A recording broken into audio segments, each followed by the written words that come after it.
content of this channel is for mature audiences. Parental discretion is advised.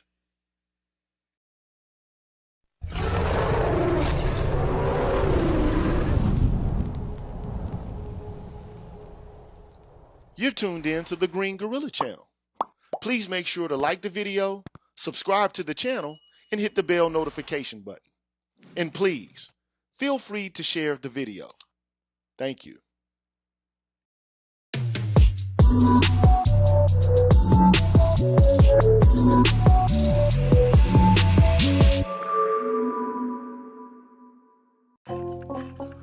Yo, what's good, man? I'm GG. You're tuned in to the Green Gorilla channel. It's the place where black men can express themselves freely, straight up with no chasers. This is impromptu. I just decided to do this at the last minute.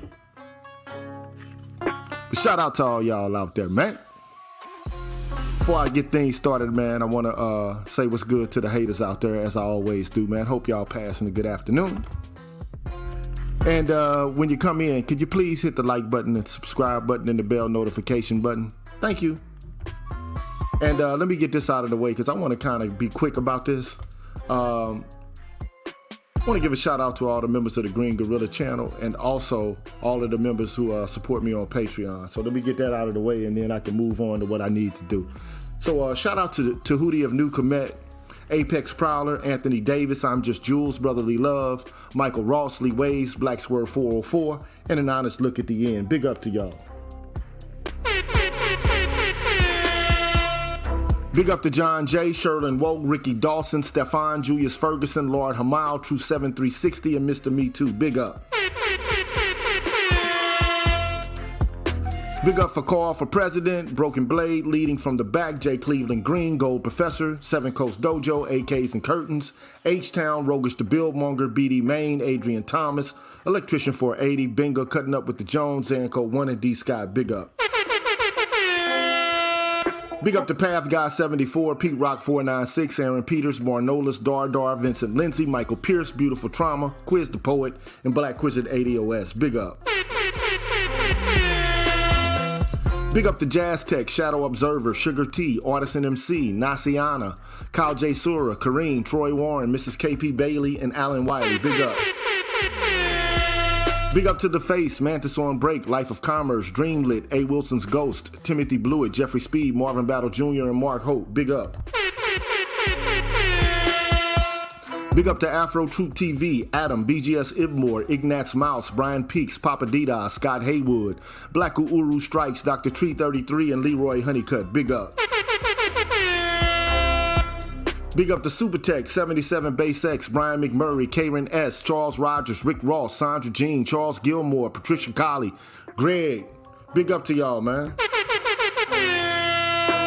Big up to Barry Little, Mr. Valentino, Jason Hales, Black Men Being Brutally Honest, Cameron 87, Dr. Rock, Mark Swift, Odd Collard, Donald Watts, Coach Hotep, and Old Soul Chief. Big up.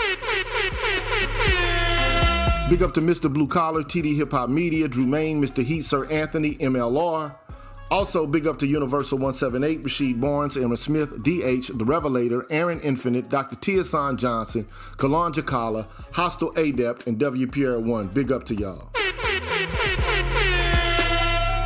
Also, I want to give a shout out on the Patreon side to Chris Flowers, Christopher Burton, Prince D. Martini, Daxby, J Live, Rashawn Philip Sorrells, Keith Bass, Nick Rock 1, Albert C, Dr. Ben Vincent, J Cleveland Green, I Am the Light of My Father, Waffle Weave, William Joyner, Tyrone Hampton, Darnell Smith, Excalibur, Anu, Pursuer Prisoner, Taz, Dragon 59, J Bailey, Mr. Michi Momal, and Asangwa. And I can't forget the brothers in heaven, Kevin Samuels, Forrest Windu, and David Carroll. Big up to all them, man.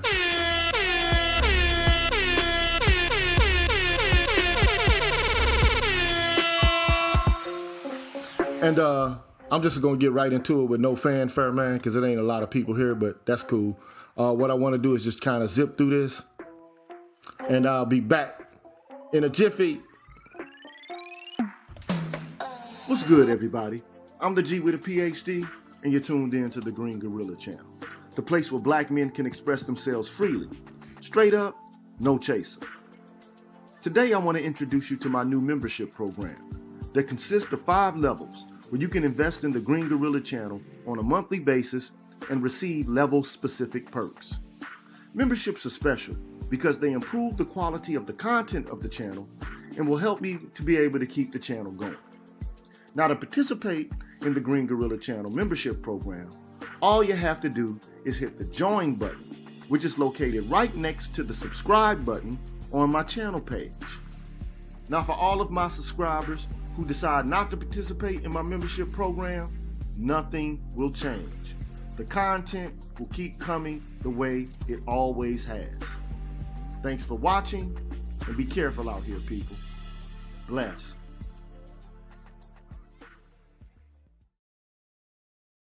All right, man, I'm back, man. I decided to do this a little bit earlier than I normally would do it. I want to get it over with for the day.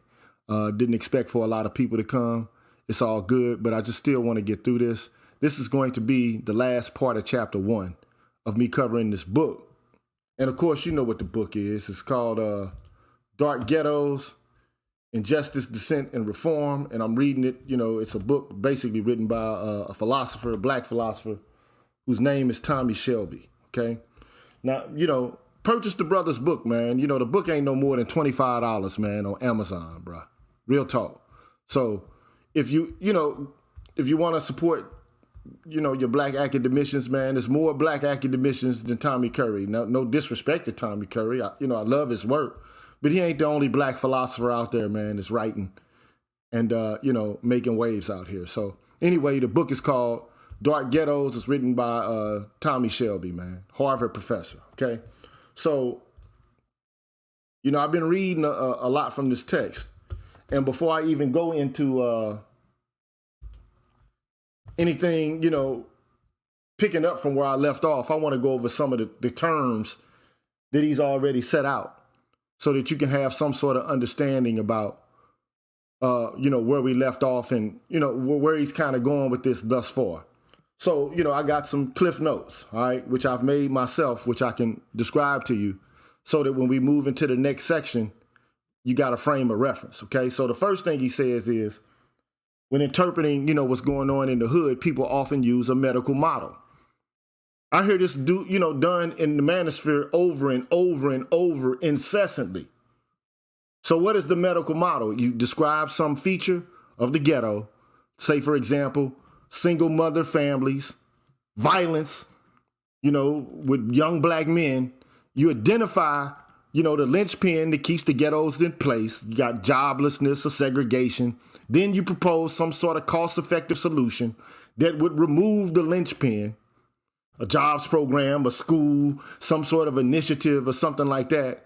And the expectation is that the ghettos will eventually subside, right? The ghettos will fade away. And this is what he calls the medical model. And the aim of the people who work within this framework is to increase the material welfare of people living in ghettos through what he calls narrowly targeted and empirically grounded interventions into their lives. But he says that this approach is problematic. And he says because it presents the status quo bias problem. So attempting to integrate the ghetto poor into an existing social system rather than viewing their unwillingness to fully cooperate as a sign that the system itself is fundamentally flawed and needs reform. So, you know, the medical model just overlooks the problem of the social system itself. And, you know, basically the value systems and the feelings and the comportment of the poor, okay? So he says, in short, features of society that could and should be altered, they don't get any scrutiny. The only people who receive scrutiny is the ghetto poor themselves. So he says this is problematic. Also, he presents something called the problem of downgraded agency. And this problem is that every day, sometimes unusual, and often misunderstood choices of those in these disadvantaged communities are viewed, when seen through the lens of the medical model, as at best devoid of moral content or political intent, and at worst pathological. So status quo bias basically invites people to see dysfunction where actually there is resistance to injustice. So this is something that the author is presenting, right? Also, he says, it's another problem called the unjust advantage blind spot problem. And he says that there are numerous ways in which privileged people or advantaged people, and we know that there are advantaged people in this society. Stop the cap, man. We know that there's some people born with silver spoons in their mouths, man. Like, say, for example, Donald Trump, man. Donald Trump daddy, man, gave him $1 million to start off with. Even if his daddy had like half a billy, still starting off with $1 million, man, that's a good start off. Now, the average black, the black family doesn't have that kind of bread, man, to start their kids off with. So anyway, the advantage, unjust advantage blind spot problem is that the privileged often unfairly benefit from injustice related to the basic social structure of the society. And he says, keep in mind that the privileged have a tendency to believe that they actually have earned all that they have. All the advantages that they have are based upon their work ethic or their merit, right? And that all of the disadvantages that people have are just based upon their, lack of moral fortitude or their lack of effort, right? So there's always a moral flaw. And, I just think that that's wrong, okay? So I'm in agreement with Tommy Shelby here. Another term he comes up with is called the stand and fight tradition. And he says that this is a black political tradition that says don't suffer in silence, but resist. You resist in the press. You resist in the legislative halls. You resist in the court system and even in the streets if necessary. But don't just quietly acquiesce to unjust power, okay? So that's another term he comes up with. Another term he has is called liberal egalitarianism, okay? And liberal egalitarianism is a philosophical outlook that basically says, look, we got to look at negative liberty. That's something we ought to pay attention to. But we also ought to pay attention to civic equality, which is the opportunity for everyone in the society to be able to hold and occupy public positions and to contribute substantively to collective decision making. So that could be voting or engaged in deliberation, like at forums or whatever the case may be, town halls, whatever. But he says also included in liberal egalitarianism is economic fairness, and that your economic position in the society in which you live should generally reflect your merits and your efforts, not just your starting point in the society in which you live, okay? Next thing, non-ideal theory. So there's a difference between ideal theory and non-ideal theory. So ideal theory says, okay, let's develop a theory and assume the strict compliance to the principles that we worked out for a well-ordered society under favorable circumstances are in place. Non-ideal theory is, after having worked out what you think is fair or just, right, then you address what people can do when the conditions aren't as perfect as they are in terms of the ideals that you've already made up. So I'm just going over the terms so that you can be aware of what these terms are, okay? The next term he comes up with is the basic structure of society. These are the major political, economic, and social institutions that make social cooperation possible and that distributes benefits and burdens of the, society at large, okay? And he's basically saying that the basic structure of a society can be either fair or unfair in, varying degrees. It can be very unfair or moderately unfair.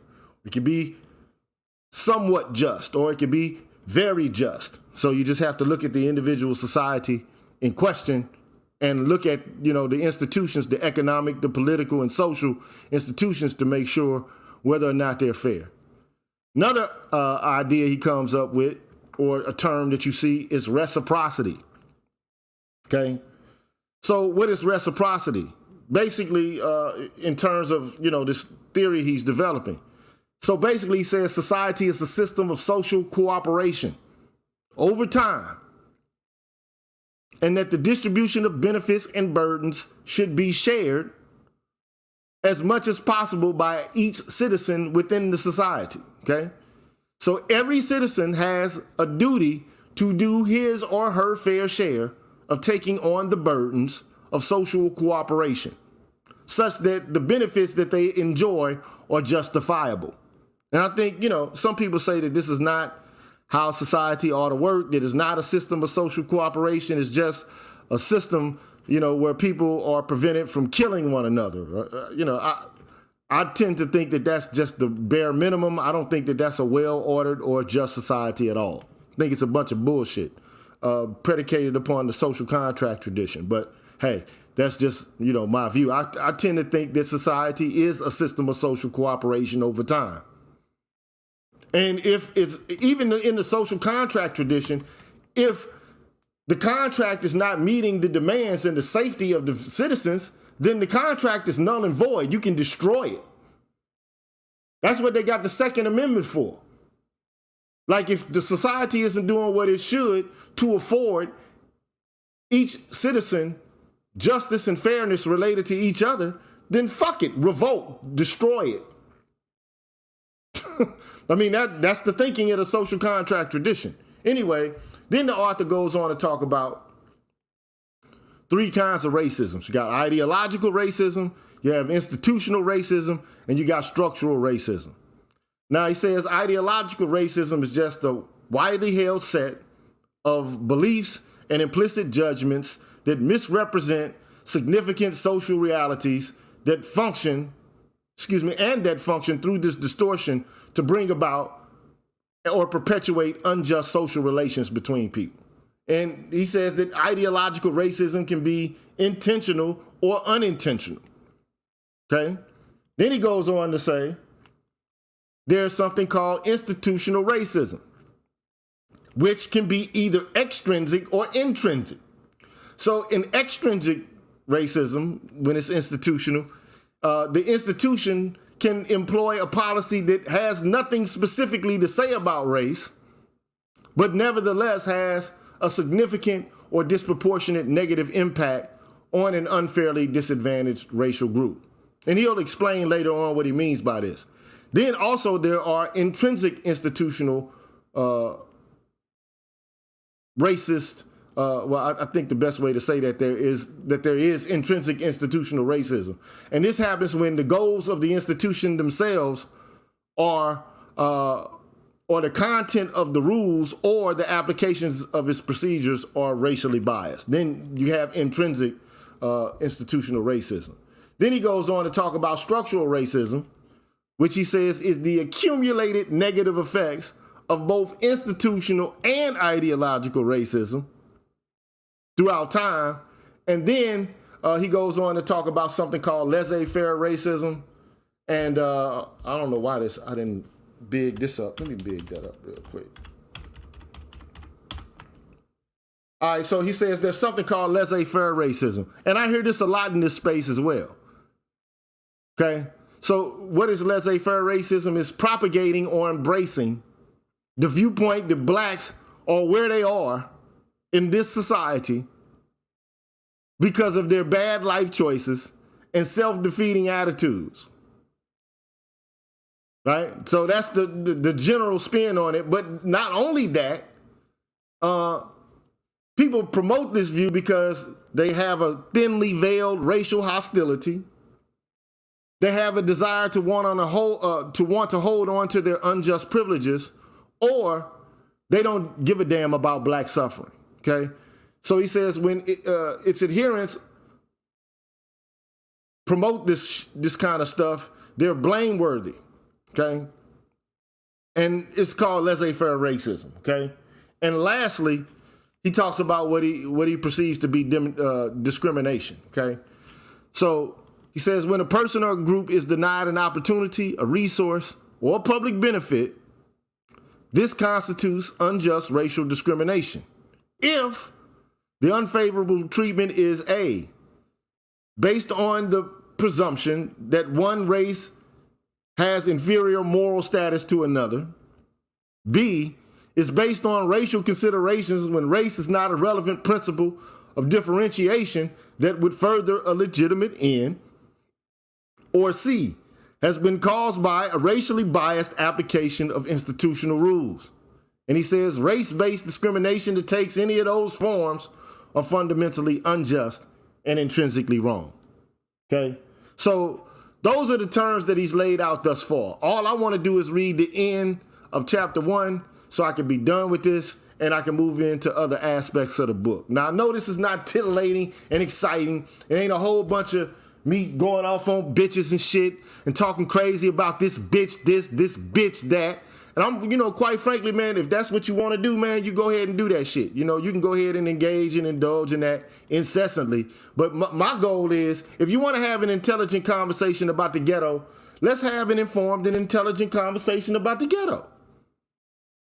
Let's look at a piece of work that covers damn near every aspect of it. And if you have a disagreement with it, well, explain at which step of the argument that you don't agree with. Instead of just using this common sense wisdom to talk about pookies and shit and strags. Because that's all I'm hearing is a whole bunch of strag talk and pookie talk. I'm just saying, to me, I think it's intellectually lazy and it's a whole bunch of bullshit. Now, like I said, I can see a white person presenting laissez-faire racism. I can understand it. I fully can comprehend it. Because I can rationalize it in my mind. But what I can't understand is for niggas. Let me stop using the word nigga, though. Let me stop using that word, man. I'm going to start acting like Prophet Muscle. We need to call each other kangers. Because we're all poor righteous teachers. Or some bullshit like that. I mean, but you get the point, man. What I'm saying is, I'm tired of black people disparaging each other without looking at all of the facts and putting them all on the table. Okay? So anyway, what I want to do is get to the part of the text where I left off at last. And it's only about 10 pages, man. And I'm going to be done with chapter 1. Okay, and then I'm going to move on and get on to something different. But I think this will prove profitable. Thank you, BGS. Tell them donate a like, man. So, okay, one of the things people always talk about when they talk about the ghetto is poverty. Okay, so this next section is entitled Poverty, Class, and Equal Opportunity. Okay, he says, although my subject is the condition of the black poor in ghettos, my central normative concern is not with absolute poverty. Okay? That's important to understand. So, absolute poverty. Okay? He is not concerned with absolute poverty, which is basically lacking access to basic necessities for long enough that it becomes health or life-threatening. So, the winter is here. Arguments are not what he's concerned about. He's not concerned about whether or not Americans are poor relative to people in third world countries. That's not what he's worried about. He's worried about unjust disadvantage. Okay? So the question he's taking up is not whether the ghetto poor have food, water, clothing, and shelter, and medical care. Even though that's important. Okay, he's saying that's important to justice. What he's addressing is whether the people in the ghetto are unjustly disadvantaged by an unfair basic structure. And I think he thinks that they are. And if they are, what responses are called for? The question of their moral and political agency matters in this context. No matter how irresponsible or immoral persons are, they should not be left to starve, to live in the streets, or suffer from treatable illnesses. Now, there are some people who probably disagree with that.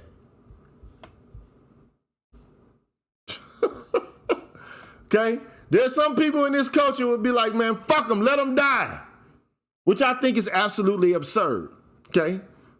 We live in one of the most prosperous nations in the world. And for the people to be homeless, living on the streets, trying to figure out where the fuck their next meal is coming from, to me is absolutely unconscionable. But hey, okay? So anyway, but assuming a person's basic needs are met, if their disadvantages flow from their freely made choices, their own freely made choices, and not from the social structure, then this would change the moral significance of the problem. And that's important here, because what he's saying is, hey, look, if it is the case that the basic structure of the society is fair and that the disadvantages you have are a result of the choices that you make, then we really don't have a problem. There's no issue here. Okay? It's not a big issue. This would change the whole moral significance of the argument. Okay? However, then he goes on to define relative poverty. Okay? Another concept. Relative poverty, defined, for example, as some percentage of average income, is problematic only if certain forms of inequality are objectionable. Okay? Because absolute poverty is defined independently of how well off others are in society. Objections to it do not imply criticisms of inequality as such. A wealthy society could manage to keep all its members above the absolute poverty line, while otherwise troubling inequalities remain.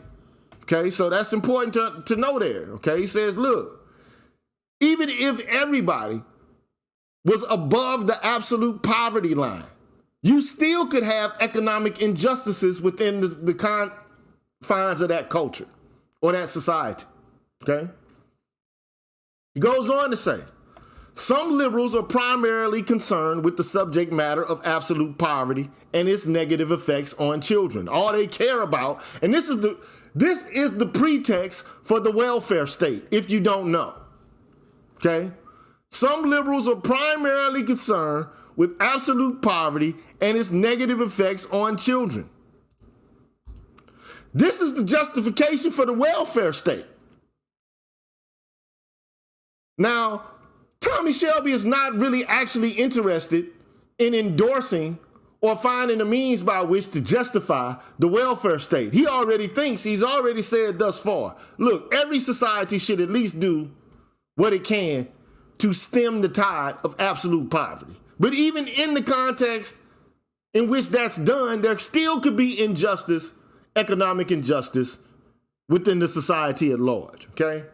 So he says they're not challenging these liberals who are worried about absolute poverty. They're not challenging the fairness of the opportunity structure or the distribution of wealth, but simply trying to find measures that would secure a minimum standard of health and material well-being for all. For them, the only question is what works, where the sole normative criterion is the cost effectiveness of poverty reduction policies. As I have stressed, though, one of my main tasks is to persuade readers that when thinking about ghettos, we should move away from a technocratic social problem framework to a justice framework. So again, the social problem framework is the medical model framework. Just in case you didn't know, okay? And if I have to go back to it again, what is the medical model? Describe some salient and disconcerting feature of the ghetto, identify the thing that keeps the ghettos in place, like joblessness, single mother families, or whatever the case may be, segregation, propose an effective solution that will remove it, like a jobs program, black, schools, integration initiatives, and then eventually the ghettos will move away. They'll fade into obscurity. And this is what he calls the medical model. It's a technocratic approach to solving the ghetto problems, right? Or the problems of the ghetto. He says this is not really actually looking at what is just to begin with. This is something different than what he's trying to do, okay? So he says, this shift won't occur from the social problem framework to a justice one. It won't occur if anti-poverty is the only focus. Our fundamental goal should not be merely to reduce poverty, but also to bring about a just basic structure.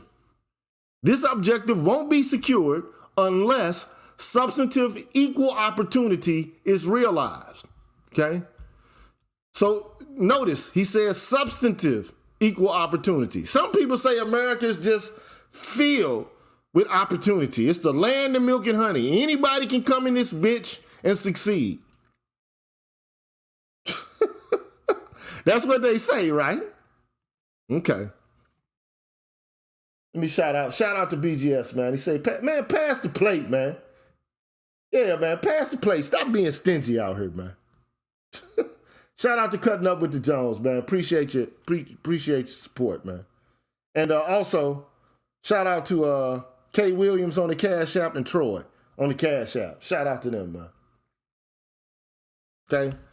So he says something that equal opportunity exists if no important position or good afforded by the system of social cooperation is unfairly denied persons on account of their race, ethnicity, gender, sexual orientation, disability, religion, creed, or national origin.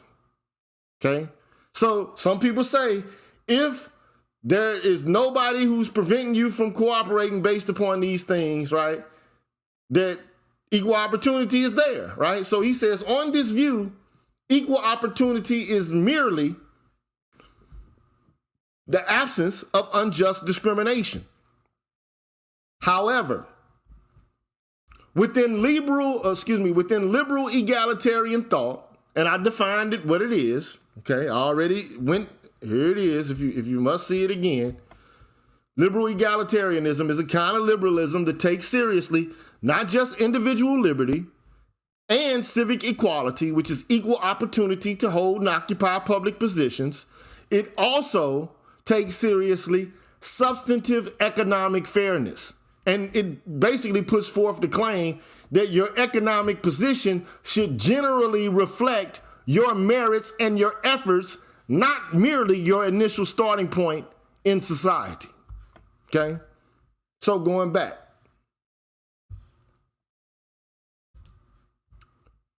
He goes on to say, within liberal egalitarian thought, equal opportunity entails more than this. In particular, if equal opportunity is to be substantively fair and not merely procedurally just, he's using a lot of Rawlsian language, okay? Because I think he did his dissertation on either Marx or Rawls. I can't remember which one. But anyway, individuals must have equal life prospects.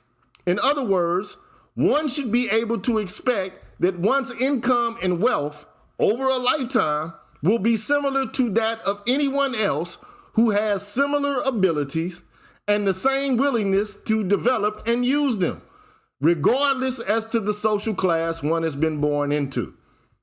So in other words, just because you were born in fucking Braille Air should have no bearing on whether or not you're successful as someone who's born in the fucking Bronx. Your neighborhood should not be a social determinant of what you can become in the society at large, is what he's trying to articulate. But we know what the facts are. If you're born in Beverly Hills or 90210, it's different than if you're born somewhere else with a different kind of area code. We know this, okay? So anyway, or a zip code, right?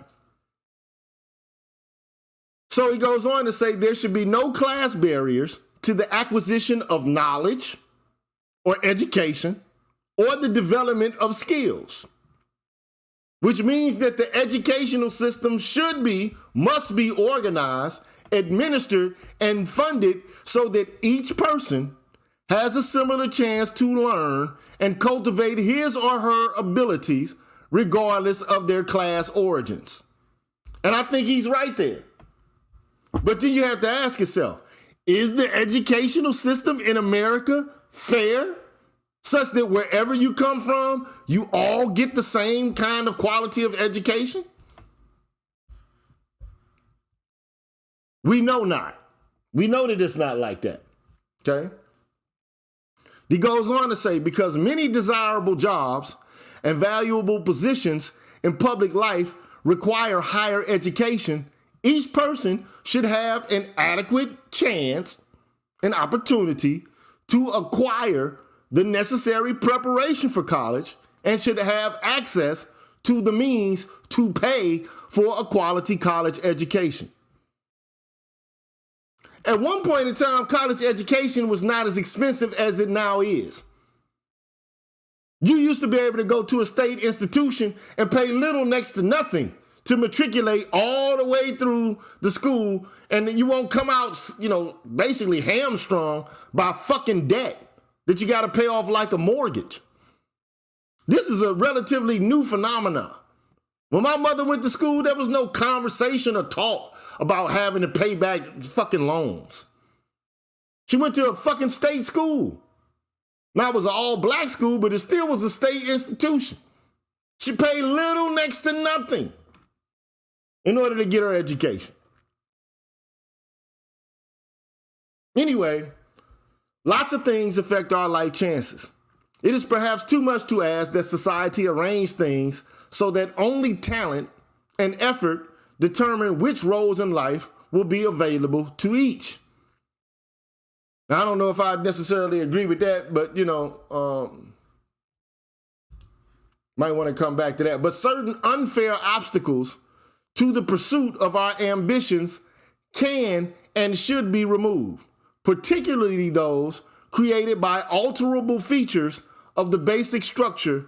And he's talking about the basic structure of society, the institutions. He's talking about the social, the economic, and political institutions that can actually be altered, okay?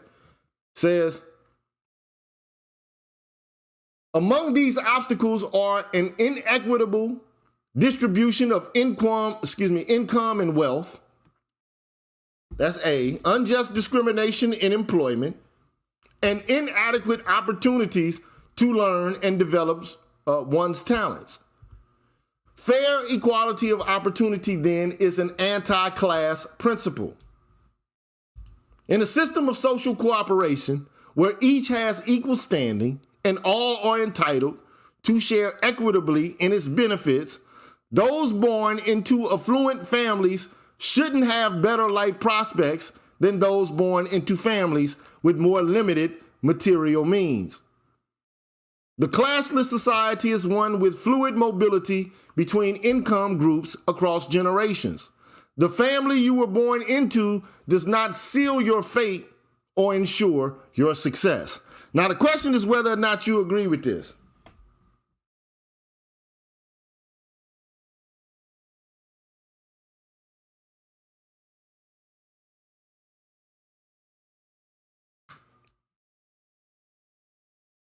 I feel you, word life.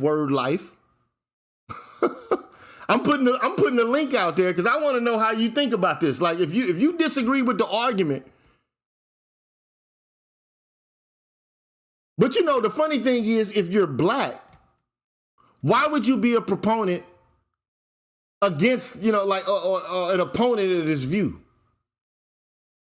Is what I would argue. Like, what would be your reason for rejecting a viewpoint like this? Anyway, he goes on to say the point of equality of opportunity isn't simply to ensure a fair competition for jobs. Anti-discrimination measures take care of that. It is to remove unfair obstacles to living a fulfilling life.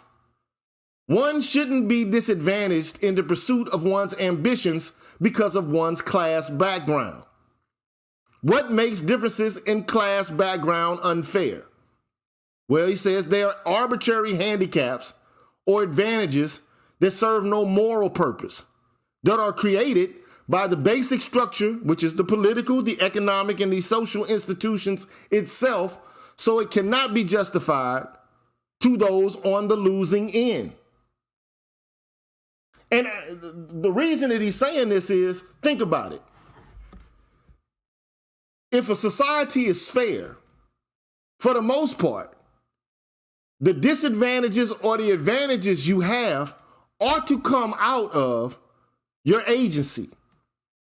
It ought to be a matter of something you have done to bring about the state of affairs.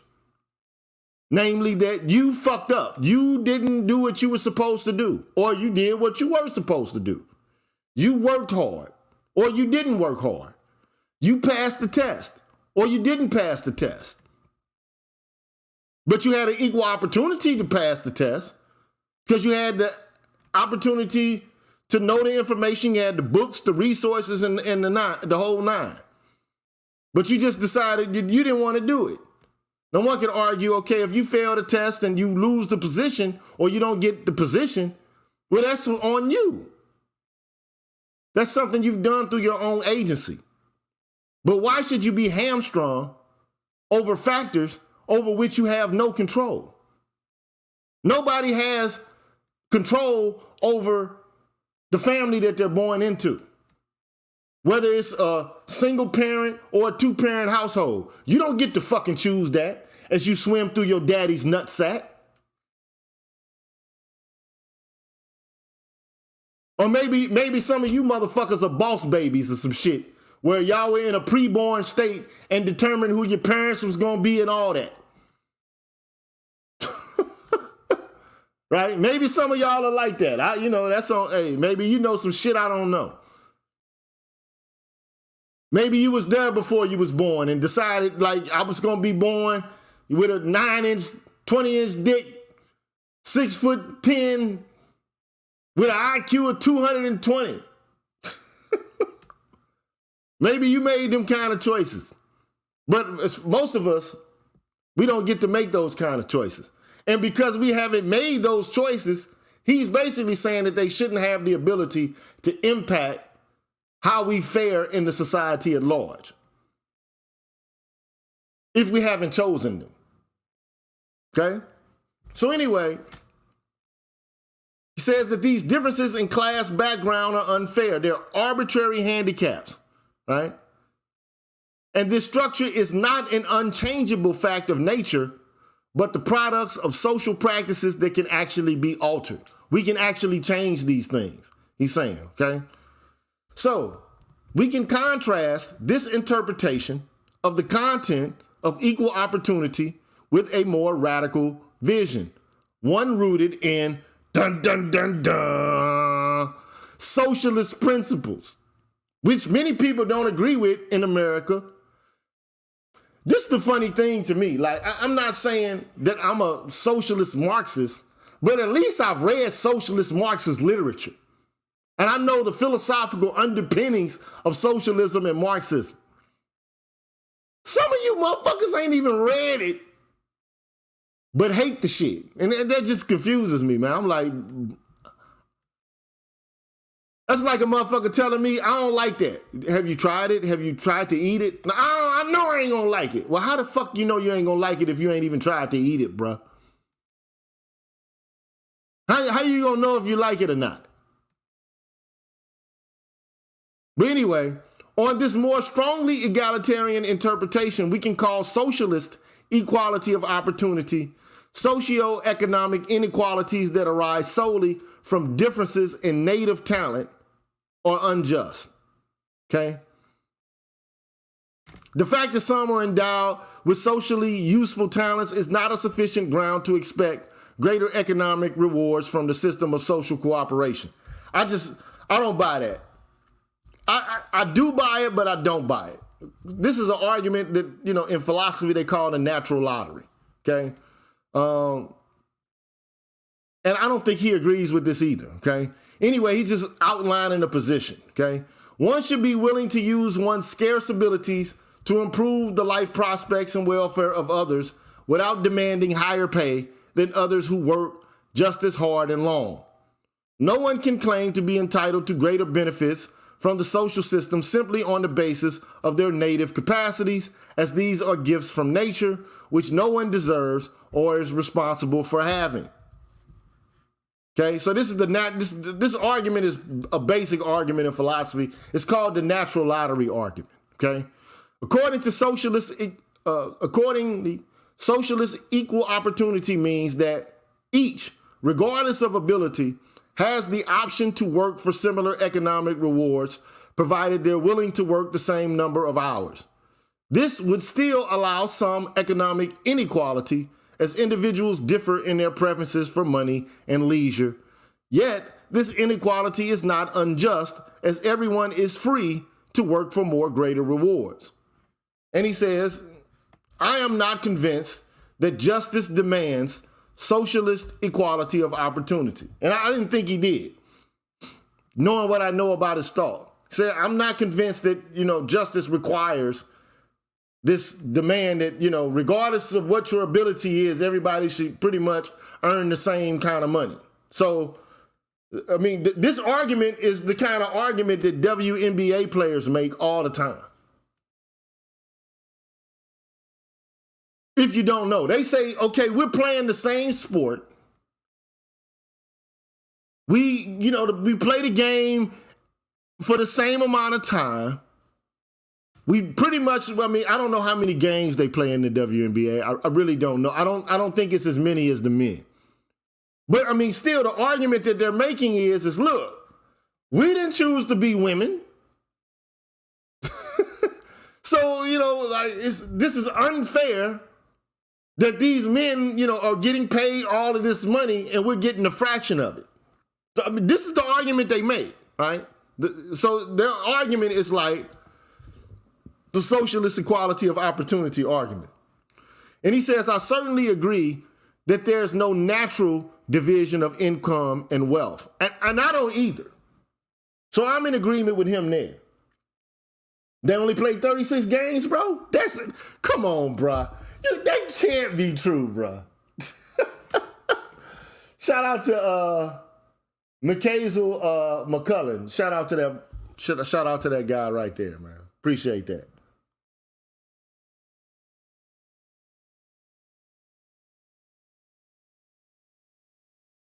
Chukwu Igwe. Look, there isn't any absolute agreement on what justice is, but I can tell you this. To argue that, that there isn't, like all it is virtue signaling, that's false. Let me smack the shit out of you in your fucking face or take the money out of your pocket by force. The first thing you're going to do is make a claim to how unjust the situation is. There's no person who's going to argue when confronted with being abused or being exploited or being marginalized or being, denigrated. They're not going to actually have a natural response to that.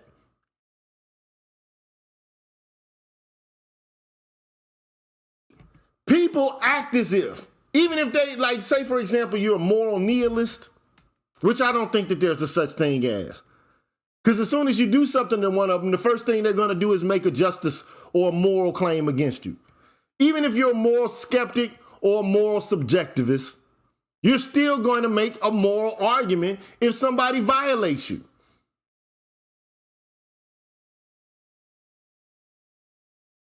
If moral nihilism is actually a thing, there is no morality, then it's a fucking free-for-all.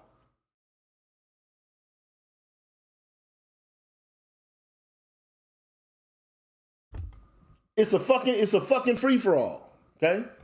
Anyway, we aren't forced to accept the outcomes of market exchanges and gift giving, whatever they happen to be. And I agree with that because I believe the economy is artificial. It's man-made. Material advantages are strongly shaped by the property regime and tax scheme which a society controls through its laws. We could divide the material advantages of economic cooperation equally or in accordance with hours worked, but we probably shouldn't. Inequality in material rewards can sometimes serve a worthwhile purpose, that is justifiable to those who have less than others. And what he means here is, because he's a Rawlsian, he's espousing the viewpoint called the difference principle. Okay? Just look this shit up. Rawls, the difference principle. Basically, this principle is that if there are any advantages in society, they should be arranged such that they benefit the least advantage. Okay? And it's a justification for inequality. So anyway, he says, for instance, by allowing those with socially useful but rare talents to be more highly rewarded, we encourage the development and use of those talents, which benefits everyone, including those whose abilities are more common or less socially useful. Then he goes on to say, nor would it be unjust to allow some to have greater income or wealth than others, insofar as this encourages and enables some to create valuable goods and services, or to develop technology that increases productivity, saves time, or reduces burdensome labor. So he's allowing for, it's not unjust for there to be inequality, income inequality, okay? Because it encourages and enables others to create, or some to create, valuable things, whether they be goods or services or entertainment or whatever, okay? Moderate inequality can be a motor of innovation and a boost to efficiency, which everyone could benefit from. But even if I am wrong, and justice does require socialist equal opportunity, this should not affect the arguments to come, as the injustices that the ghetto represents are condemnable on even moderate egalitarian principles. And look, he's a philosopher, okay? So one of the things that he's doing is he's leaving no stone unturned. This guy is a Harvard professor. I'm pretty sure he gave this book to many of his colleagues in his department, potentially, or, I'm guaranteeing you that this was reviewed by several parties, third parties, and they, in a blind review, offered their comments, and he had to respond to many of their questions as he was, getting the book published. So he's probably in this, in the course of making his argument, responding to some of their objections. And he's saying, look, even if you are somebody who adheres to this strict view of socialist equal opportunity, the ghetto is fucked up, because even under moderate egalitarian principles, the shit that's happening to the people who live there is condemnable. It's fucked up. Okay? And look here, man, Chukwe, he's not arguing that everybody should have everything equal. He's already made the case that one of the justifications for inequality is that it's a motor of innovation. It's an incentive. Like, why spend all the time going to law school or going, to medical school if you just gonna make as much money as a motherfucker flipping hamburgers?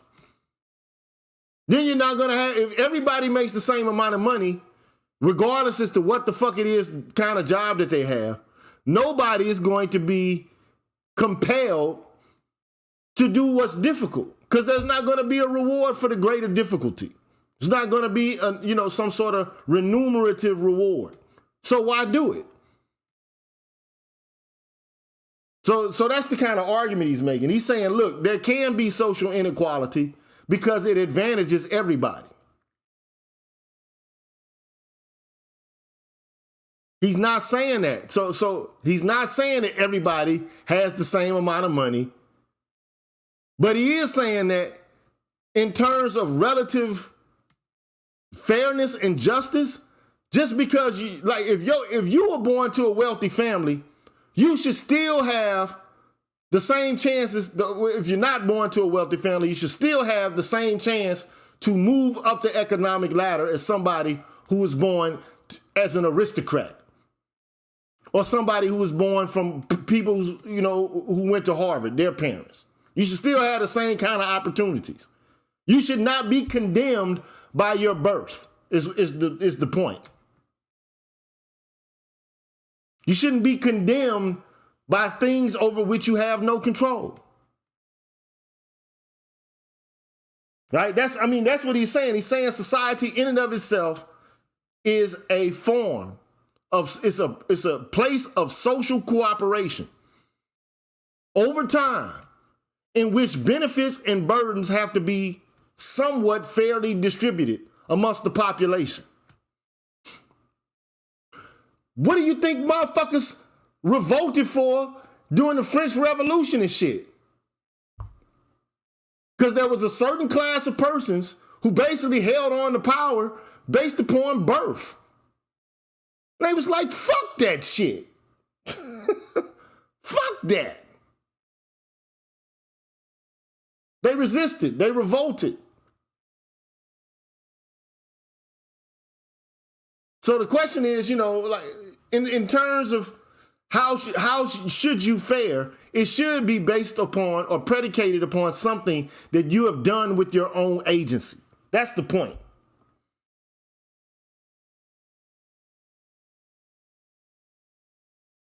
But bruh, if you got it, bruh, all I'm saying is Chukwe Igwe, I am envious of a motherfucker who basically has a whole bunch of shit and I'm busting my ass off and this motherfucker got what he got and he ain't even worked to do shit. He just got some shit because his mommy and daddy gave it to him. I'm busting my ass. But you say we got equal opportunity in this country, but you got nepotism in this country. Damn right I'm gonna be envious. I'm gonna be like, fuck what you got.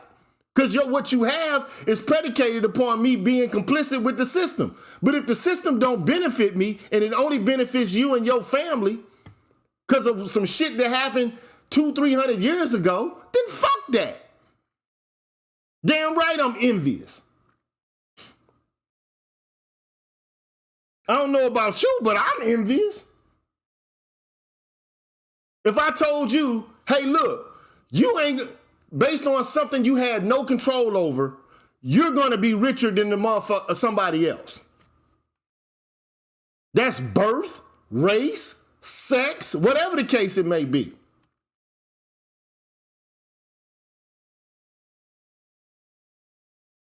Damn right I'm gonna be pissed the fuck off.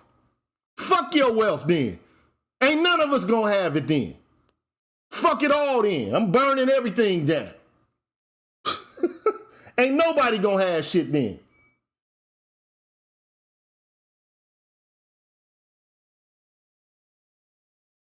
See, this is the problem, man. Chukwe Igwe, did you listen to what I was saying? This guy early on, before he even began, he said, look, this is what he said. Although what I am discussing, although the things I'm talking about is black, poor, and ghettos, my central normative concern is not with absolute poverty. He's not worried about absolute poverty. The question he's taking up is not whether the ghetto poor have water, food, clothes, shelter, and medical care. He says, I'm addressing whether or not the ghetto poor are unjustly disadvantaged by an unfair basic structure of economics, politics, and social institutions. And how do you respond to those injustices? If there's something unfair, how do you respond to it?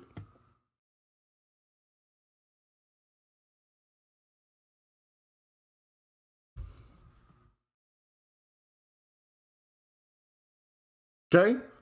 If the basic structure is unfair, then the society in and of itself is not living up to what it's supposed to be about. And again, going back, that's why I went over these terms, the glossary of terms. Okay? The basic structure of society is composed of the major political, economic, and social institutions that make fruitful social cooperation possible and that apportion the benefits and burdens of such cooperation.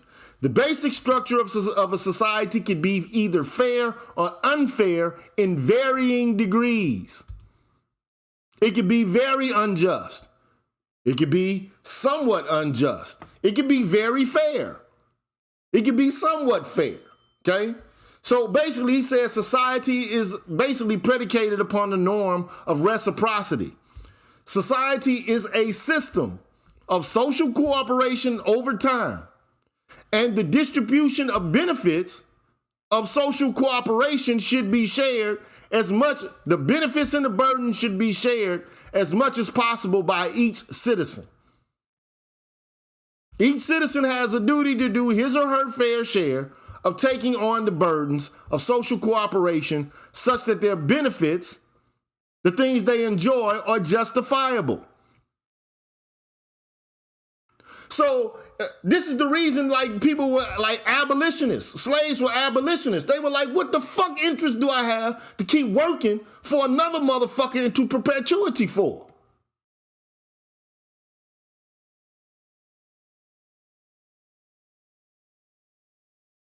Now, of course, man, man, all this shit is ideal. It's philosophy, bruh. But he says the theory is non-ideal, but all he's saying is what kind of adjustments can we make in real time in order to make society more fair?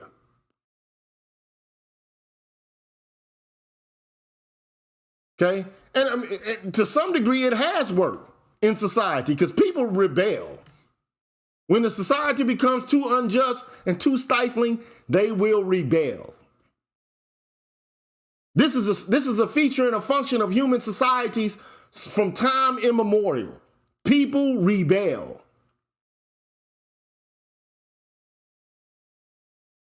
This is what they do. Okay, so anyway, going back to where I left off. He's saying, what is the ghetto? And let me just take a quick break, man. Show some support to the channel, please. If you can't support with a donation, please support with a, a like. Please support the channel, man. And I know this is not titillating, but, my viewpoint on it is this. If y'all Negroes are going to continue to say shit about the ghetto and to make declarations and assessments and evaluations about black people from the ghetto, at least don't you want to have a measured conversation about it? A philosophical conversation devoid of name calling and just absolute fucking commonsensical, folk wisdom bullshit? Don't you want to explore the subject methodically? Devoid of all the feelings and shit, but look at the arguments. And tell me at which point you don't like the argument. That's my viewpoint. So, but anyway, I'm gonna go with a quick commercial. I'll be right back.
All right, man, I'm back. Shout out to Giagami. Appreciate that. And shout out to Mr. Tolbert. Appreciate that. But anyway, getting back to it. And shout out to Eric Ingram. Shout out to that brother, man. Okay. So at any rate, I'm trying to, I know this is not easy to pick up. This is not some This is some pretty fucking dense philosophical shit. And if you don't have a pathway through it, I'm your guide to walk you through it. I'm like, the ferryman, Charon, trying to take you from, from hell to heaven. I'm the interpreter here, man. I'm trying to serve as your interpreter, okay? So then he goes on to say, well, what is a ghetto? Okay, so let me go back. And right now, all of this is abstract because he's laying out the seeds. He's laying out a pathway where he can talk about this shit from the perspective of justice instead of just making a whole bunch of common sense claims, which really don't have any fucking bearing on common sense at all. Okay? So he says, what is the ghetto? And this is going to be the last section. I'm getting rid of chapter 1. It's going to be done. And then the next time I talk about this, it might be a week from now. Okay? But he goes on to say ghettos or metropolitan neighborhoods visibly marked by racial segregation and multiple forms of disadvantaged. When some insist that segregation is a principal cause of ghetto poverty, they often mean to include both the social processes that cause racially marked neighborhood patterns and the patterns themselves. Unless we're talking about formal segregation regimes like Jim Crow or apartheid, in which racial groups were forcibly separated and isolated by explicit laws, it is better, to avoid confusion, to speak of segregation as a neighborhood pattern. Segregation in the U.S. today is a residential pattern in which neighborhoods within a metropolitan region have strikingly different racial compositions, with one racial group in a given neighborhood far outstripping its percentage in the region as a whole, while other racial groups in the region are significantly underrepresented in the neighborhood. This uneven spread of racial groups across metropolitan space is sometimes combined with neighborhood racial clustering. And that's another definition, where two or more similarly segregated neighborhoods are adjacent to one another, forming a racial band of segregated residential areas. We can then distinguish segregation, including racial clustering, from the diverse social factors that contribute to bringing it about or maintaining it. Discrimination, institutional racism, private residential choices, street crime, urban renewal policies, economic equality, and so on. So he's saying, look, we can distinguish segregation from the factors that contribute to bringing it about. What makes racial segregation a thing? Is it merely private residential choices? Because some people make it out to be just that, okay? Is it discrimination? Is it institutional racism? What is it, okay? He says, I also treat segregation as a morally neutral term rather than as an expression of criticism. We can then ask, so to him, segregation is morally neutral. Okay? We can then ask whether segregation causes injustices. For example, involuntary social isolation from mainstream institutions or lack of access to vital opportunities and public services. And if so, what should be done about these? And we can examine segregation's causes to see which, if any, are morally objectionable. That is, wrongful segregation. Okay, so he makes a distinction. So first of all, segregation is morally neutral. He's asking what things contribute to bringing it about. That is how you're going to determine or define whether or not the segregation in question is wrongful or morally acceptable, okay? Because in using the term segregation, I am not thereby taking a position. Man, that's calling me twice in a day, dude. I'm on fucking line. Anyway, I'm not thereby taking a position on segregation's causes, viewing it solely as a residential pattern. I am also not, on the basis of this terminology alone, attributing unjust causes to all forms of segregation.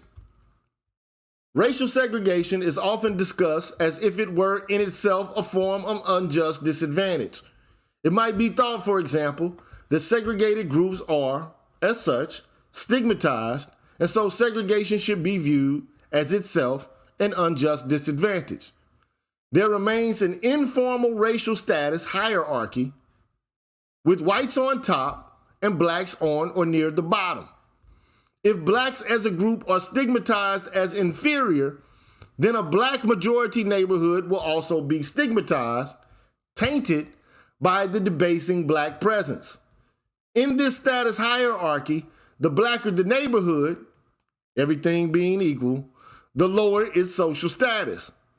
But if there weren't anti-black prejudice, including its unconscious and implicit forms, or the ideological representations that encourage such prejudice, then the mere fact that blacks are significantly overrepresented in a neighborhood would not mean that the neighborhood is disadvantaged. I know why he's doing this. Anyway, because he's basically saying that black people deciding to live together and making a choice that they want to be around each other is not the very thing that, is not problematic. What's problematic is the marginalization, the exclusion from certain programs and shit like that. So this is why he's doing this. Certainly few would maintain the white neighborhoods in multiracial metropolitan regions are stigmatized or inherently disadvantaged simply in virtue of being exclusively or predominantly white. Black segregation could be a form of disadvantage, not because blacks are numerically overrepresented in certain neighborhoods, which might be morally benign, as I argue it sometimes is, but because of where blacks tend to be overrepresented, namely in deeply deprived neighborhoods, those disadvantaged with respect to jobs, schools, crime rates, public services, and so on. However, this should turn our attention to neighborhood characteristics other than their mere racial composition. So basically saying, look, just because a neighborhood is predominantly black does not mean that there's some injustice going on there. But there are probably other characteristics that we can look at other than racial composition that would give us some insight as to why the areas where most black people are concentrated, why they're unjust, okay? So he says, to grasp fully the normative significance of contemporary racial segregation in the U.S., we must also take into account class-based segregation. There's some moderate segregation between all income groupings, but the key justice issue with respect to class and neighborhood is the segregation of the poor from the non-poor. Other classes are considerably more integrated than the poor. I reserve the term segregation for racial segregation and will speak of concentrated poverty when discussing the residential segregation of the poor. So he's making a distinction here, okay? And concentrated poverty is defined by neighborhood poverty rates of 40% or higher. So I don't know where he got that figure from, but I mean, obviously, it's some kind of objective standard that he's looked at. I could probably take a gander at it. Let me open up this thing and find out exactly what he's alluding to here.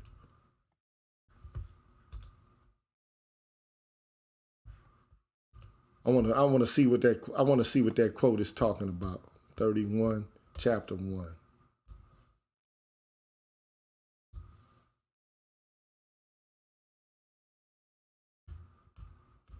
I'm just being nosy right now because I want to see what that quote is coming from.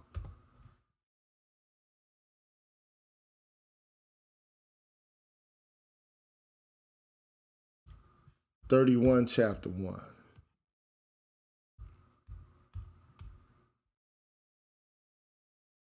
For important discussions of concentrated neighborhood disadvantage, see William Julius Wilson, The Truly Disadvantaged, Paul A. Jargowski. I can make this a little bit larger, but I'm just doing this for my own purposes because I want to see what he's talking about. Robert J. Sampson, Great American City, Chicago and the Enduring Neighborhood Effect. Patrick Sharkey, Struck in Place, Urban Neighborhoods and the End of Progress Towards Racial Equality, so on and so forth. Okay, Chicago University Press, New York, Russell Sage, Chicago University Press. Okay, anyway. So anyway, concentrated poverty should be distinguished from concentrated disadvantage. Okay, so he's making another distinction. Concentrated disadvantage has to do more than the number of poor people in a neighborhood, as the well-being of residents in a community has more than their access to income and wealth.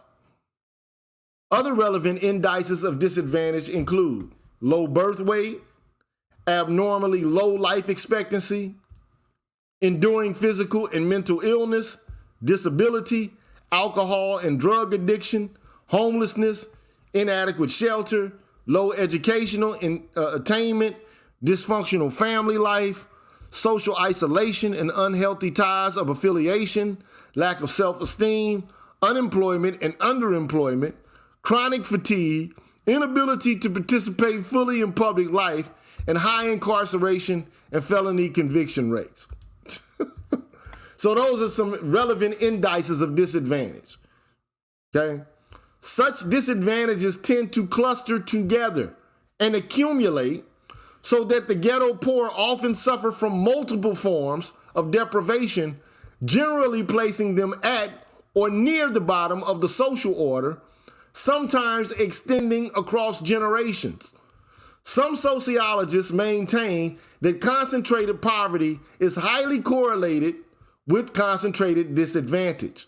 That is, where there are high rates of neighborhood poverty, one typically finds numerous other forms of disadvantage. I follow their practice of using concentrated poverty as a proxy for concentrated disadvantage, okay? Concentrated disadvantage should be distinguished from the idea of a disadvantaged neighborhood.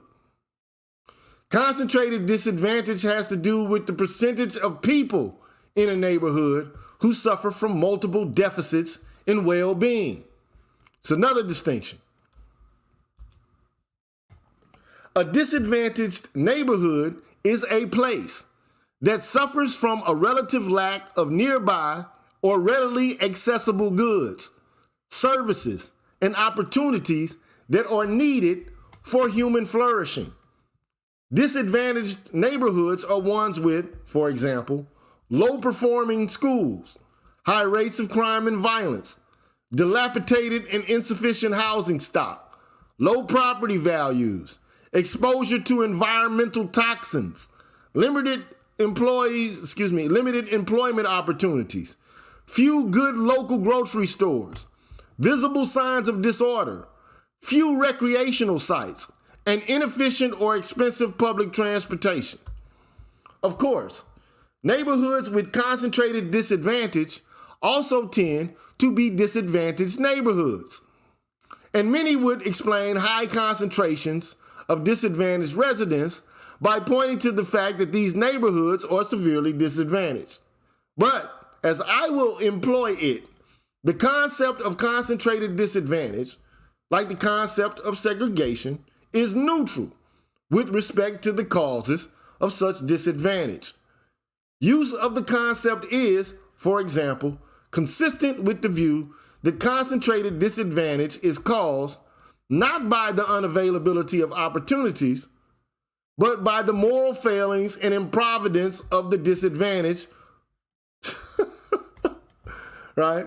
Hold on, Not by the unavailability of opportunities, but by the moral failings and improvidence of the disadvantaged, who often, so it is said, don't take full advantage of their available opportunities or services that would enable their economic and spatial mobility.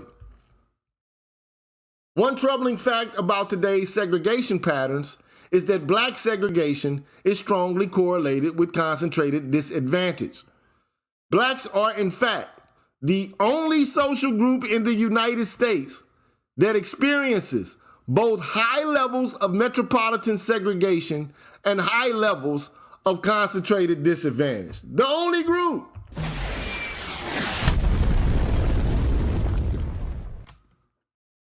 The only social group in the United States that experiences both high levels of metropolitan segregation and high levels of concentrated disadvantage. The principal concern of this book is with that segment of the black poor that is both racially segregated and concentrated in neighborhoods in and around large cities. I refer to these black, high poverty metropolitan neighborhoods as ghettos, and to the black poor who regularly reside in them as the ghetto poor. So there's some more definitions. Within the category ghetto poor, I include poor black individuals and families who effectively live in ghettos despite lacking a permanent residence in such communities. When speaking about any person or family who lives in a ghetto neighborhood, whether or not they are poor, I refer to them as ghetto residents or denizens.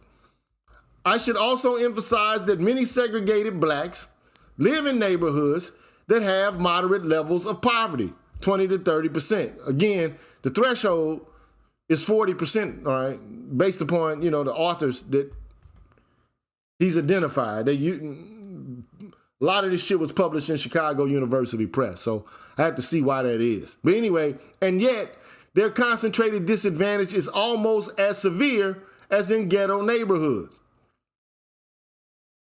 So even if you live, right, in a neighborhood that has moderate levels of poverty, their concentrated disadvantage, many blacks, is almost as severe as the people who live in ghetto neighborhoods.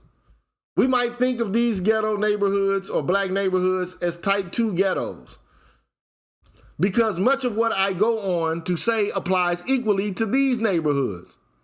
I refer to both types as ghettos. So a lot of niggas that's acting like they ain't ghetto, they probably living in ghetto conditions they goddamn selves.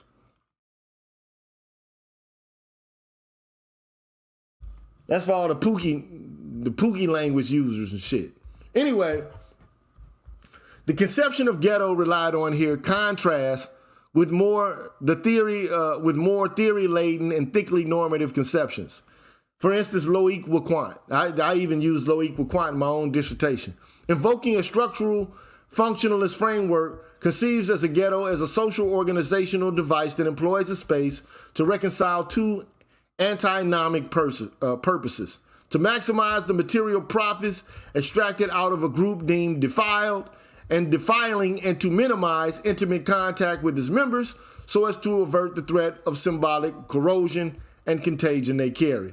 So, to exploit and to minimize intimate contact. That's, what low equal quant says.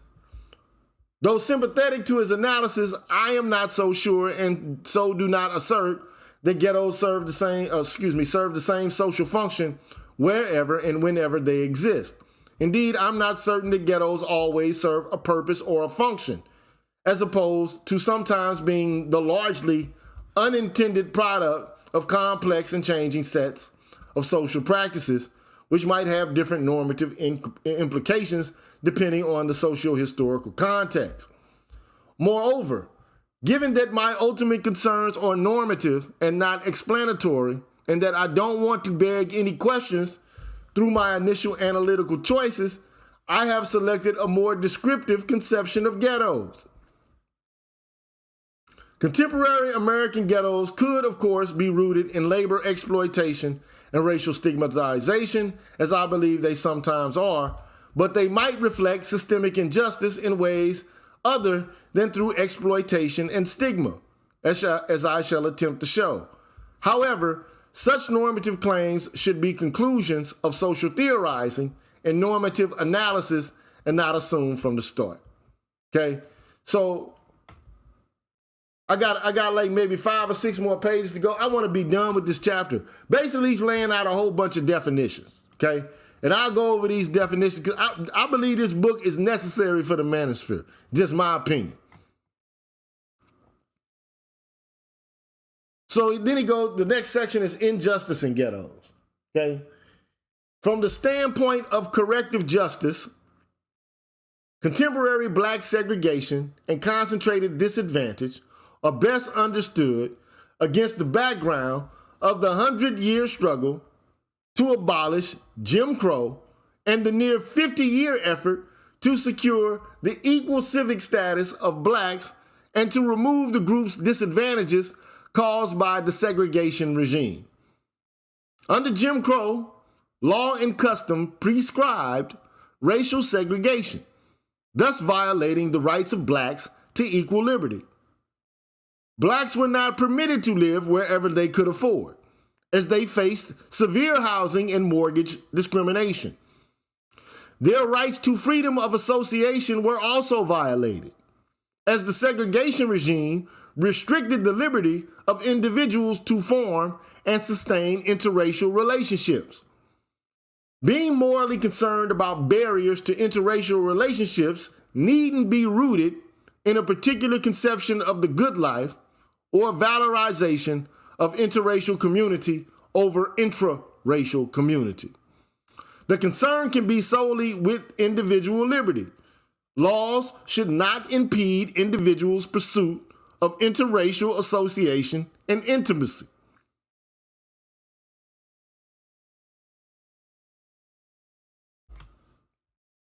Even apart from other related forms of mistreatment and unjust discrimination, intimidation, violence, destruction of property, union exclusion, and employment discrimination, Jim Crow residential segregation unfairly reduced black chances for socioeconomic well-being. That should go without saying. Now this is not fucking slavery. Notice, I mean, he's talking about, I'm pretty sure he will make an allusion to slavery. But notice how he didn't even say slavery in the context of the current conversation just yet. Talking about Jim fucking Crow, which effectively ended, we talking about de jure, not de facto, but de jure, on the fucking books. It only ended in 1964.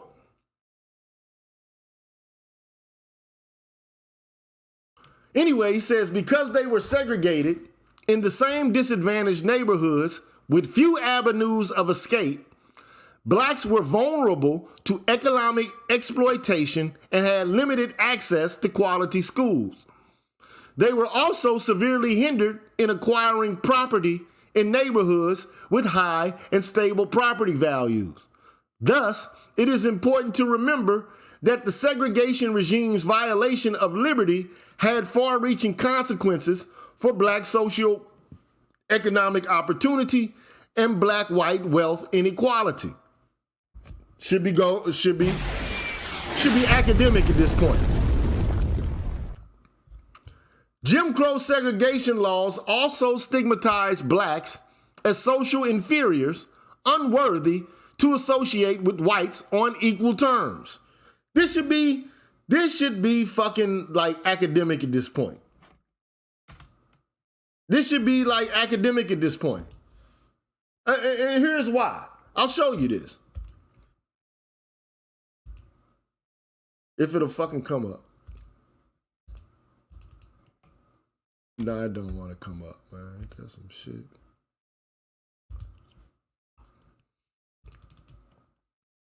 Ain't that a business? Let me go to this scene here, man. I know it's going to come up. There it is. There it go. This is the kind of motherfucking attitude Negroes got.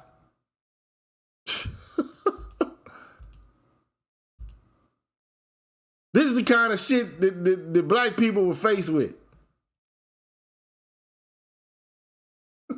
We don't want you in our schools, nigger. We won't keep wide schools wide. No busing, nigger. No busing. Our children won't be, but we don't want to be around you niggers.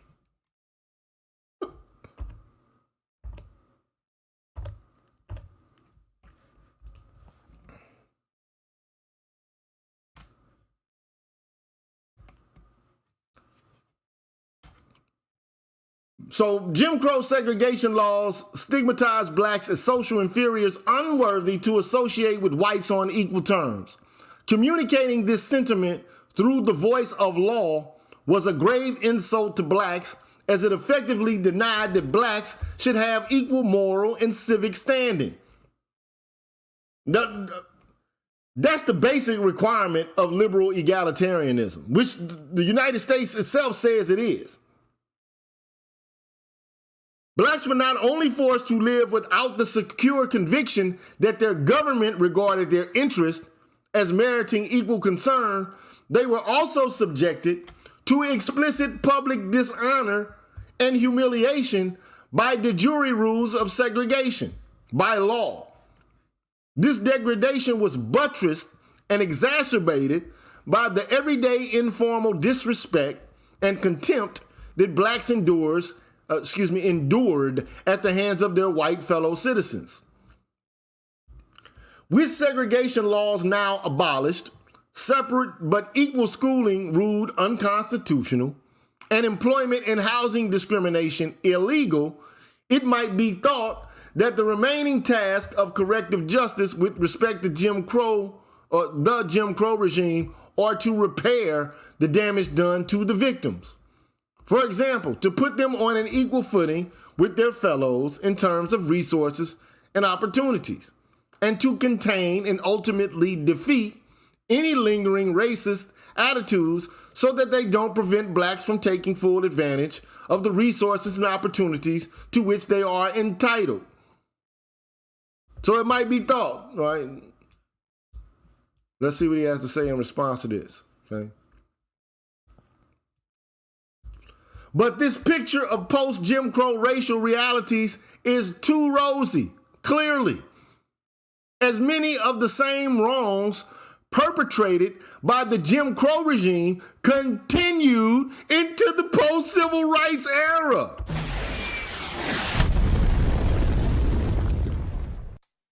After the state no longer engaged in explicit de jure discrimination. Let me take this shit out of focus. Let me delete that and put this in. Many of the same wrongs perpetrated by the Jim Crow regime continued into the post-civil rights era.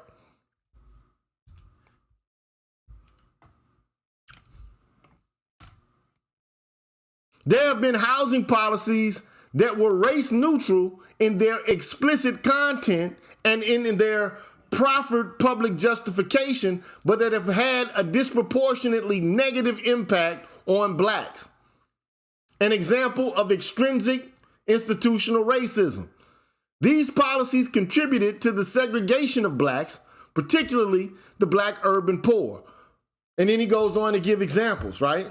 For instance, the adoption of local governance over land use, zoning regulations, enables those in affluent areas to prohibit or limit multifamily housing units and rental property, and to mandate minimum lot sizes and expensive amenities. So you got zoning regulations. Effectively excluding the vast majority of blacks who typically lack the economic resources to buy large single-family units in these expensive areas.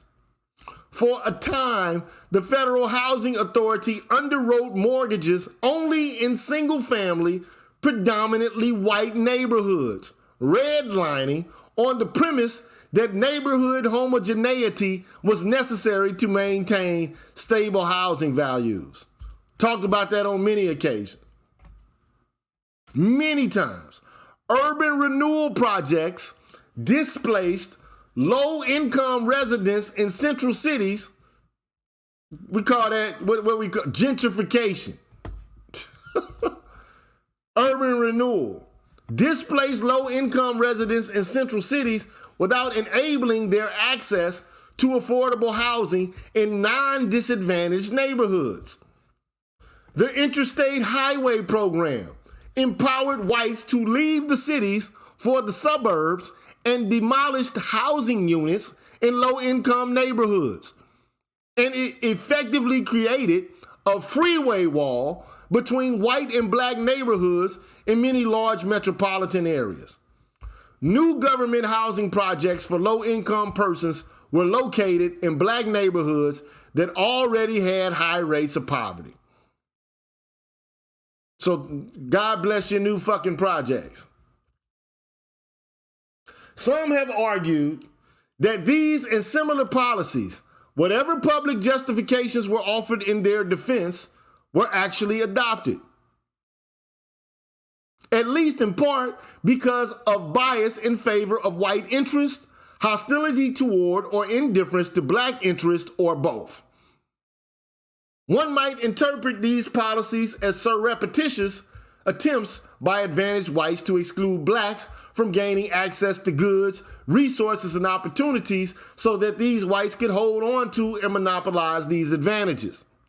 To the extent that contemporary segregation owes its existence to these problematic biases and reprehensible motives, we should regard black segregation as due to intrinsic institutional racism. So we've already defined what these are. I already done told you what they are. Okay? Moreover, there continues to be private discrimination in housing that the state does not prevent or redress, and this discrimination also contributes to segregation.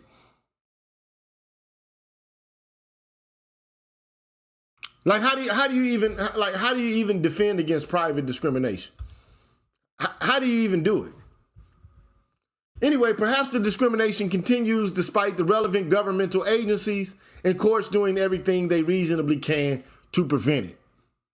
Or perhaps the enforcement mechanisms are too weak to sufficiently deter wrongful discrimination, or maybe the enforcement mechanisms are adequate but not applied consistently, vigorously, or impartially. Whatever the details, a kind of informal Jim Crow residential segregation could be sustained even though the law was on face. That's what prima facie means.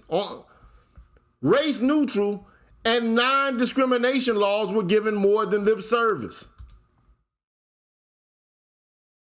In addition to robbing blacks of freedoms and opportunities that should be theirs, the resulting segregation can also be said to be stigmatizing. Whites would still be communicating through their private actions, though not explicitly through law, that blacks are their social inferiors and as such don't merit equal treatment or respect. As with Jim Crow segregation, one might object to the government policies and private practices that created and sustained contemporary segregation patterns because they wrongly restrict liberty, undermine equal opportunity, and disrespect black citizens. But one might also object to these policies and practices because they unfairly disadvantage blacks with respect to income and wealth, which only further limits their access to more advantaged neighborhoods. Some blacks find it difficult to exit ghettos because they can't afford to move out, and some ghetto residents can't afford to move because they've been denied a fair opportunity to acquire the necessary economic resources. This lack of resources is not all due to unjust housing policies and housing discrimination. There is structural racism. That is, the legacy of slavery and Jim Crow, the accumulated socioeconomic handicaps and financial burdens transmitted across generations and never fully offset despite affirmative action policies and Great Society programs. Now, first of all, I don't think Great Society programs were ever created for Negroes. Now, affirmative action policies were created for Negroes, but guess who inherited those?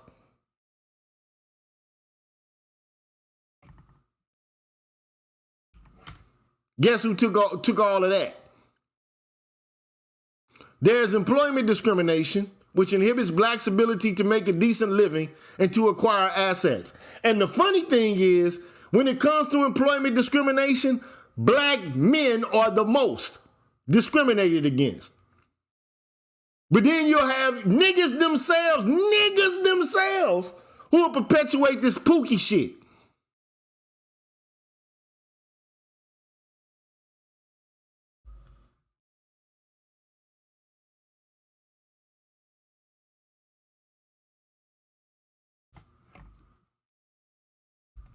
There is also an unjust distribution of income and wealth. The inequitable allocation of the benefits of economic cooperation that affects people of all races, but blacks disproportionately. And we already know that when it comes to looking at the wealth gap is primarily brought about through the inequality of white men and black men's wages. The wealth gap can be explained almost entirely predicated upon the money that white men make and black men make, not black women and white women.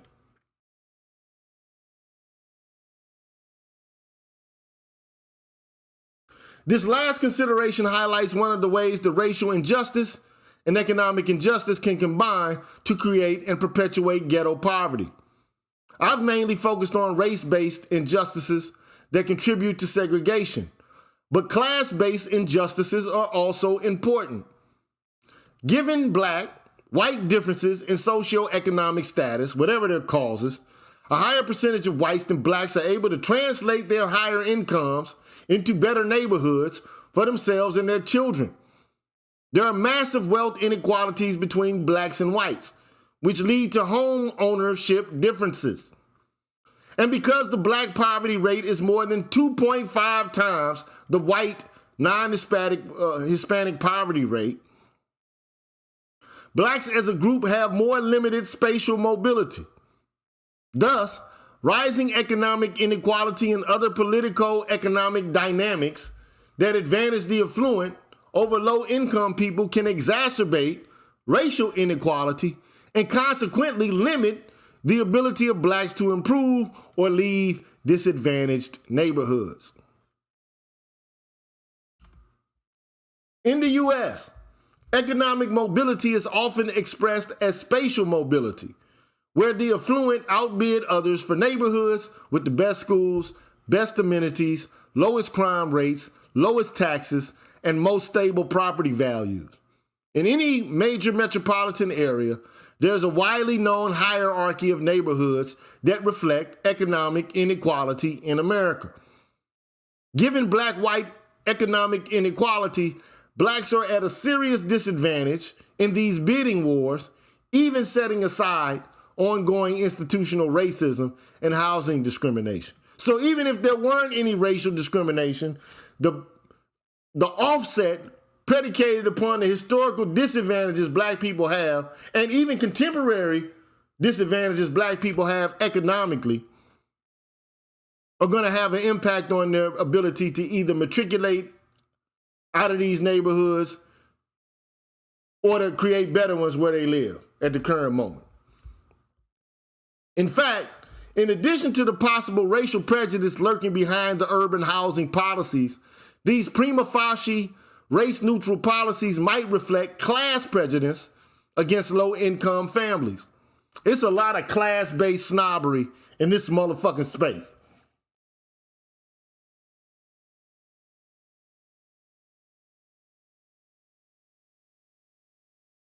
But you know the thing that fucks me up about class-based Negroes? Like, most of you niggas ain't got shit to begin with. This is the shit that fucks me up.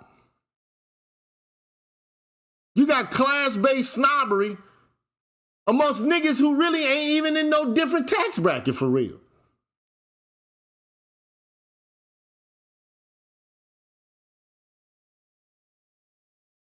Fucks me up. You got niggas that, I mean, no disrespect to niggas driving trucks, but you got some snobby truck driving motherfuckers? Come on, man. That ain't Bill Gates type bread, nigga. That ain't 400, 500K a year type bread, dog. That ain't the type of bread that can make you a snob. I'm sorry. Not when this motherfucker's out here making 300, 400,000 K a year, bruh. I'm sorry. That don't entitle you to be a snob. It don't, bruh. I'm just keeping it a buck. Anyway, affluent families with their large, single-family detached homes in quiet and safe neighborhoods with good schools, may seem to carve out enclaves that exclude poor persons, who are, again, disproportionately black. The affluent have the power to do this because of the institutional nexus of home ownership rights, tax policy, local political autonomy, and the authority to restrict school district membership. They may not want to pay in the form of higher taxes for the public services that disadvantaged persons need. And they may and they may want to avoid the social ills and nuisances associated with poor people, noise, blight, crime, violence. There are complex questions about whether the social justice, is compatible with affluent self-segregation and residential exclusion of the poor. It is unjust for affluent families to use their economic advantage to carve out enclaves for themselves that, due to high housing costs, effectively keep low-income people out. Is it, right? Is it unjust? He says, I won't pursue such questions. The question I'm addressing is whether self-segregation among the affluent can be justified to the ghetto poor, given that racial and economic justice have not been secured. If the distribution of income and wealth in the United States is unjust, then these exclusionary practices don't simply reflect permissible differences in material resources, but are instead instances of class subordination, institutionalized and unjust class-based exclusion. Now, that's a lot to unpack. Shout out to ML Law. And shout out to Peachtree Ministries, if I didn't get them already. Shout out to ML Law.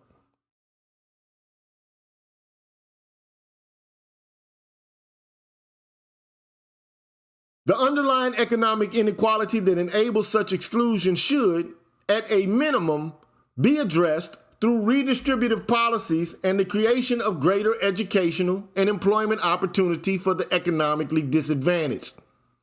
And such redress is required quite apart from how economic segregation contributes to racial segregation and ghetto poverty. But if class subordination partly accounts for the concentrated disadvantage of blacks, then this is a further powerful reason to correct these economic injustices. But do you know what the funny thing to me is? I'm just gonna keep it a buck, man. The left used to be about economic injustice, or they used to at least have, the claim that they were looking out for the economic justice of the average American citizen and those who are least advantaged. Now, that shit ain't even a concern. The only candidate that I can remember in recent history who had, as part of his platform, anything related to economics or class was Bernie Sanders. That's it. Everything now is about who can fuck who can suck who booty can get blowed out. Let me stop, man. Look. who can fuck and who can suck who? What identity you have? What's my identity? What's my identity? What's your identity? What's the identity? Now, if you look, man, clearly, that's why I did the Martin Luther King Jr. video, man, and I assessed it. He said the first thing to do was to get rid of the overt discrimination, the overt racial animosity, and the overt de jure segregation. And then from there, to begin to work on matters related to economic injustice.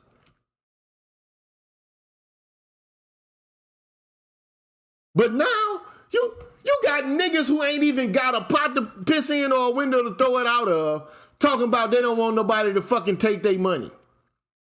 And they ain't even got no fucking money to begin with.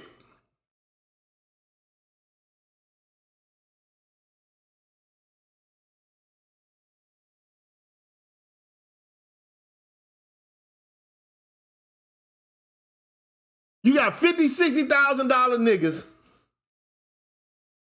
That basically are like, I don't want to help the poor motherfucker. You poor your goddamn self. Your 50, 60 G's ain't really actually making you motherfucking wealthy, dog. You not, even your $100,000 niggas, you ain't wealthy today, dog.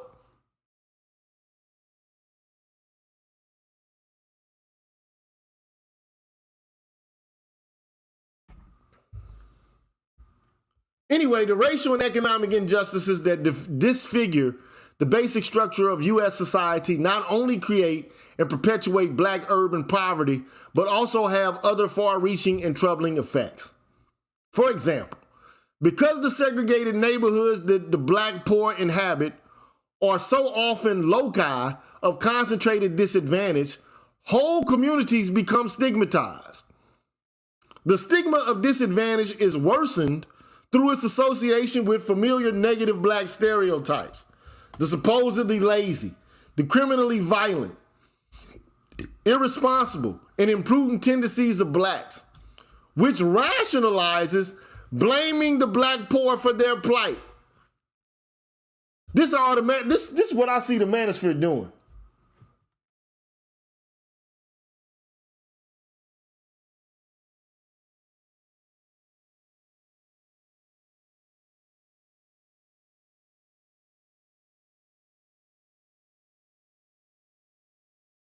The combined stigmas of race, class, and place make the ghetto poor more vulnerable than better situated blacks to unjust discrimination.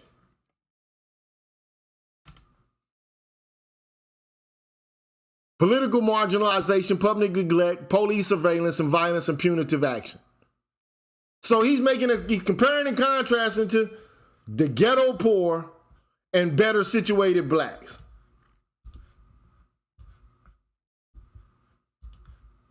Uppity niggas. And the stigma of ghettos comes to be associated with blacks as a group, downgrading black identity and attaching itself even to blacks who have never lived in a ghetto. So I think here's where he's going to try to say, hey, look, you have a responsibility, if you're white, black, red, whatever, you still have a responsibility for justice. But even if you're black and you ain't from the ghetto, you have an interest in improving the quality of the lives of people in the ghetto because you're going to be associated with the worst elements of your group. I think that's what eventually he's going to, the kind of argument he's going to make. But this is the end of it, that last paragraph.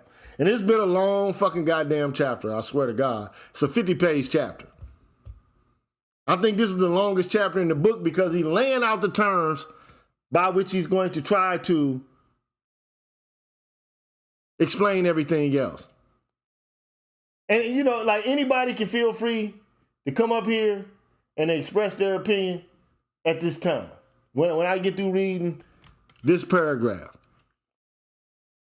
Because I'm not going to go back and forward talking about the ghetto, how the ghetto was created by baby mamas and shit like that.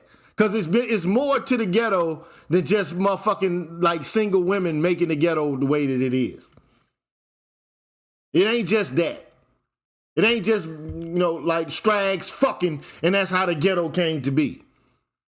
That's just some bullshit.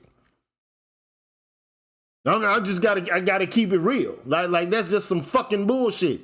Because if that was the case, it wouldn't have been no ghettos when black people had the lowest, out of, wedlock rates. Because we did at one time. Like black people had the lowest rate of out of wedlock births. And you still had ghettos then. And not to say that don't contribute to the problem, and we'll talk about that, but to say it's exclusively that's cap.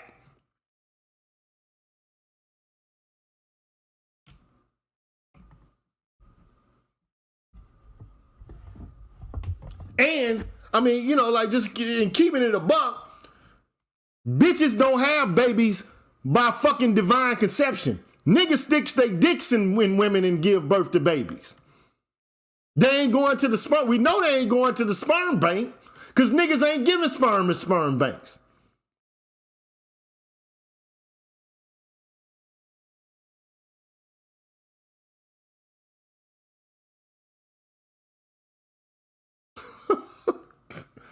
Anyway, man, I knew motherfuckers weren't gonna come. Anyway, however, even if the familiar liberal egalitarian claim that myriad instructional injustices underlie the formation and reproduction of ghettos is true, this leaves open what corrective justice requires in response. In particular, there's the question of whether the policies that have been proposed and enacted to alleviate the burdens of the ghetto poor are appropriately rooted in principles of corrective justice and fully defensible to those who they seek to help. There's also the question of whether the ghetto poor have responded in morally legitimate ways to their plight, grounding their conduct in sound political ethics, or whether, on the contrary, they have reacted in morally unacceptable and self-defeating ways, and thus made their situation worse and their problems more intractable. It is to these questions of non-ideal theory that I now turn. So for all of you niggas interested in hearing the arguments about how niggas ain't shit and how they done fucked up and how they squandering everything and how they fucking just lazy, no good niggas, the next chapter is the chapter that might be of interest to you. If you want to hear a whole bunch of bitches and niggas ain't shit type of arguments, the next chapter's for you.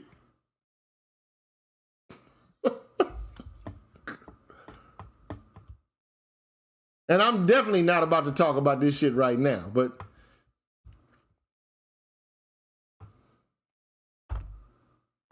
I think this, going through this will prove useful as far as I'm concerned. And I'm not saying I agree with everything the author has to say, but I mean, this book is not a lightweight book, bro. This is not some bullshit a Negro slapped together ad hoc. This is not just some bullshit blog post shit.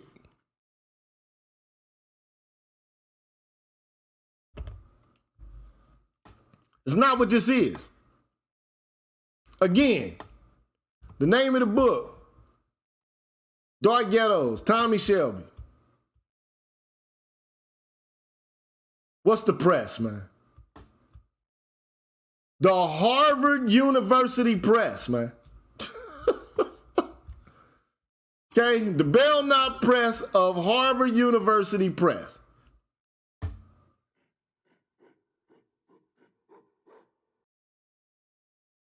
So no, this is not just some shit, some miscellaneous Negro with an opinion just slapped together and shit in an ad hoc way.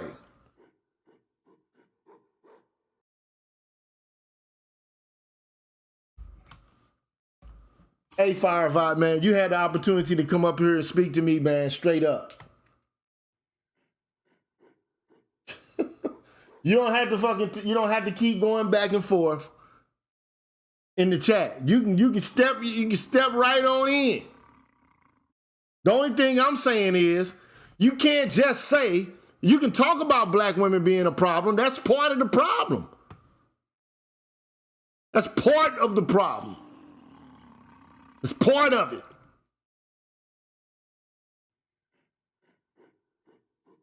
But what you Negroes fail to realize, this is the shit that fucks me up, man. Like, you can present data to you Negroes. You Negroes are worse than these bitches sometimes, man. I swear to God. Because if I say this, black men are on a downwardly mobile track all across the board. If I say that, motherfuckers don't care about that. They don't care about that. The only thing they gonna keep going to is these hoes. These bitches and these hoes. These hoes and these bitches and these bitches and these hoes and these hoes and these bitches and these bitches. I mean, I know it makes you feel good and gives you a dopamine rush for 30 minutes and shit after you done heard it. But at the end of the day, you still ain't even fucking beginning to assess what the issue really and truly is.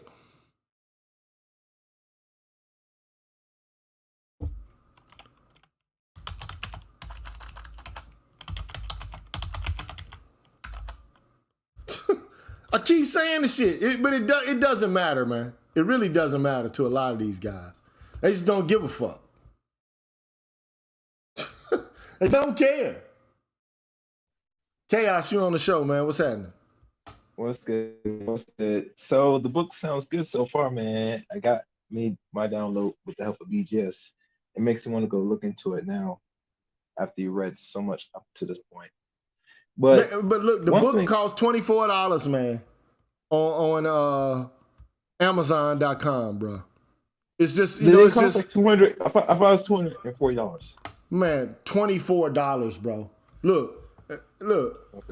Stop saying this shit is that much money, man. This damn book is, I guarantee you, man, I'm going to show it right now.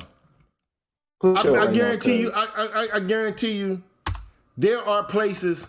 First of all, I guarantee if you wanted to get access to this book for the cheap, you can get it. Straight up for the cheap, bro. So look, I'm about to show you the screen right now.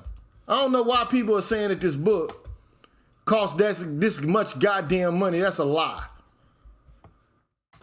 Either you ain't looked to see, or you making excuses. So here it is right here, man. Look, can you see that? Is that visible? Yeah, it's visible. You see, you can get this book on Kindle for $14. You can get the book on hardcover, use fucking $2.36, bro.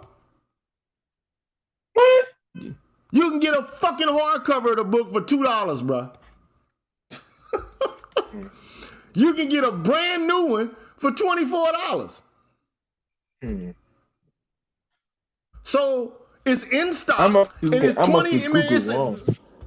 Man, look. All I'm saying is, to say that this book costs $300-400, man, that's just not true. And you know, I think you should support the dude. But to be quite honest, if you really wanted to find this fucking book, man,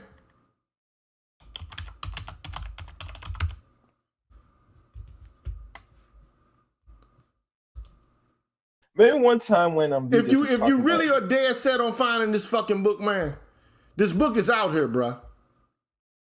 Like straight up, the book is out here, bruh. Like just sitting around and shit where it shouldn't be, probably. You know what I'm saying? Like where a motherfucker can get a free PDF copy of the motherfucker. You know what I mean? But you know, that ain't for me I feel like you should support the dude. You get what I'm saying? Yeah. So, but the shit is out here.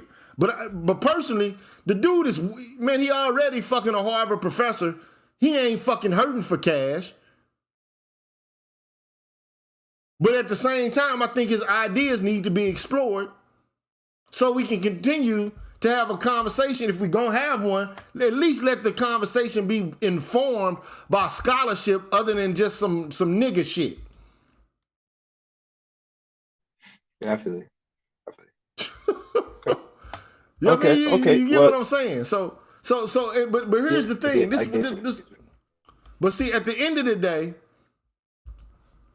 this is what I wanted to show, right? If I can find this thing real quick, man. Let me find this damn thing.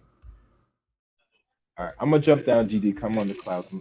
I'm doing some action. I'm gonna test it. We'll talk. All right, man. All right, handle your business, man. I wanted to show this.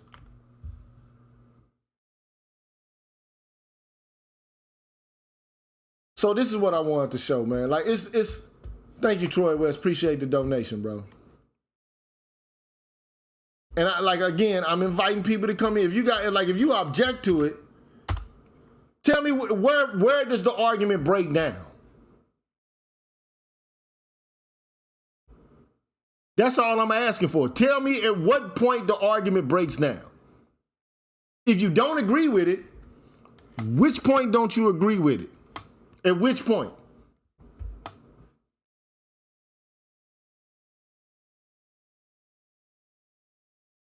The book we're discussing, man, is called Dark Ghettos, Injustice, Dissent, and Reform. And the reason I'm discussing it is because BGS had already began to read segments of Kenneth Clark's Dark Ghettos. This is a new school reinterpretation of the same kind of issues that were put forth by Kenneth Clark. Now, the first chapter isn't so very interesting. It's abstract. It's not really talking about it. I mean, it does, but it's really abstract, and he's laying out the definitions of a lot of terms, so he can be more precise as he goes on into, you know, fleshing out his argument. But I mean, you know, there's not too much that this dude doesn't talk about, that Kenneth Clark didn't talk about, and it ain't too much that he talks about that we don't talk about in the space.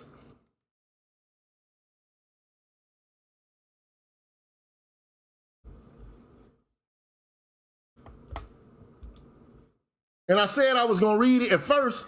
You know, I know it's not gonna draw a lot of attention because it's not me talking about these bitches ain't shit. These hoes ain't shit. These bitches, bros need to travel. I mean, okay, cool. Fine. These strags is this, these strags that.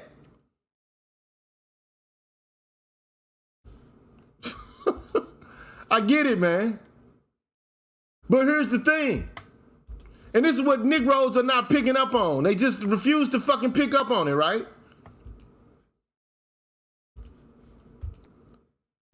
Look at this shit. And get it through your thick nigga skull. Get it through your thick nigga skull. Black boys raised in America, even in the wealthiest families, and living in some of the most well-to-do neighborhoods, still earn less in adulthood than white boys with similar backgrounds.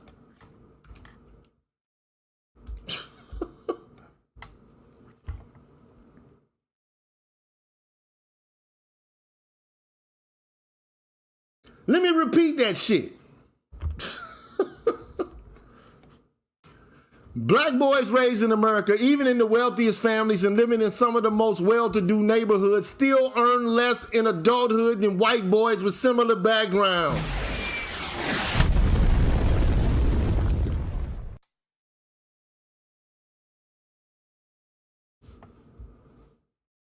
White boys who grow up rich are likely to remain that way.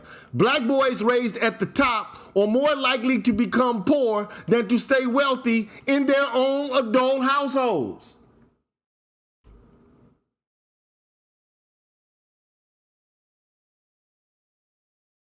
So while you continue to talk about these bitches, these bitches, these bitches, and these bitches, and these bitches, bitches, and these hoes and these bitches, at the end of the day, even if you got a fucking family, you done stabilized, you went and got you a passport and got you a foreign bitch and you brought her here, your fucking son still will have a fucking downward mobility, bruh. The likelihood, if you brought him and raised him in this motherfucker.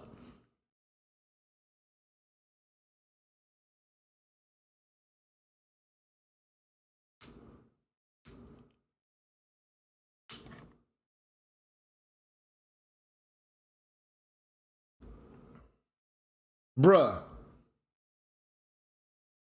this is what we know, Reyes. These are the facts, man.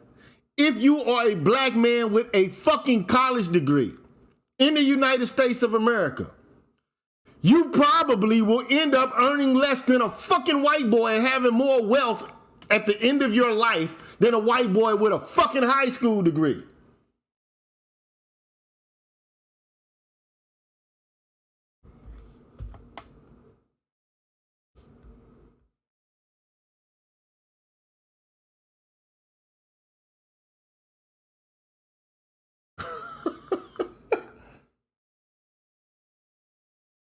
So if the article is there, if it's 5 years old, right? If we already know this shit, if the article is damn near, first of all, the article was made in 2018, so it ain't 5 years yet. Okay, but the whole point is, the whole point is, Man, Ray argues in real time all the time, BGS. So I ain't gonna say he ain't, he's scared to have a conversation. I don't think he is.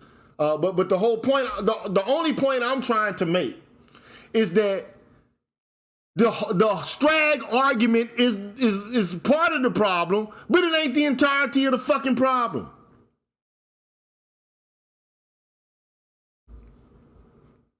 And I ain't saying, like, I got some of you niggas arguing about Strags ain't even got a fucking right to be arguing about Strags.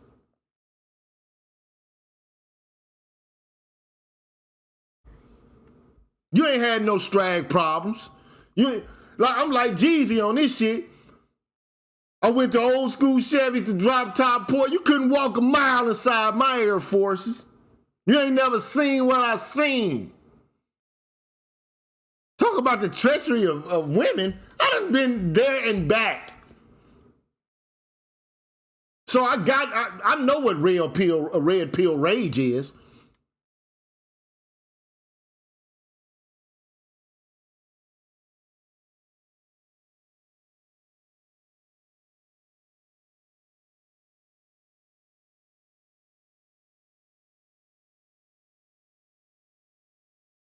All I'm saying is, we already know that the problem, and it is a problem, Ray S., to continue to advocate and to promote for the upliftment of black girls and black female excellence.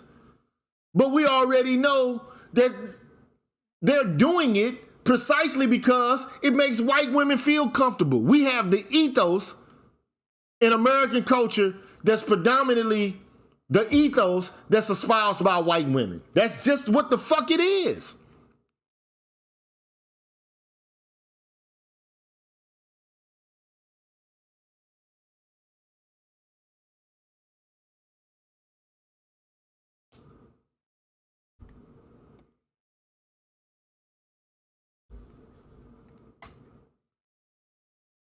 So we already know the arguments that these women are using, first of all, are full of shit. That's why I put out a short the other day. I said, look, all lions are felines, but not all felines are lions. You got jaguars, tigers, ligers, panthers. I said, look, all dogs are canines, but not all all canines are dogs. Because you got wolves, foxes, coyotes, right? All of which are canines, but none of which are dogs. I even used the human analogy. All humans are primates, but not all primates are humans. You got gorillas. You got monkeys, chimpanzees, and orangutans. But now you got women, white women, who are basically putting up the argument that, oh, well, all men are patriarchs. All men are privileged. All men are patriarchs. I'm saying some men are patriarchs, but not all men are fucking patriarchs. There's been far more slaves, peasants, vassals, butlers, eunuchs. You have far more men who've been in subservient positions than you have men who've been in dominant positions. You've even had positions in which men have been dominated by women. Ergo, therefore, slavery, American slavery.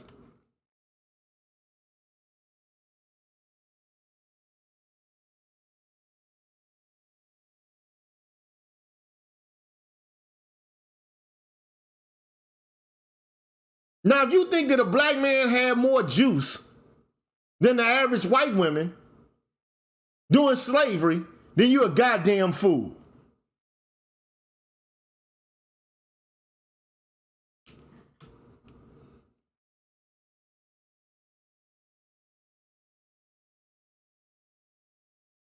So at the end of the day, man, look, the whole issue is women have created categories, identity category. I could go into this, man. I could go into the origin of how they did it, the methodology that they use, but Tommy Curry has already done it. Ain't no need for me to do it. There's no need for me to do it. The shit is rather simple. White women hijacked the civil rights movement, man. Anytime black men were about to fucking have the equality of white men, The first thing white women did was object to the shit and use race as a means by which to thwart and to stymie the evolution of black men. Now you're gonna, basically mongrelize the society. You're gonna niggerize it by not elevating us. So that's throwing us under the bus for their own elevation.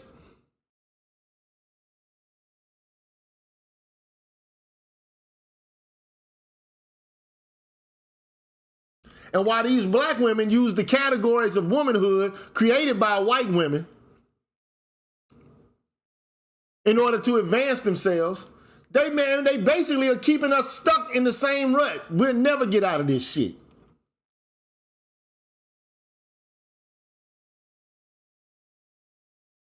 And yeah, I use some fucked up foul language. I use the word bitch. But most of the niggas I know since, man, I went to an all black college, man. I went to, Xavier University ain't no rinky-dink ass HBCU either, nigga. Xavier University ain't Jackson State, nigga.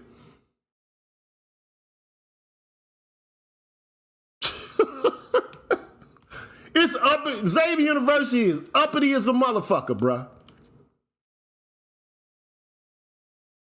I'm keeping it 1,000 with you on that shit. I'm just keeping it real with you. I'm talking about motherfuckers. Daddies is pharmacists, medical doctors, attorneys, mayors.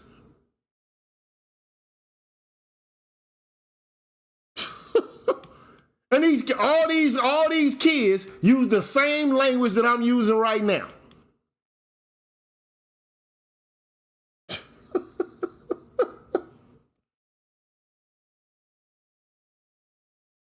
But the situation wasn't as bad then as it is now. In terms of the attitude was always there. But damn, relationships, man. This shit, the whole concept of relationships, the reason that it's where it is right now, precisely is that identity politics is out of fucking hand. That's the reason why.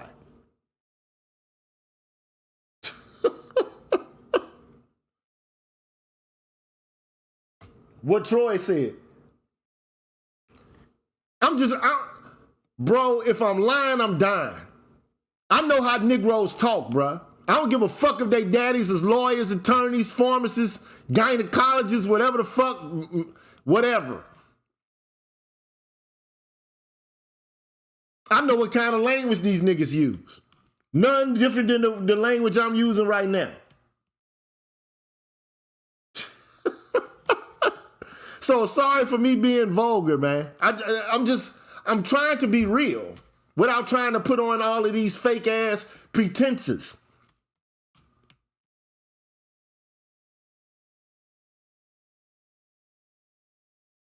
But the reality is, man, we're in a fucked up position.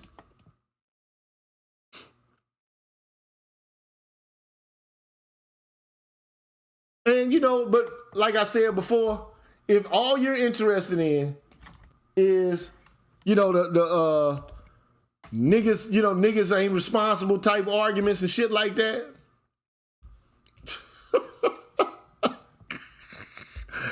Oh man, it's coming, bro. It's coming in the next chapter, bro.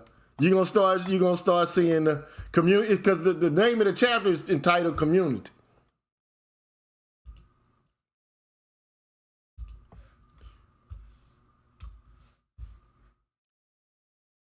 The name of the chapter is entitled Community.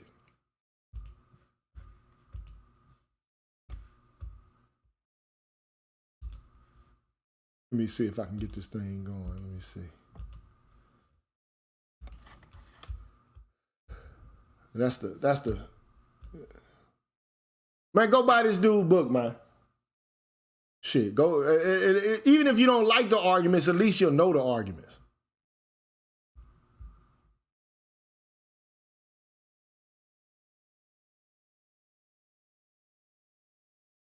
Community.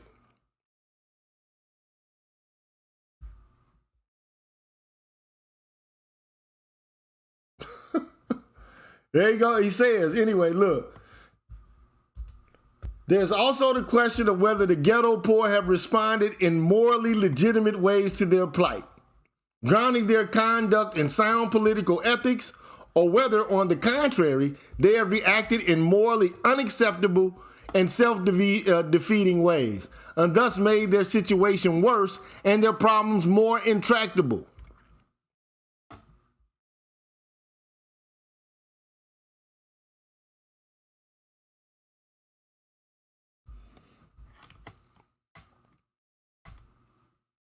So the book actually splits a course between the skilla of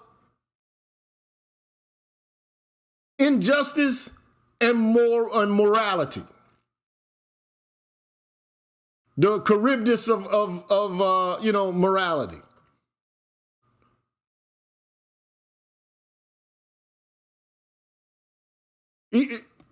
Is it the system or is it the poor behavior of black folks? What's up, BGS? Hey, what's going on, Doc?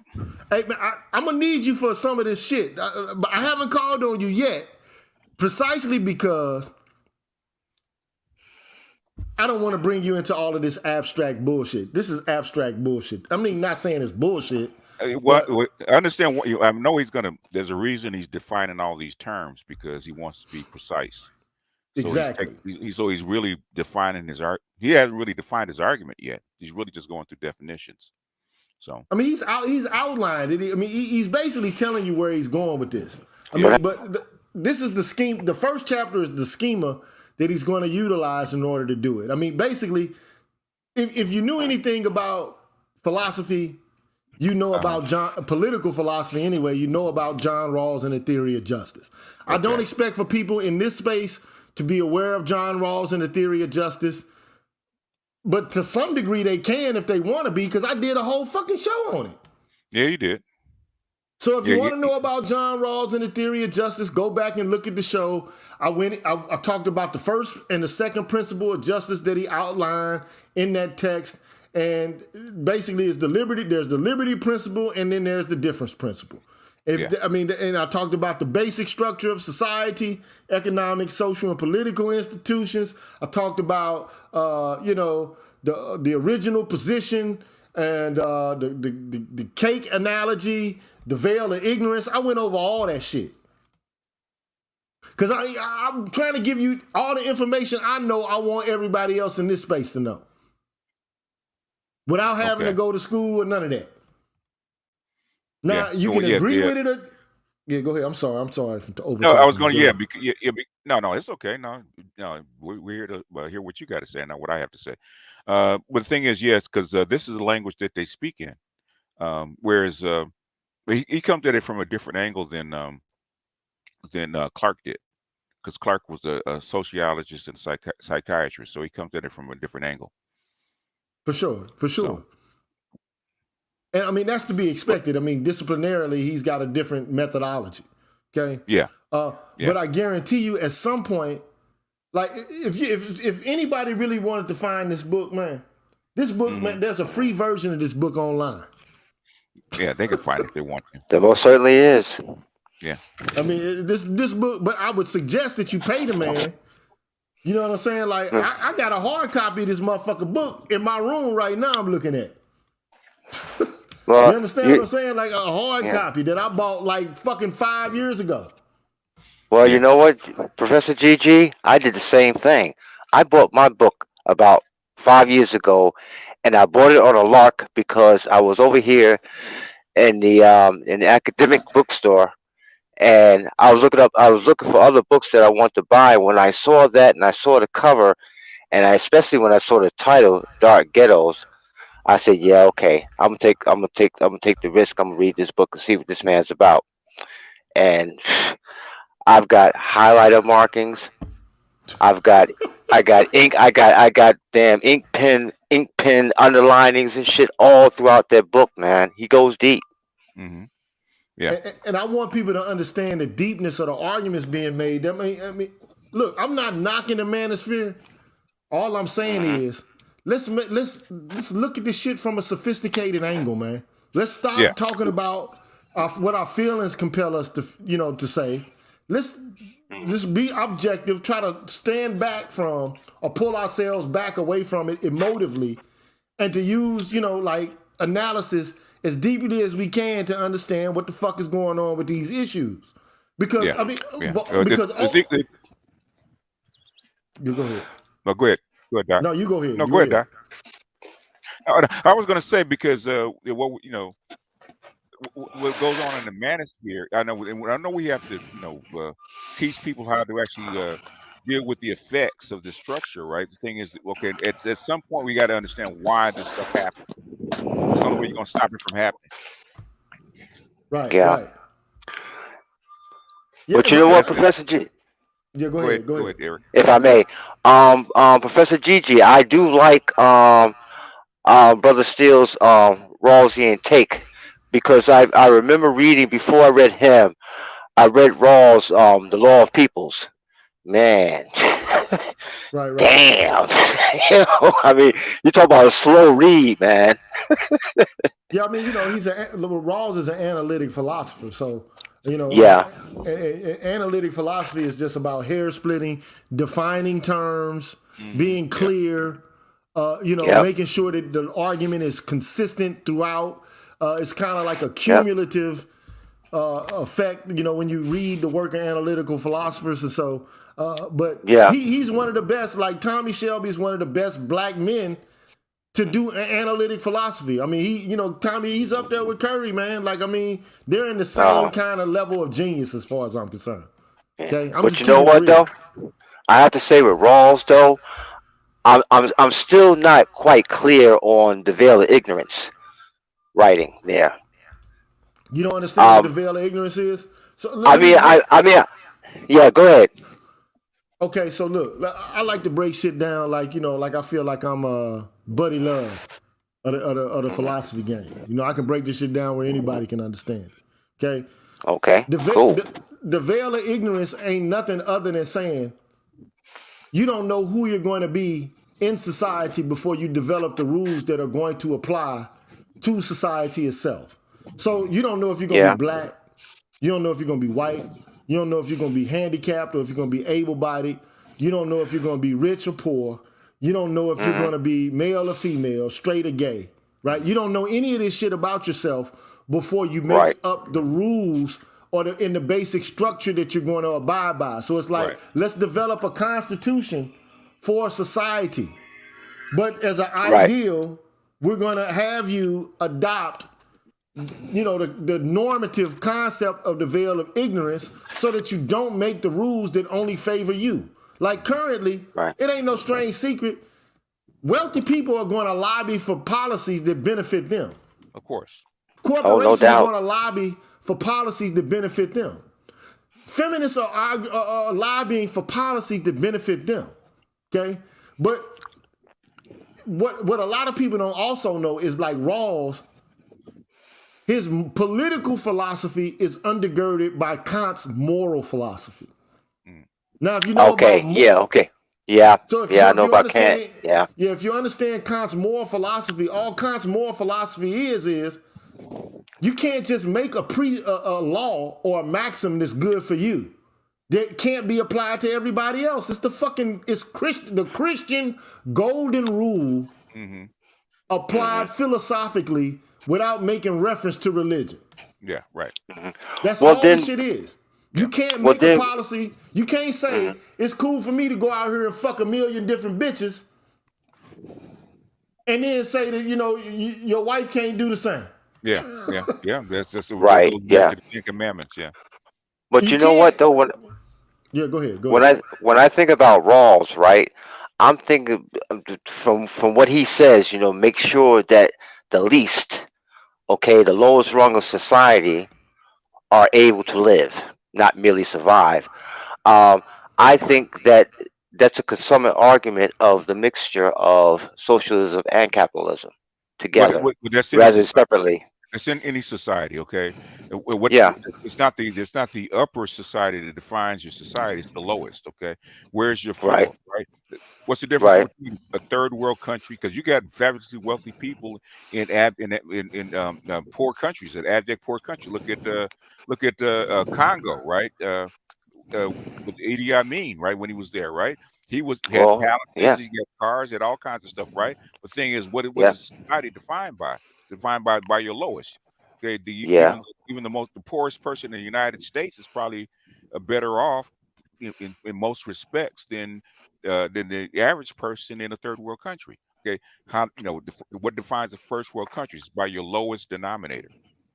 But the Yeah. one I thing I agree. like, but But the one thing I like about his theory is, hmm like he says at the beginning, hmm right? Not at the beginning, but at the beginning of what I did this show, right? hmm uh, And this is a long ass chapter. It's 59 pages long, man. That's a long ass chapter. Okay, a lot of definitions. That means Yeah. he's going to be really technical about his analysis if he has this many definitions that he has to go through. man.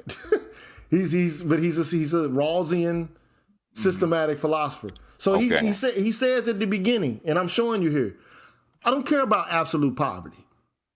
That's what he's saying. Like, because a lot of people make the argument, like they'll come up and they'll present an argument like this. hmm You're better off in America than, say, for example, in a third world country, like you just mentioned. Right. Like you're better off here than you are there. Like the shit that Right. you enjoy here Right. is so much better than elsewhere in the world. And so, Tommy Shelby's going to say, look, I'm not concerned about absolute poverty. I'm concerned about the scheme of societal cooperation itself and fairness related to all of the citizens of the society that we're calling into question. Right. And if there are injustices in it that are social, economic, or political, I don't care what the absolute poverty is, Right. or if it's met or fulfilled. There still could be economic injustice within the society, Yeah. even if there is no absolute poverty there. Yeah. And one of the things that I tried to show a long time ago, I had a video, right, of, and I think it was a video of Franz Derval, who's a primatologist who was trying to, discover the roots of morality in human beings by making, reference and studying the way animals act, okay? And he basically says that there's a proto morality that exists within certain mammalian species. Yeah. Okay, like if there was a monkey, I think capuchin monkeys, right? Where one was receiving a cucumber, the other one was getting grace for fulfilling the same task. Right. And then eventually the monkey that was getting the cucumber was like, man, fuck these goddamn, fuck this cucumber, nigga. I want them flavorful sweet grapes. I want them sweet ass grapes, nigga. You giving him the goddamn cucumbers. Yeah. Giving me cucumbers and giving this motherfucker grapes. Fuck that. He started throwing the goddamn cucumbers at the tester. And I mean, because people understand, like, look, so the whole argument, like, especially for somebody like Rawls, without even going, because there's a lot going on in this text that's not said because he's a Rawlsian, okay? Yeah. So Rawls is going to say, look, and there's a lot of people called a lot of variants of liberal egalitarianism. But one of the features of it is that just because you're born in a poor position, or your initial position is not like high on the hierarchy or high in the the hierarchical structure, it should not impede your ability to be successful, because there's so much opportunity, right? I mean, that's what America professes to be, the land of opportunity, right? Yeah. But we already know as it pertains to black people, that's a fucking lie. We just know it's a lie. Yeah. And I mean, but certain black people now, it's become the fashion to downplay the shit. Yeah. Well, the thing is, I don't think they're downplaying it. Well, the thing is just like anything else, and they've been brainwashed and socialized to believe in a meme. Okay, because the in your face, objective Jim Crow and racism that was in the prior to 1970 is not there anymore. And so, and that's the issue. Like, a lot of people believe if it can't be seen, Yeah. then it doesn't exist. Doesn't exist. You know, yeah. like if I can't see it, but okay, say that shit the next time you fucking go wipe your ass. Then if you can't see the shit on your fingernails, then fuck it, it ain't there then, right? Yeah. Right. Right. And So, think I mean- about the next time, think about racial gerrymandering if you know anything about gerrymandering. We and saw how in it works. 1964 with them putting sex into the Civil Rights Bill. Yeah, we saw the beginning of it with what's old boy's name? Eldridge Jerry. He started that shit. He said because by the time he changed up the districts, the shape of the state in which he lived, I forgot the name of the state, but anyway, the state he lived in was shaped like a salamander, and so they were doing a cartoon about it, and the guy said, "No, let's do it gerrymander because he's the one who did this." Yeah, Jerry Eldridge. But you know, I mean, like, but the whole point is, for a liberal egalitarian, there's 3 conditions that have to be met. Okay, you have to have as much negative liberty as everybody else has. Okay, so like if I had to, let me bring it up. Okay, so I'm trying to find this shit. Let me stop sharing. I'm gonna hide this one and then bring the other one in. Damn, that didn't hide anything. Okay, there we go. Let me share the screen. Window. Notes. Okay, so here are the notes. I don't know if that's really actually visible. To me, it's visible, but it's pretty big. Okay. Is it big enough for you to see? Yeah. Okay. So liberal egalitarianism says you got to take negative liberty seriously. I mean, but that's one component. Freedom, right? Not to be impeded. So there's your social contract tradition right there, right? Right. Also, in the social contract tradition, there's the idea of civic equality to a certain extent, especially for like a person like John Locke. Maybe less so Hobbes, okay? Because for real, Hobbes is only looking for security, really, okay? Like, and that's how a lot of people view the social arrangement in America, right? All it is, the only thing that works for them is safety, right? Like. And you know the protection of their property or something like that. Okay. Yeah. So there are different people who have different viewpoints about this. All right, and I can make I can make counter arguments to his. Okay, but also it's not just about negative liberty. It's not just about being able to occupy and hold positions relative to other persons. It's also about your starting point. All right, and that your starting point doesn't condemn you to remain in a kind of caste, right? Right. That's the issue, because and they're going to say that society is more or less fair depending upon whether or not people can move in and out of classes predicated upon the kind of choices they make. Yeah, and their abilities, that they bring to the table. Yeah. Their merits, but you have a situation in America where your abilities don't even pull you out of a certain class-based, destinations or predestinations, because it's unconscionable. You can be Professor a black GG. man. Go ahead. No, I just want to say this. My battery's running low. I'm at 6%, man. I'm gonna have to listen. Already going out. Yeah. But I still. Yeah, you're going out. Yeah. Yeah, sorry about that, bro. I'm typing, and I'm typing for a reason. Okay, this is a black man with a college degree is likely to be working as a white college dropout. Yeah. Oh yeah. Yeah. I mean, it's just. No, it's no problem. It's an issue. Yeah. You know what I'm saying? Because if it's the case that I've done what I needed to do, or the system announces, for me to be successful, and I still don't have the life chances of a white boy who dropped out, that's a fucking problem. Yeah, it is. Yeah. In other words, you didn't fix the problem you proposed that you had fixed. But they know this shit, because there's nepotism, there's racism, and then they'll say, well, I don't hate anybody. Don't have to.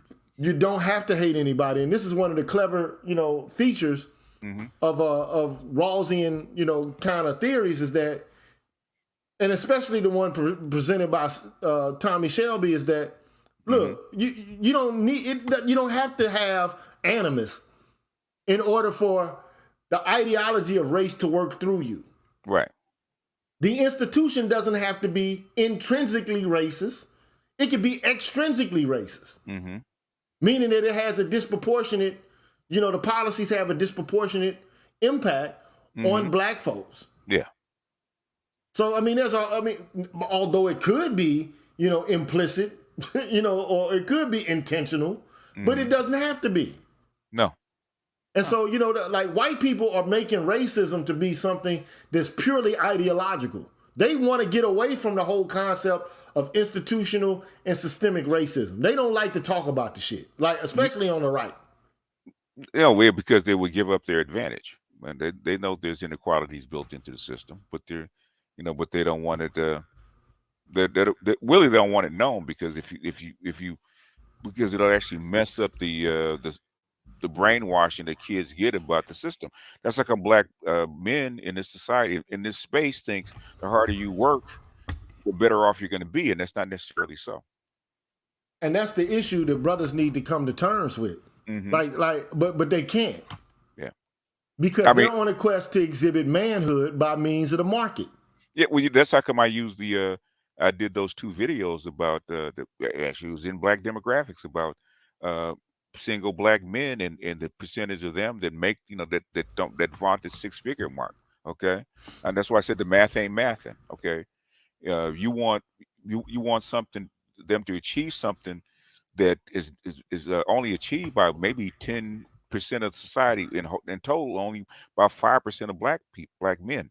So the thing is, there's no way you can offer your way through this. I said the system has to be reformed. And that's what people like Tommy Shelby call for. It's looking at the basic structures, not just looking at the pathology of individual black people and saying, okay, there's a moral problem there, or there's a value problem there, or there's a cultural problem there. But there may be some cultural problems there. Yeah. I don't think he'll deny the presence of cultural problems. And we'll see that as I go through this. You know what I'm saying? So culture is caused by structure, it's caused by environment. It's not independent of. Okay, you can't take a kid out of Somalia that grew up in a war zone and expect him not to be fucked up. Okay, he's gonna be messed up, Precisely. Okay, right. because the environment that he's in. There's no way you can that's one thing that that's what come I went and started reading Dark Ghetto. Okay. They knew structurally that if you continue down this path, you're going to have a fucked up culture, or the culture is going to get worse. Okay, right. And 50 years later, there's no way Tommy Shelby should be talking about this 50 years later. Okay, because it was already pointed out in Clark's book, Dark Ghetto, was already pointed out by Moynihan. If it wasn't structural, why does this stuff still persist? Yeah, it's because it's structural. It is structural. It's baked into the society. Baked into the society. Yeah, it's baked in this shit. You know what I'm saying? It's like, you can't get the sugar out of a fucking cake, man. Yeah. Yeah. You know what I'm saying? So you gotta, this is why, like, Sandog says, he was telling me, he said, you gotta start changing the nomenclature and the words that you use in order to express what needs to be done. So he's like, we need to modernize institutions. like it's not like we have to destroy the ones that exist, but we have to, revitalize the infrastructure of our institutions and shit. That has to happen though. I was saying this to Officer Charles, right? Because you look at Baltimore, right, in isolation, right, and all the stuff that it goes through, it's poor, it's ghetto, it's 70% black, and you have all these ills, right? I said, in isolation, he said, God damn, that's all fucked up. But how does it exist like that? But when you put it in perspective that it's only like 45 miles from the seat of power, which is Washington, D.C., it makes no sense. Yeah, Now, how yeah, can how yeah. can how can you export billions and trillions of dollars someplace else to fight a war, and it only costs $1 billion spent on black boys in Baltimore would change the whole city? How come it's not being spent? Okay, how come it's not being looked at when you know it's structural? Okay, You starting to sound like Martin Luther King in 1963, man. yeah. Well, the thing is, that Gigi, that's sad because the stuff has already been said, and the only reason that it hasn't changed is because you don't want it to change. Okay. And the thing is that I was reading an article. I think I mentioned in my video. Okay, before civil rights, man, only 11 to 12% of white women were actually working in the workforce, right? Okay. Right. Uh, by the time 1983 happened, but it was like almost 60%. Okay. The thing is what happened was with civil rights and affirmative action, it was specifically for black men. Okay, that's what Moynihan was trying to emphasize. So civil rights, the Kerner Commission said you have to give these economic opportunities for black men in the ghetto to actually calm down these problems, redress the grievances. The black women didn't have these grievances, right? It was black men having have these grievances about education, opportunities for jobs, opportunity for loans, opportunities for different positions, right? That kind of stuff. Those were black male issues. Okay, so how come black men actually got the least of it if the targeted programs were for black men? Because if you had done that, if you had given black men those issues or those remedies instead of white women, there probably would be no wealth gap. Well, there probably would still be one, but it wouldn't be as pronounced as it is. No. You would have begun to see more upward mobility of black folks. Right. I think that that's the case. And you know what? You know the shit that fucked me up, right? So my boy came on the show. Remember we were having this conversation about like the difference between Europe and America as it pertains to social programs and shit. And then he went on, like to talk about the wage gap between men and women. And, this is a smart ass nigga. You know what I'm saying? Like, this is not a dumb ass dude, man. Right. Like the top of his class type nigga, class president type nigga, and a PWI type dude. You know what I'm saying? So, I'm like, why are you even worried about the fucking gender gap? But but I'm gonna tell you why. Because this shit is promoted in corporate America, it's promoted in the classroom, it's promoted on social media and in popular culture. Yes. Okay, and that's why I'm glad that there's a person like Curry, because we wouldn't even be black men would be having this conversation in the manosphere, but it wouldn't be as elevated as it is now. Right. I guarantee you, like Tommy Curry is giving brothers a lot of ammunition. He is. Yeah. So the whole point is, like Bill Word, shout out to Bill Burr too. These women just hijacked the civil rights movement. The Gucci boots. That's how come. I had said something. I had talked about it in one of my videos. It was actually a MGTOW video back in 2014 or something like that, about them being afraid of them giving these rights over to women. And in fact, I think there's a book called More Than Title IX. They talked about sex being included and them being that white women getting these opportunities was actually basically be at the top of the list. Okay, but the thing is that Tommy found out the names, and then I think it was Dr. Johnson found the video where that chick said that. Okay, she actually said it. She said they that they insisted that sex be put in there because they did not want, they used the word women, black women to have rights that white women didn't have. But she meant men, black men. She meant she meant what the fucking Susan B. Anthony and Elizabeth Cady Stanton meant. Right. You know what I'm saying? Because ultimately she's like, this is going to end up helping black women too. It'll help all women. Yeah. Like at the end of the day, it ain't helping Negroes. We already know the racial hierarchy, the racial and gender hierarchy in the United States. If it's the case that white women are part of the fucking Klan. Right. You know what I'm saying? And they're out there trying to prevent desegregation. Mm-hmm. Then you already know that they trying to stymie and thwart black men from being in the same position as white dudes. Right. But that's the plan. But see, this is what I don't like. Ooh, it gets my fucking goat, bro. To hear these white boys like protest against woke shit. Yeah. You created the conditions in which woke shit is as paramount as it is. They signed it into law to allow for woke shit. Y'all put the woke shit in order to fucking cut our nose off. Right. You elevated your women. Yes. To such a degree. First of all, they were already elevated. You already pedestalized these motherfuckers. Right. You treat them like they're the greatest thing in the fucking world. You treat them like fucking, I don't know, like what's the Blessed Virgin Mary is how they treat these women, man. You know, you go first. You don't have to work. I'll do it all. That sort of shit, right? Uh-huh.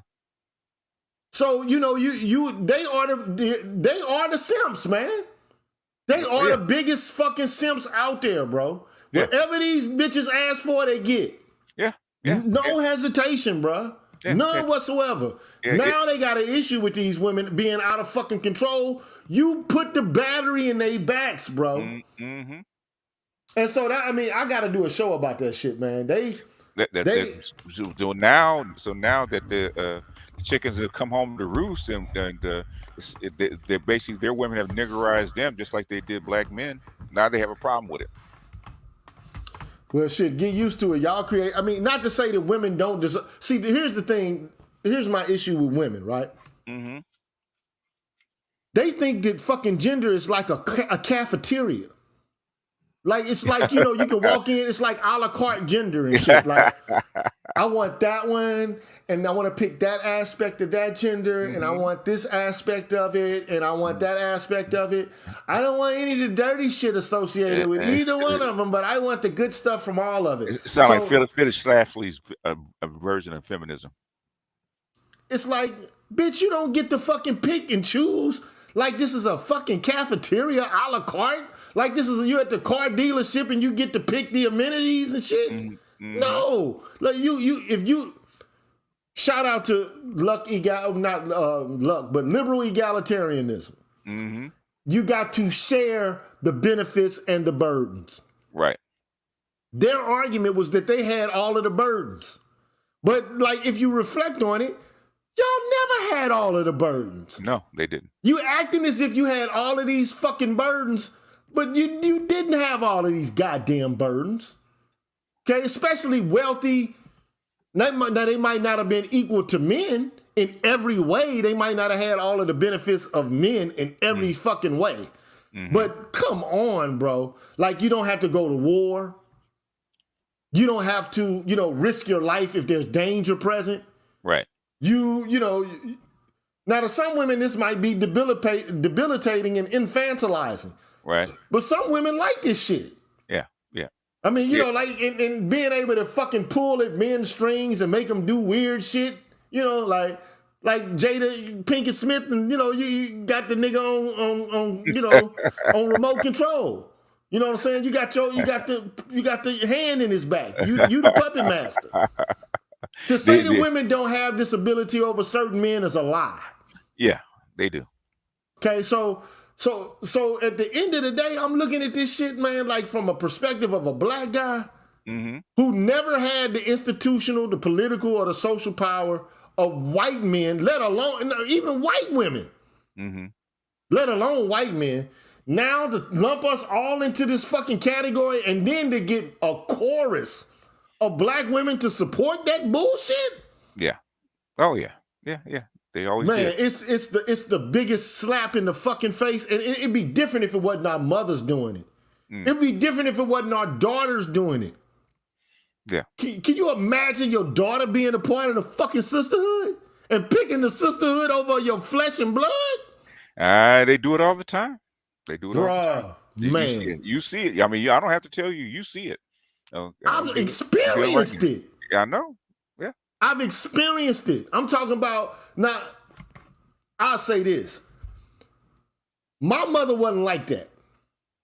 Okay, maybe she was to somebody else, but she wasn't like that to me. But I'm the only son. You know what I'm saying? I didn't have no. That's why. That's why. But I tell you this though, I did have a cousin who was a girl, and I had a grandmama. Grandmama looked like a white woman. God bless her soul. She fucking could have passed if she wanted to. Reyes, okay. Why don't you come up and have this discussion in real time instead of typing? Okay, that's what I mean in real time. So you can voice your opinion. Okay, finally call out the women. What we're trying to do is get down to the bottom of why this exists. The women don't do this just out of well, just because they're just that way. Okay, this is something that has been passed down since the slave farms. Okay, and what Moynihan and Clark wanted to happen. That's the reason that they wanted to have remedy the black men and have them basically take these jobs and change the structure. That's why they want to change the structure of the black community, because it is backwards. Okay, everybody knows that the black community is organized backwards is because of the structure, and it's the power structure that keeps it backwards. But my whole point is this. I said this, and I'm gonna say this again. It ain't that I have a problem with calling out women when they at fault or saying that they fucked up. Yeah. But like, dude, I'm not going in like the manosphere to me is pathological to the extent to which all we continue to do is just gender bang without having any objectivity and impartiality about how we look at these issues.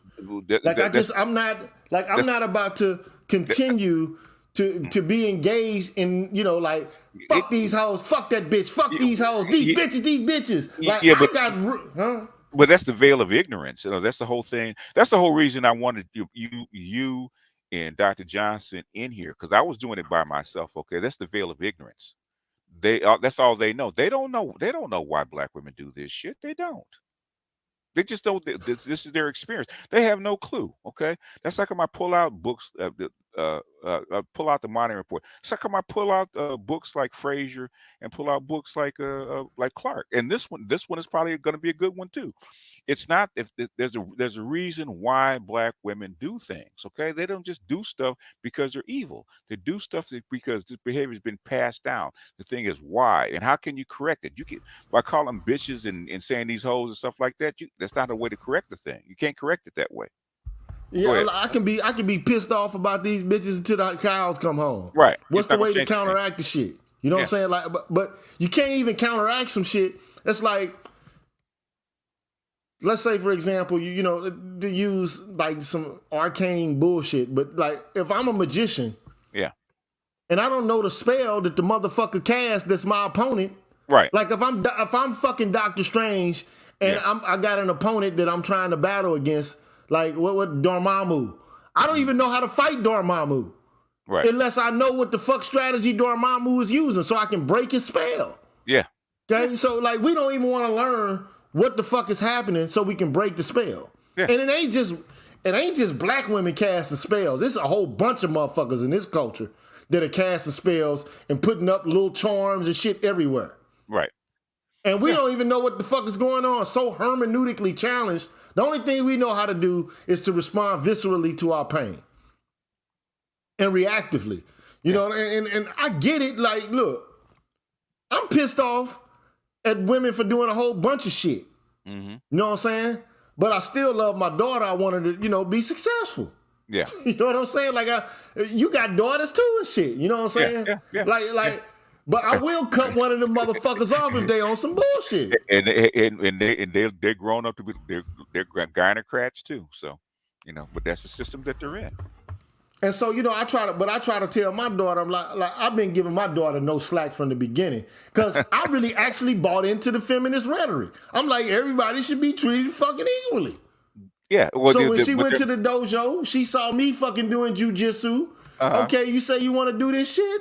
Yeah. You gonna get your ass folded up. I'm not gonna come rushing in. Oh, baby, you okay? I'm gonna treat you like I treat my son. Right. You get your ass whipped out there, you gonna get your ass whipped out there. It just is what it is. Yeah. You know what I'm saying? I'm not showing no fucking mercy. Yeah. You know what I'm saying? So the only guess who's on the panel finally? Yes. He comes. He didn't come up before, so it ain't like he ain't never come up. Yeah. Well, you need to come up. If you got that much to say, you need to come up. I don't know if I have a lot to say. I just heard you call me out. It's Yes. a Thursday Yes. evening, Yes. and and I heard Gigi finally call out the woman, and I would like to first say, I'm not in anyone's manosphere. I'm not a part of any of that stuff. I watch it from afar, and I feel like this is a conversation I've had since middle school. A lot of the arguments are old and outdated to me. So I'm not coming from a, a place of contention, or I'm not trying to dispute what anybody says. I just know that there's a black matriarchy in place Mm-hmm. that But that's a why? part of the structure. It's But why? structural, like you said. But Why? why? But why? I'll answer that very concisely. Go ahead. Any oppressor needs to have the oppressed woman, the oppressed woman's under control to control the oppressed. You have to have the woman under lock and key if you want to keep the oppressed under your thumb. Well, then, how come all the other oppressed people don't have matriarchies? Okay, let me give you an example. Mm-hmm. So during the internment camps in World War II among the Mm-hmm. Japanese, Mm-hmm. a few of their women conspired against them. Mm-hmm. And this is all researchable. You could look this up. Okay. A few women did turn against them. But once Mm-hmm. they were released from the camps, Mm-hmm. those women could only work in bathhouses in San Francisco. They Okay. could not, they were pretty much outcasted. The Okay. problem with our women is when they betray us, we accept them back into the fold and everything's forgiven. We can't do that anymore. We never had can't- we never had. Okay. What I'm saying is, okay, there's oppressed people all over the planet. Okay, all over the planet. You can look at the peasants in Russia. Okay, they didn't have a matriarchy. They had a patriarchy just like everybody else. Okay, the Eastern Europe, they had a lot of oppressed people in Eastern Europe. You had oppressed people in Asia. Even in Islam, you have oppressed people. Okay, but they don't have a matriarchy. Just because you have oppressed men, don't mean you have a matriarchy. That's what I'm Okay, trying to tell you. I'm dealing with America. I gave Well, you no, an no, oh, hold on. Can I BGS? I'll let you finish. no, Okay, you stopped. you haven't let me finish. You Okay, stopped. you You haven't. stopped. Okay, go ahead. I apologize. In other Hey, words, hold on. Let me stop. Hey, let me stop. Look, BGS man is the elder here. Yes. So you got to let him Yes. finish his statements, man. in other words, if your theory is correct, that's what I'm trying to say. You can't just say about America, because I know about America because me and Gigi researched this shit going all the way back to the social contract. Okay, the thing is that if your theory is correct, you should see it someplace else. Okay, I if you understand. this is the only this is the only this is the only this is the only matriarchy like this on the planet. Why is that?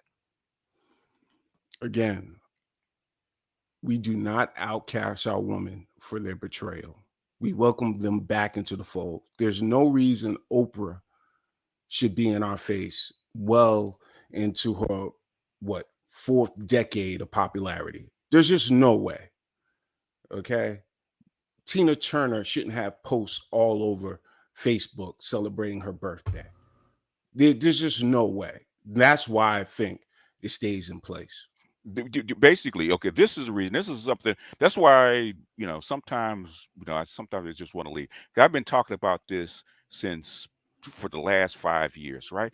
Uh, uh, this was established. The matriarchy of the United States was established amongst ADOS back on the slave farms. Okay, when they wanted to extend slavery, they put women in charge of the family. Okay, while white men had a patriarchy. So you have never had a patriarchy amongst ADOS. Never. It was never established like that. ADOS people are homegrown, different, okay? Homegrown backwards than anybody else. In fact, Moynihan said that. Moynihan said the reason you have a matriarchy is not because it's natural. You have a matriarchy because the way these people were socialized for 200 years. Okay. That's Can why. I respond? Go ahead. Okay. Going by my research and readings, we did have somewhat of a patriarchy during Reconstruction and after. We did have a moment in time when we blossomed. That was during the period we saw all of the HBCUs growing up, blossoming all over the South. That's when you had the Atlanta Life Insurance.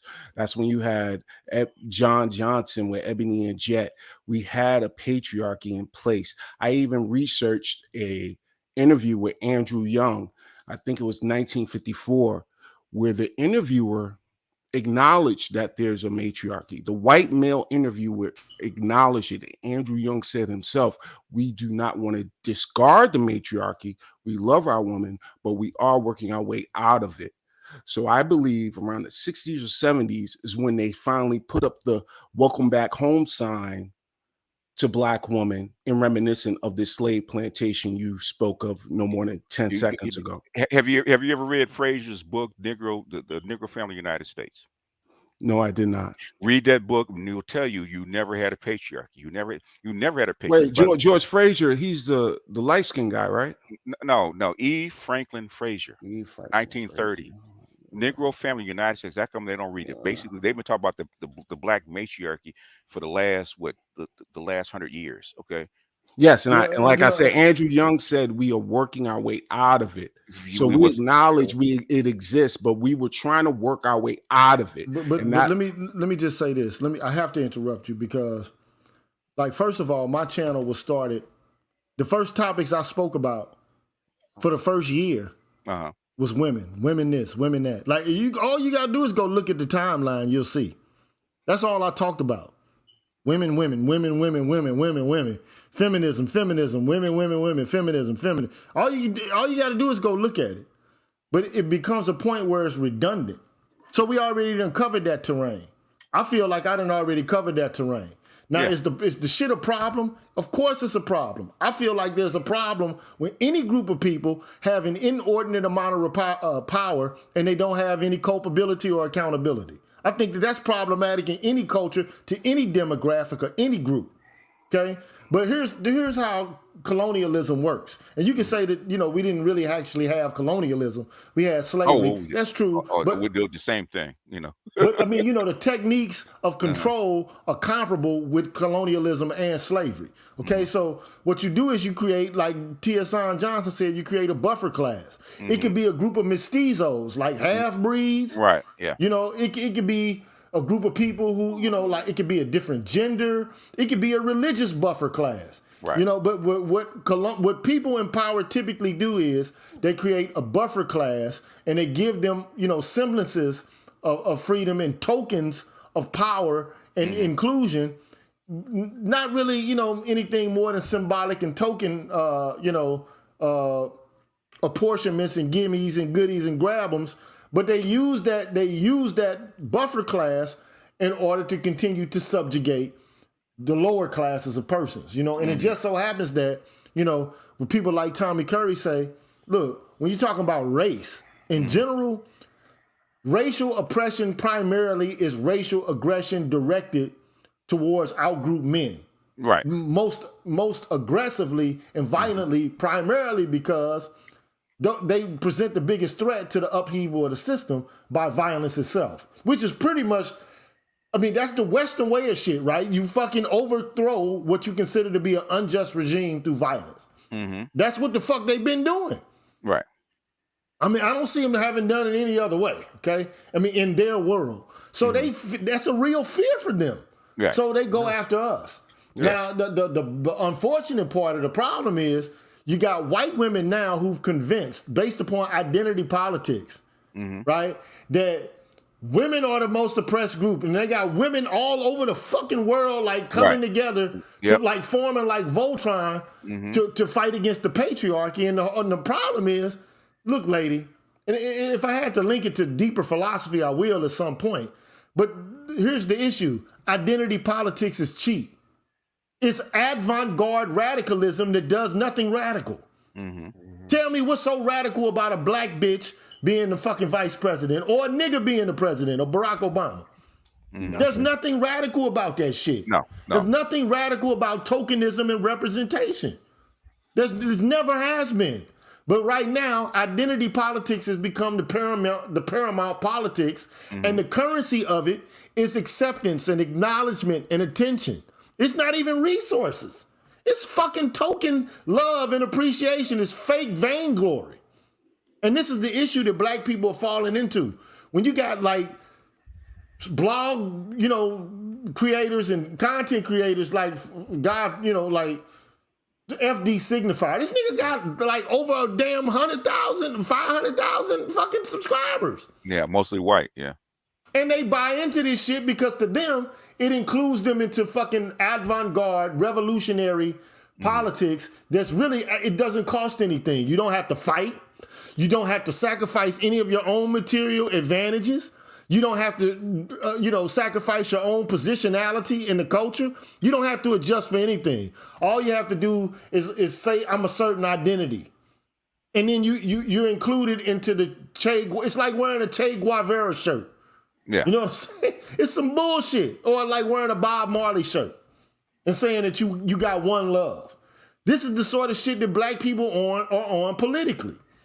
And it's a far cry from what was. Now I'll say this, during Reconstruction, you had a small slice in time in which you saw black men, and because the Justice Department and the Union Army were allowing black men to enjoy, the rights that were afforded to them from the first Civil Rights Act. Mm-hmm. But guess what the North did? The Union Army said, hey, we got to reconcile with the South. So the Great Reconciliation was basically the institution of Jim Crow and terror against black men. In other words, we ain't making no money. You got to put them darkies back where they were so we can start making money again. Fuck these niggas. Fuck this black men trying to rise up and create their own townships and niggas with oil rigs and shit. It's an abomination. Fuck this. No, we need them back where they were because 70% of your GDP came from the slavery South. So if you release your workers, guess what you're not doing? You're not making no money no more. Got to put them back where they were. And I will agree that today you got a lot of black men who are so hermeneutically challenged. They can't see what the fuck is going on. And the only thing that they use is, I love my mama. I love my girlfriend. That's brainwashing. They've been saying that, man, for 200 years. That's brainwashing. And that's my point. That's my overarching point. Is like what Gigi just said. We've been conditioned to worship something that works against us. And it's kind of sickening. And the older I get, it looks more daunting or it looks more, insurmountable. But I know it's not. I have solutions. Okay. But that's essentially what I'm saying. It's like we've been conditioned to Mike, let me give you an example. My own personal field research life example. I have two cousins, male, female. They're both of the same intelligence level. But who went to a private school? My female cousin or my male cousin? It's your female cousin, of course. My female cousin. And even Toni Morrison said this some time ago, that it was traditional for us to push the woman in education. Yes. So that's my problem. And it doesn't work. And they're not even smart. I can understand if they're smart. If my cousin was smarter than my other cousin, I would totally understand. It's called, look up the Mohawk Conference 1890. There's a speech in there where it said black men did not know how to fucking read, right? All they needed was trade skills. 1890. And but women needed as much education as they could because they needed to teach the children and run the household. Same system. It ain't changed. What has changed? Tell me what changed. What has changed? I think for black men, is their weak will. That's what's changed. That's the weak will. Change. What does that mean? No, you got to define that. What does weak will mean? What Gigi alluded to no more than 5 minutes ago. I love my mama, woman of queen, woman of backbone. They've been saying they're queens. They've been saying that. They wasn't always saying that. Not like they are. I mean, there was a select group, and I'm talking. I'm coming from my own upbringing. Okay, and my own upbringing consists of New York and California. right? Now mine's in New York is California, Mhm. Texas, Louisiana, those kind of places, right? My Okay. my my my my Well, my, uh, my, my uncle is 91 years old, right? He's been saying that shit since I've known him. What's that's your changed? uncle, and he's probably 91 because he was saying that shit. That's what these niggas are doing. I mean, excuse They, me. That's it, what some of these black men are it, doing. it, They're doing that so they can what had out what had survive and become what that one what rooster in a hen house. what had no that had nothing to do with it. This been socialized. What has changed? Okay, so I'm trying to tell you. In other words, even Dr. Johnson just said what is it, Howard, right? 10 deans that are female, right? 72, 75% female. Okay, and this is nothing new. It's nothing new. What has changed? But here's the thing. I want Mhm. first of all we Go have to ahead. look at the history of women in education in general. Mm-hmm. Okay, and this is why like BGS a long time ago went into the Prussian school system, Mm-hmm. right? And its early foundations and the reason why it was instituted and the kind of social control that it implements, right? But Mm-hmm. like first of all, like, and I think I need to do this because a brother named I'm Just Jules told me a long time ago he wanted me to cover the subject matter of Republican motherhood. Okay, Mm-hmm. but well, like women in Western culture generally were not allowed to become educated. Okay, Mm-hmm. that was reserved for men. Like, Mm-hmm. and we even went so far as to look and investigate, like, at what point did the patriarchy begin to like unravel? And there's parts of it that have to do with the Court of Chancery Yeah. in England. Yeah. The Yeah, well, it was really simple, right? Because we went over this with the factory system, right? You separated the women and children from the patriarchal household, and that's when the stuff kind of blew apart. yeah, so we moved from an agrarian base Mm-hmm. to like an Industrial. industrial economic base, Mm-hmm. and the split and the fissuring of the family, Right. and then you get like magistrates and corporatists who basically want to organize the family that works to the benefit of the corporation. Right. Yep. And I mean they've been like masterful. This is a whole constellation of issues that have come together, and we like to make it so simplistic, but this shit is complex as hell. It Okay, is. It is. and some of it was like not intentional. Some of it is predicated upon trying to reach forward to justice, Yeah. based on liberal ideals. And look, I don't have a problem with liberal ideas, but I don't even have a problem with women being educated. My problem is with like the whole system of education being centered around women Yeah. and being centered around the concept of being docile and following orders. Yeah. Now, of course, women are naturally going to be more successful in a school system Right. that prepares people for docility Yes. and to follow orders. Because that's what the school. I even did a show on this shit. I might have to, like, I feel like I have to keep covering the same subjects, but it's like the school system in and of itself teaches you to endure boredom Yes. and to do what the teacher tells you to do. Mm-hmm. Okay, and to sit still, Yeah. not to lose control. Right, Mm-hmm. like Yeah. To follow blindly. That's what the Prussian school system was actually designed for. Basically, socialization first and then education. In other words, why did they institute the Prussian school system in the first place? Is because when Napoleon came through, basically the German tribes said, "Why should we fight for you?" They didn't follow orders blindly. So basically after that, the Prussians and the Germans said, "Fuck that." But we're gonna put these motherfuckers in school so they can with this top down system. So by the time they get out, they'll be obedient people to socialize them. So basically, and when they adopted it in 1830s, 1850s in the United States, according to the boy problem, I'm trying to remember her name, but she was saying the same thing. Why did they institute the public education system, the Prussian school system, right? First thing is babysitting. Okay, too many, you got parents working in factories all day long.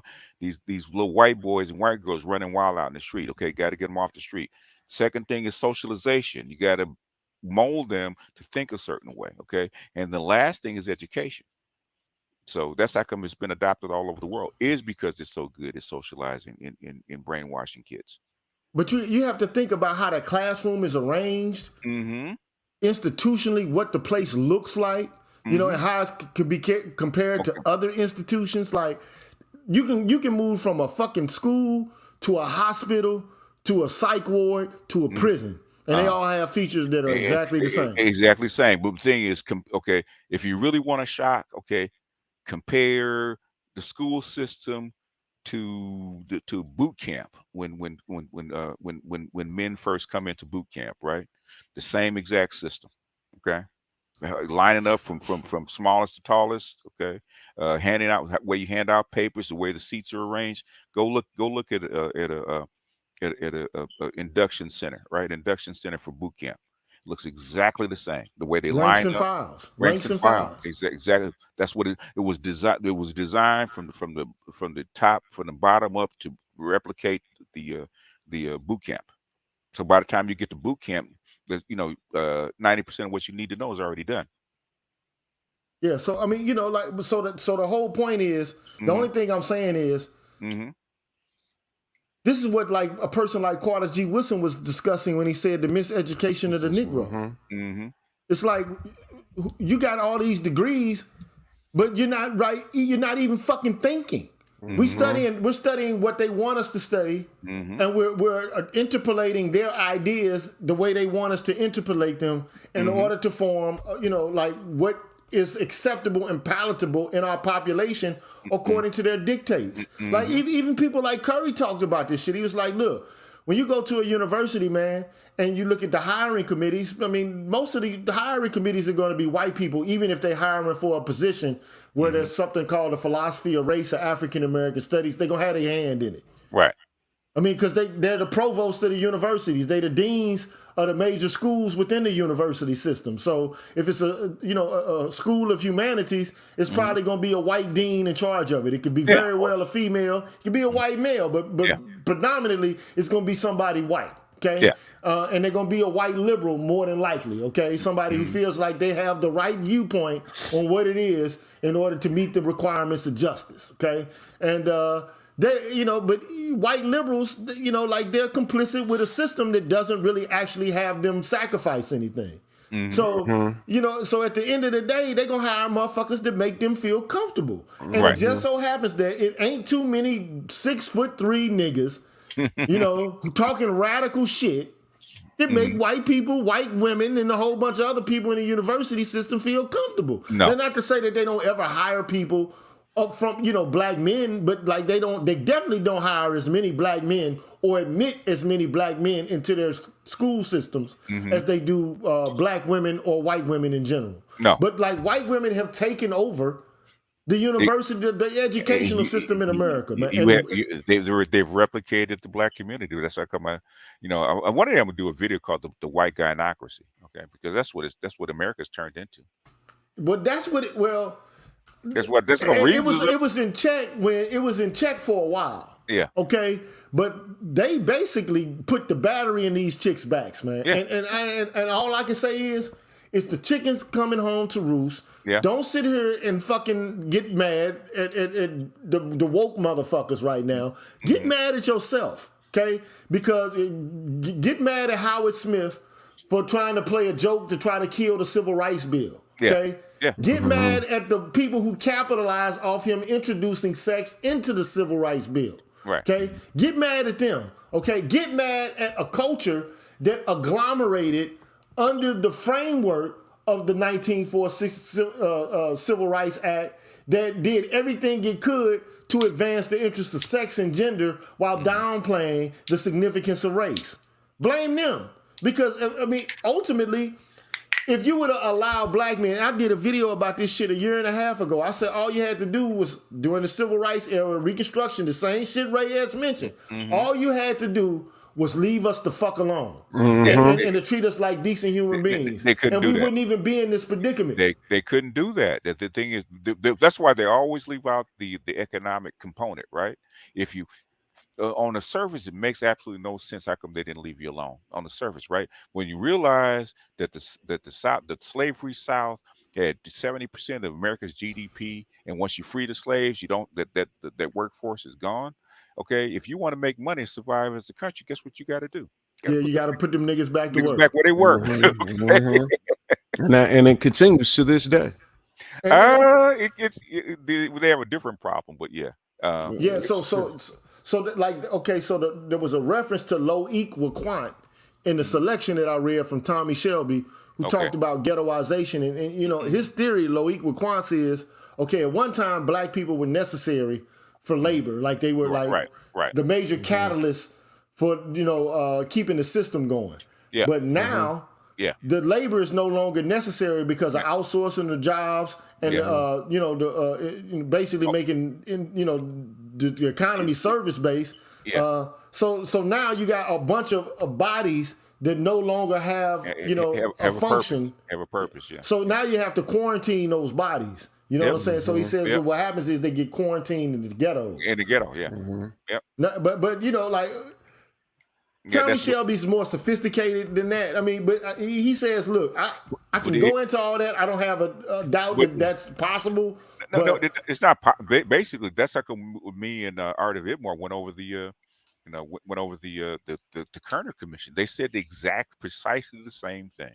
Okay, precisely the same thing. What caused the rise of the ghetto is the displacement of the black people in the rural areas by machines. Okay, it started mechanized. Okay, you went from a 90% agricultural what's it called, agricultural populace I think it was in 1900 down to 3%. By the time I think it was 5% by the time the 1960s rolled around. 5 to 10%. What happens to those people? They can't work anymore. They got to go someplace. Where are they going to go? They got to go to the cities, and this is what happened. That's what the Kerner Commission was actually explaining. So that's the great. They call it Great Migration, right? The last Great Migration in the 1960s. Yeah. So you're looking at and then it's an accumulation of policies that they know were fucked up. They know were exclusive. They know were racially divisive. But the whole point is, after having done all that, it's like, okay, now we got rid of the segregation de jure. Now it's all good. Now it's all about everybody just like we done held you back for 250 years in slavery. We done held you back for 100 years as it pertains to Jim Crow. Now, nigga, you got equal opportunity, even though we done gave out all the government subsidies and all the land and shit we gave to the white folks. You gave the white folks, and then when there was a remedy, just like you say, when there was a remedy to actually remedy the black family and give these opportunities out under the great society, right? The Gucci boots came in and got in front of the line and took it. They just said, "Fuck it, we got it." And now white dudes is pissed off because the predominant ethos in the university is a white female ethos. Yep. That's just the way it is. I mean, like you have allowed them to not only take the place that we were supposed to have based on what we actually like. I mean, it ain't just black men that did this. We talking about black girls that put their bodies on the chopping block as well. Yeah. I mean, like you look at the civil rights movement, it's boys and girls out there. Yeah. Yep. Okay, you look at the motherfucking Black Power movement, it's black men and women out there. Yeah. Okay? So it ain't like we don't have the capacity to work together. But look, but let me just say, it's just that recently, for the last 50 years, the past, ever since the 64 bill and the sex inclusion and, the alliances, because let's face it, black women get they derive some sort of societal positionality from the fucking Civil Rights Act. It just is what it is. They get double minority status from it. That was their cut. And so, you put a nigga in the place and you said that he was going to get some extra benefits. You don't think he'd take advantage of it? He would. No, I don't think black men will go to the extent that black women have gone to with this double minority status. And I say this because I was in a class with a professor called Laura Head.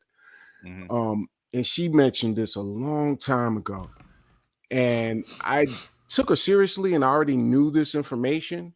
but I couldn't forecast the future to see how much Black women would use that double minority status to their benefit. I think Black men are too noble, specifically Black American men are too noble to actually go that route, because men are better forecasters than women. We have better foresight, whereas women, they have foresight, but it's very limited. So I don't think Black men would have gone the same route. So that's why all I'm saying is, man, human nature is human nature. You give a human being a benefit, they're not going to turn down the benefit, right? You give them access to power, they're not just going to relinquish the power, without a fight. I mean, that's just nature in general. I'm not saying. Look, first of all, we already know that there's a difference culturally between men and women, and what men are expected to do in the context of family life and what women are required to do in the context of family life. That's why we set limits. However, I will say this, and I've said this before. At one point in time, like it was a combined effort of men and women that was required to keep society going. We take for granted the modern conveniences that we have that enable us to cut time doing like ordinary regular labor. Like, say for example, you get hungry right now. You got a fucking range that you can go. Just all you gotta do is flick the motherfucker on. Right. You used to have to go get wood and shit in order to fucking get that bitch going. And then you had to sit there and you can't just leave it by itself because it's a fucking fire in the middle of your house. Or maybe even outside of your house. We take for granted even how easy it is to go take a shit and the shower right now. Right. You know what I'm saying? So, and we got microwaves and we got washing machines. Motherfuckers used to have to wash clothes manually, bro. Yeah. You know what I'm saying? Like all the shit we take for granted, it required a family to be able to take care of. You couldn't just do that. If you a settler, loner, outlaw type motherfucker, I guess you can go out and do the shit by yourself. But you need a team of people, man. This is not some shit that's easy to do by oneself. So people came together, they accumulated, cooperated because they were forced to cooperate. Right, they were. But now, you got an entirely different set of conditions. And then not only that, like I believe also there is a gender-based system of welfare in the United States that doesn't exist anywhere else in the world. Okay? Yeah, I would agree to that. Yeah. So like maybe in Britain it exists to some degree, okay? But it doesn't exist in like the Swedish countries, the Nordic countries and shit like that. No. Nothing like it. Here, it's like, okay, we only give a fuck about women and children. Those are the only people we're willing to help. If they're not helped, and that's primarily because the welfare system grew out of widows programs. Yeah, it is. From the 20s and the 30s. Okay, so they never, like there was something called the Murray Wagner Dingle bills. And I covered this shit. That would have given an economic floor for all Americans. But the people who turned it down, the both legislators, the right and the left, the unions, and the medical industry was like, fuck these bills. We don't want to have shit to do with it because it took power away from them. Okay, the insurance company kickbacks from the medical industry and the corporations. They was like, no, we don't want to get rid of this. And then plus, you got a fucking heterogeneous population in the United States. They're not trying to make sure that niggas get basic health, man. They'd rather see us die the fuck off. They sacrifice themselves with these policies. But the thing is that they've been brainwashed into thinking that. And this is why I think, I say identity politics as opposed to class-based politics has become the bane of everybody's existence in the United States, and it's all based upon this turn. I can tell you when the turn happened, okay? So, I used to teach the philosophy of science quite often, and one of the things that you learn is that, okay, there are a group of philosophers called logical positivists, okay? And they said, look, the only kind of thoughts you can make are either analytic or synthetic statements or propositions. Those are the only kind of arguments you can make. Analytic statements are tautological, meaning that you don't, they're just based on ideas alone. And the other statements are synthetic, which means that they're matter-of-fact propositions. You got to go out and experience the world in order to ascertain the truth or the falsity of the claim, okay? So then a group of people called structuralists come after the positivists, and they try to do the same thing with language systems, okay? So they're like, okay, well, language systems have centers, and they make sense logically predicated upon dualisms and negativity, like defining a thing by what it's not. So you understand hotness by understanding coldness. You understand what's up by understanding what is down. So that duality, it creates binaries. Yeah, binary, duality, and binary, yeah. So then you get the post-structuralists who come along, and all of this is centered around epistemology and metaphysics. Like, how is it that you're able to ascertain what is actually true in terms of any kind of statement? So, so it went from metaphysics in science. And look, I'm going to tell you, I already said I'm an anti-realist instrumentalist when it comes to science. I know it's heady, but what it means is that you can't get to the truth deep down from a human being perspective, because all you got is your human being perspective, which is finite. You're not going to be able to ascertain the totality of what truth is in its essence, because you're not in an epistemic position to do so. All you can know is from your lens, from your angle. That's all you can get.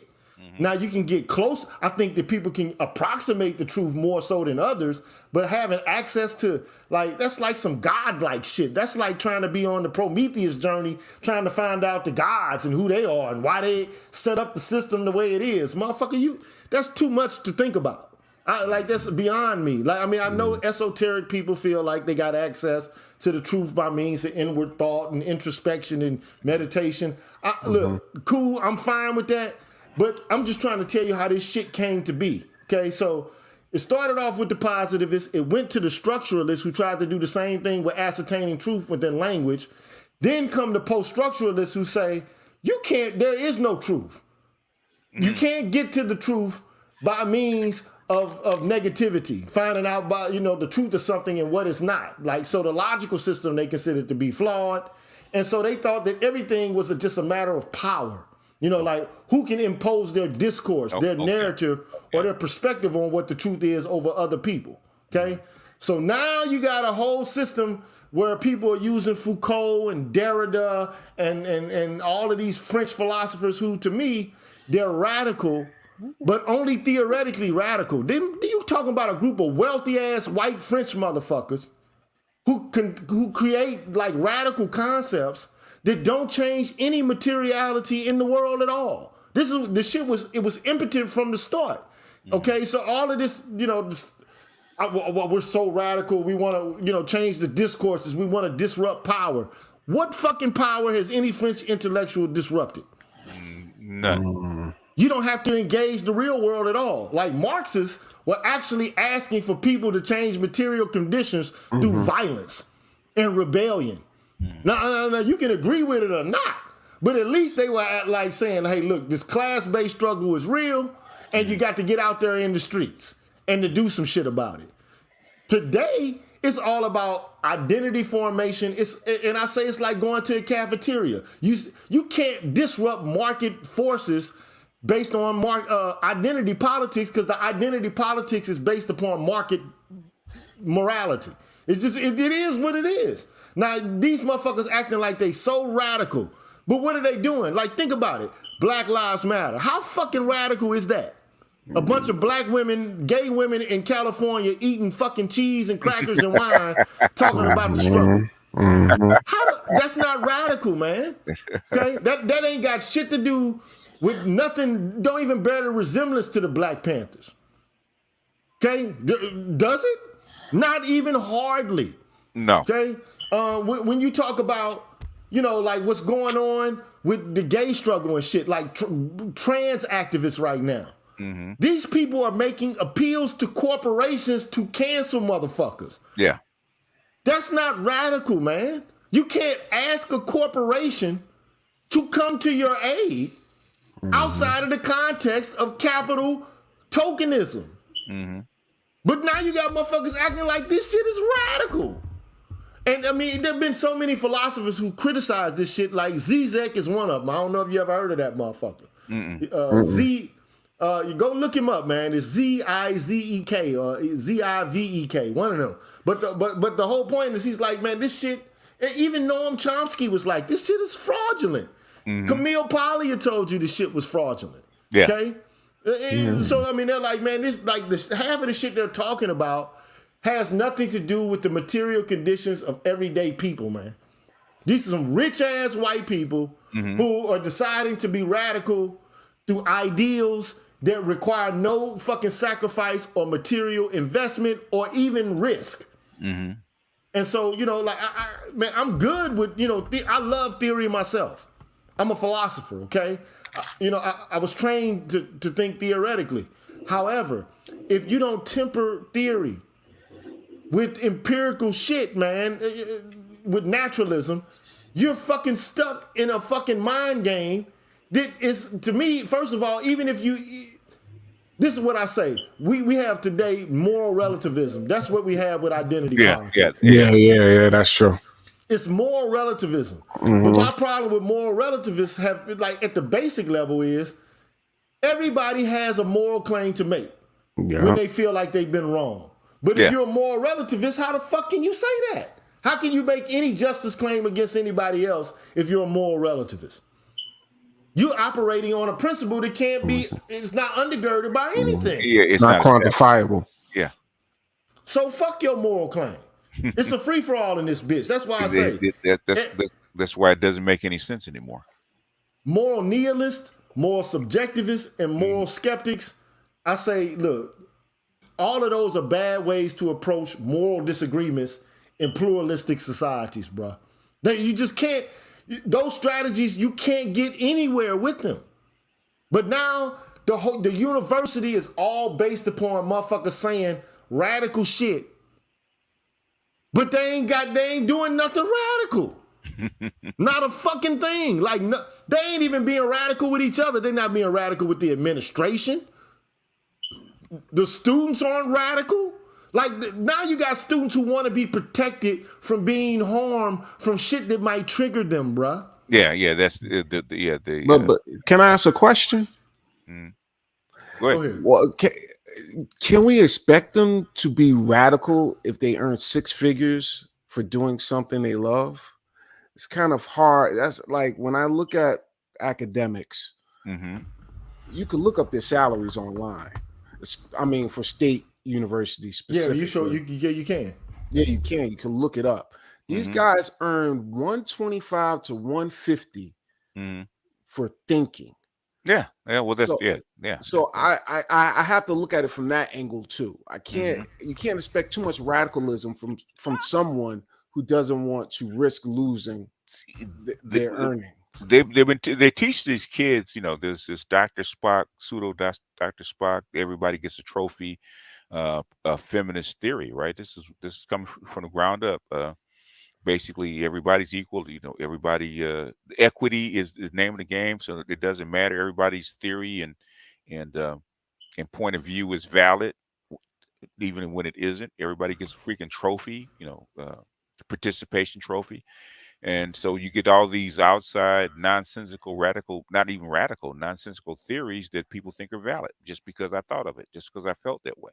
Yeah, and they get paid $150,000 to do that. Even the people that don't get paid $150,000. Oh yeah, they don't all earn that much money. One talk about it, it's filtered down. Even if we take the black people, right? Just take black women, and you know that we talk about dating and mating, right? You got a chick that's a 3, demanding 10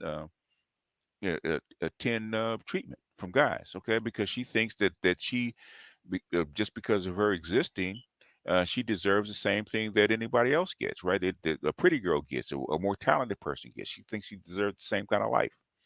That's what you get from this leveling of the playing field. I blame that on men. That mentality you just espoused, the 3 acting like a 10. and I'll include myself. Sometimes you have to, appease a 3 like she's a 10 to get what you want. But I don't continue it. That's the problem. I think some men continue to pamper a 3 like she's a 10. This comes from the feminist equity system, right? That everybody's equal. There's no person better than another. There's no person more talented than the other, and everybody should get the same outcome. That's what equity means. Everybody gets the same outcome, no matter what. That's like the lot of sports figures, right? When I started coaching, it wasn't based on winning and losing. It was based on fun. Everybody gets a participation trophy. So there are no winners and losers. So a 3 is just as good as a 10. It doesn't matter, and she expects the same results. That's the theory of equity. Yeah, I just recently, read from this Dark Ghetto's book, man, and he was saying, that there is a viewpoint, and it's called social equality. It's a socialist equality viewpoint, right? Right.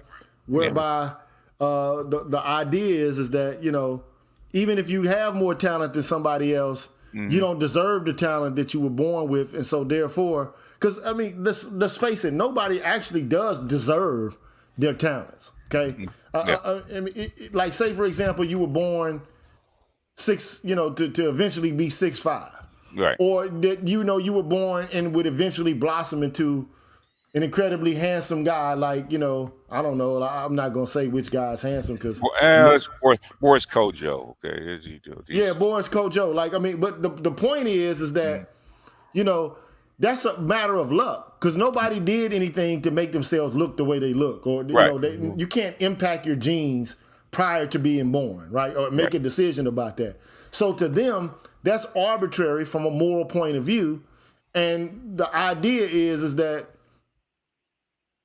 only things that you have control over should have an impact on how you fare in life, right? So, that's the argument. I'm not saying, that that's how shit should be, but it's a fucking argument, okay? It is an argument that's out there, okay?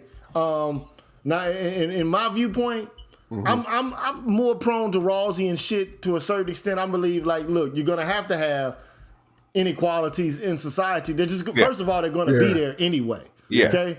Now, I don't have a problem with inequality, but what I do have a problem with is gross inequality. Right. Yeah. I have a problem with 1% of the population having over 50% of the wealth. I think that's a fucking problem. Yeah, there is. That is a problem. Yeah. Okay. Now, I don't. If somebody has 30, 40 times more than I do, 100 times more than I do, who gives a shit? Yeah. But billions more. You know what I mean? When people are starving and shit like that, then it becomes, it's not even about well-being anymore. It's about power and control at that point. It's about domination at that point. Okay? And, I just, inequality is okay, but gross inequality to the point where it disrupts democracy, it disrupts political equality. Yeah. That's a problem to me. In other words, with gross inequality, it actually breaks up social cohesion. You start to break up the cohesiveness of a society, and that leads to revolution. And that's the monkey again. The monkey is like, you should bring that video up. Bring that video up.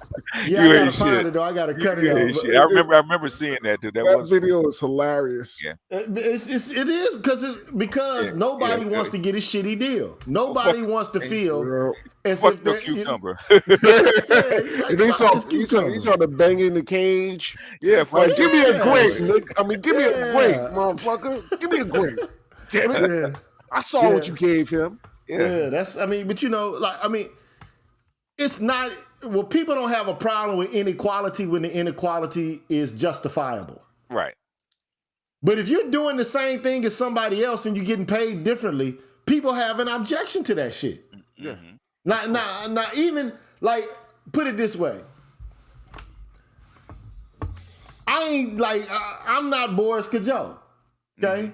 So although I think I'm handsome in my own right, I know that I'm not fucking Boris Kajoe. Okay, so I ain't mad at Boris Kajoe if he can, get the baddest bitch in the club. Okay, I know what my limitations are, but goddamn, you know what I'm saying? Like, I mean, I can't get no bitches in the club. But why can't you carry yourself like Boris Kajoe? I mean, dude, look, my swag is on like Kanye said, a million, thousand, trillion. Okay, so that okay. ain't that's not. It only goes so far. No, my uncle, who was a decorated player, used to always say, "You can get any woman you want as long as you have the right game, and you keep your mouth shut at the right times." Yeah, that only goes so far. Boris Kojo come walking in the club, he's taking your bitch. Nah, he's not taking. He's taking your bitch. He's taking your bitch. In first place, I'll beat your ass. He's also 6'3", so beating his ass is probably not his option. So I like height. I'm 6'3". Yeah, so I love fighting tall guys. Well, that's a good scrap, but he's still taking your bitch. She probably gonna take him home and then nurse him back to health. That fucked up. Like, you hit that pretty nigga. You hit that pretty nigga. What's wrong with you? That's crazy, man. But I mean, it was just an analogy, though, bro. I'm not like, look, this has nothing to do with reality. Put it this way: I'm not mad that Michael Jordan is making more money than me if I'm fucking comfortable. Yeah. If I'm Steve Kerr on the squad. Yeah. Because I know this motherfucker, he's playing. I'm not mad if I'm fucking, on the team with Iverson. Like if I'm, what's the little short nigga who was the guard when fucking Iverson was playing? What was his name? Nate, short motherfucker, Snow. Snow. Oh, Snow. He wasn't a little guy, but yes, yeah. But he was a point guard. You know what I'm saying? Yeah. So if I'm making less money than Iverson. I'm not mad because I know Iverson is the head of the squad. He's the one bringing in most of the revenue. He's getting the tickets sold. Yeah, I'm not mad. But if I'm doing the same work, if I'm scoring the same shit as Iverson, and I'm drawing the same motherfucker, like if Kobe and Shaq, if it's a Kobe and Shaq situation, motherfucker, don't play me like I'm a poo butt and pay Shaq and don't pay me. You know what I'm saying? If I'm Kobe, because Kobe deserved it though. He did. You know what I'm saying? So at the end of the day, like there's situations, if I feel like if I'm doing the same as the next man, I want the same remuneration. So women are making the same kind of arguments. My problem with women though is, here's my issue. Women only want the good shit, but they don't want to have the risky shit. They don't want the fucking shit that gets them dirty. They just want the good shit. Yeah. No, it does not work like that, sweetheart. You just can't have everything good and then, just get rid of everything that you consider to be burdensome and then consider yourself to be, acquiring fairness as a result of that. Fuck that shit. I say if women want the same shit as men, they got to get the same shit as men all across the board. Yeah. Bitch, you got to get a fucking M16. Yeah. You know what I'm saying? You got to get your ass out there. All of you motherfuckers got to get out there. If men got to get out there, like right now, it's a volunteer army. But like, say for example, in fucking like Israel, them bitches getting out there and fight. You understand what I'm saying? Like they ain't no you can get out of this, bitch. No, you in this. Yeah. You understand what I'm saying? So like, but. Right now, it's like, okay, well, women, we're going to save women and children first. Oh, no, what for? You want equality? What the fuck I got to save you? If it's the case that we equal, bitch, the car break down and we get a blowout on the highway, bitch, you get your ass out there and start fucking breaking them lugs on the tires then. I can't. Yeah, go ahead. You can't agree because you soft. You're sucking for these bitches. Oh no, you talk to the wrong player, Playboy. Straight out of the Bay Area, popping my collar. Yeah, they don't know. What were you getting ready to say though? What were you getting ready to say? What you getting ready to say though? Who, me? You don't agree about what? I don't agree with that scenario. Why? If the car needs its tire changed. Mm-hmm. That's the last vestiges of my chivalry. Okay, I can't get. I have limits. Like I'm Man, all fuck about. chivalry, man. Oh, I'm fuck no, all that. I'm all. I understand gorilla pimping. I got you. I was raised. It's not pimping. It's what they asked it's for. an expression. Don't take it literally. No. What I'm saying is this is what they asked for. I know that's what they asked for, but in reality, we know that's not true. And our utility is based on doing things they can't do naturally. Well, the thing is, this is what they asked for, and it's the only way you're gonna get equality, the way and get them back in line is to make them be equal. Exactly. For the ones who push the line, yes. It can't be for the one. But for the woman I deal with, no, I can't. It got to be across the board, otherwise it's not gonna work. Now look, all I'm saying is this is what I'm saying. This is what I'm saying. Okay? If you want equality, you heard some shit go bump in the night, bitch, you go check and see what it is. Check it out what it is, yeah. Come on. It's your turn to go check on it. We gonna do shifts on this shit. I went the first time, you go the second time. So the gun is right there. Take that motherfucker, bitch. Learn how to shoot it. Okay? Learn how to stand. This is a joint effort, motherfucker. You say you want 50-50 and all this shit. Yep. But see, what women want is 50. They want 100% of their 50 and want 100% of your 50. Mm-hmm. Nah, bitch, that ain't no 50-50. That's motherfucking 25-75. Mm-hmm. No, we ain't doing no 25-75 after you said you wanted some 50-50. But then if they don't have 50-50, they mad because then you trying to be controlling. But if they have more than your 50, then they the boss bitch. Mm-hmm. I agree. I agree it's hypocritical. I got you. It is. And so the only way you can break a hypocrite, the only way you look, but if I'm somebody saying comes to my home at night, I'm not going to depend on a woman to protect okay. The thing is, and this is the problem. I'm busting my gat. This is the goddamn problem, right? Okay. The thing is that this is the system they set up. Okay, they force women into these positions, right? Into these colleges, into these positions as far as breadwinners and stuff like that. But the thing is, you're not making them be breadwinners. Okay. If you want the position, you want to stand in the man's shoes, you got to take on the whole gear, not just parts of it. Yeah, you can't go to the cafeteria and say, oh, you can't go to the motherfucking, that's what he's saying. You can't go to the tuxedo shop and say, I don't want no collar on this motherfucking tuxedo. Right. Nah, bitch, you got to put the whole motherfucker on. You got to put it on. Else I can help with? Oh, man, fucking Siri, are you serious? Siri like, oh, wait a minute, this nigga saying some shit I don't like. Now, I ain't even, like Siri just came in, but my whole thing is, okay, look. Bitch, if Annie Oakley can be a marksman, so can your ass. Yep. If Annie Oakley can shoot the motherfucking the head off a dime, bitch, you can too if you put your mind to it. And not only that, look, I used to do ironwork, dog. So I know how to get it in terms of physicality. I know how to climb a fucking 20-foot beam with my fucking hands and my feet. Okay? I know what it's like to be dangling off the edge of a fucking goddamn building and the drop niggas like Acme from Road Runner and like Bugs Bunny and shit. Yeah, splat. You die, you fall, you're dead, nigga. And I done seen women up there too. Okay? Not a whole lot of them, but I done seen some women fucking breaking loose some motherfucking nuts. You know what I'm saying? Or either riveting some shit, making them motherfuckers tight, bolting up. So, and I done seen bitches pack rebar, the whole fucking nine. So it's possible, bitch, you can break the lug on this fucking tire, but you don't want your fucking pretty ass. Now, I done had a woman call me. Man, look, anything a man can do, a woman can do if she put her fucking mind to it for real. Okay?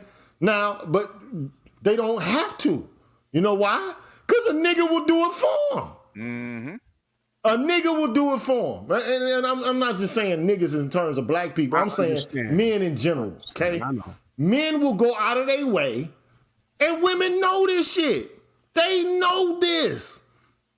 But then they say that they don't have any privileges. That it's all patriarchy and that everything just flows to men. And they know this is a fucking lie. Okay? So my whole thing is, look, if you want all the benefits of manhood, you got to take on the burdens of manhood. Yeah. Yep. You can't get rid of, but why they want all the benefits of manhood, they act like there are no burdens associated with it, and the burdens of womanhood, they want to get rid of them motherfuckers as well. So they want you to start changing the fucking diapers. They want you to grow tits. Yeah. Yeah, it might. So you can feed the fucking kids in the middle of the night. Mm-hmm. I'm like, man, look here, man. But all I'm saying is, look, if you want equality, read Combahese River Collective. And what they say, Oh, yeah, I know about that. They say they don't want to be pedestalized, and they don't want to be walked 10 paces behind. Yeah.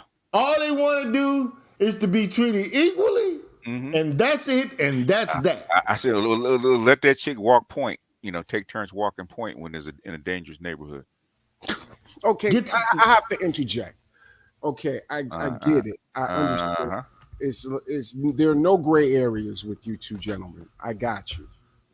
But I have to ask. Don't you think we're playing into their hand by going this route? And I say this because I was triggered by the first scene of the Watchmen series on, I think it's HBO.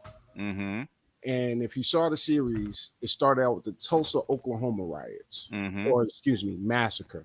Excuse me. And the man carried the child while the woman carried the gun. Okay. This is a paradigm. I think what you guys are suggesting is what they're pushing, but it's not really what they want. But we're also playing into their hands where they could go, see, we are the backbone. We are the queen divine mothers. Because even if they don't play it out in real life, they'll play it out in media. Okay. I saw Black Panther 2 over the weekend. That's another example of them playing it out in the media. So if you fill them with all of this false, strength, they'll play it out. They'll try to play it out in reality and may backfire on us. That's why that part of me is the vestiges of my chivalry. I will not sit here and say that I'm going to run to a woman's rescue if she calls me or beckons my call. I'm not saying that. But if we're in a car together and the tire blows out, I will change the tire. Okay. If someone breaks into my home, I don't even think about her. I think about the disrespect this person has for me as a man. If you come into my home, I'm grabbing my jammy, and I'm going to handle business accordingly.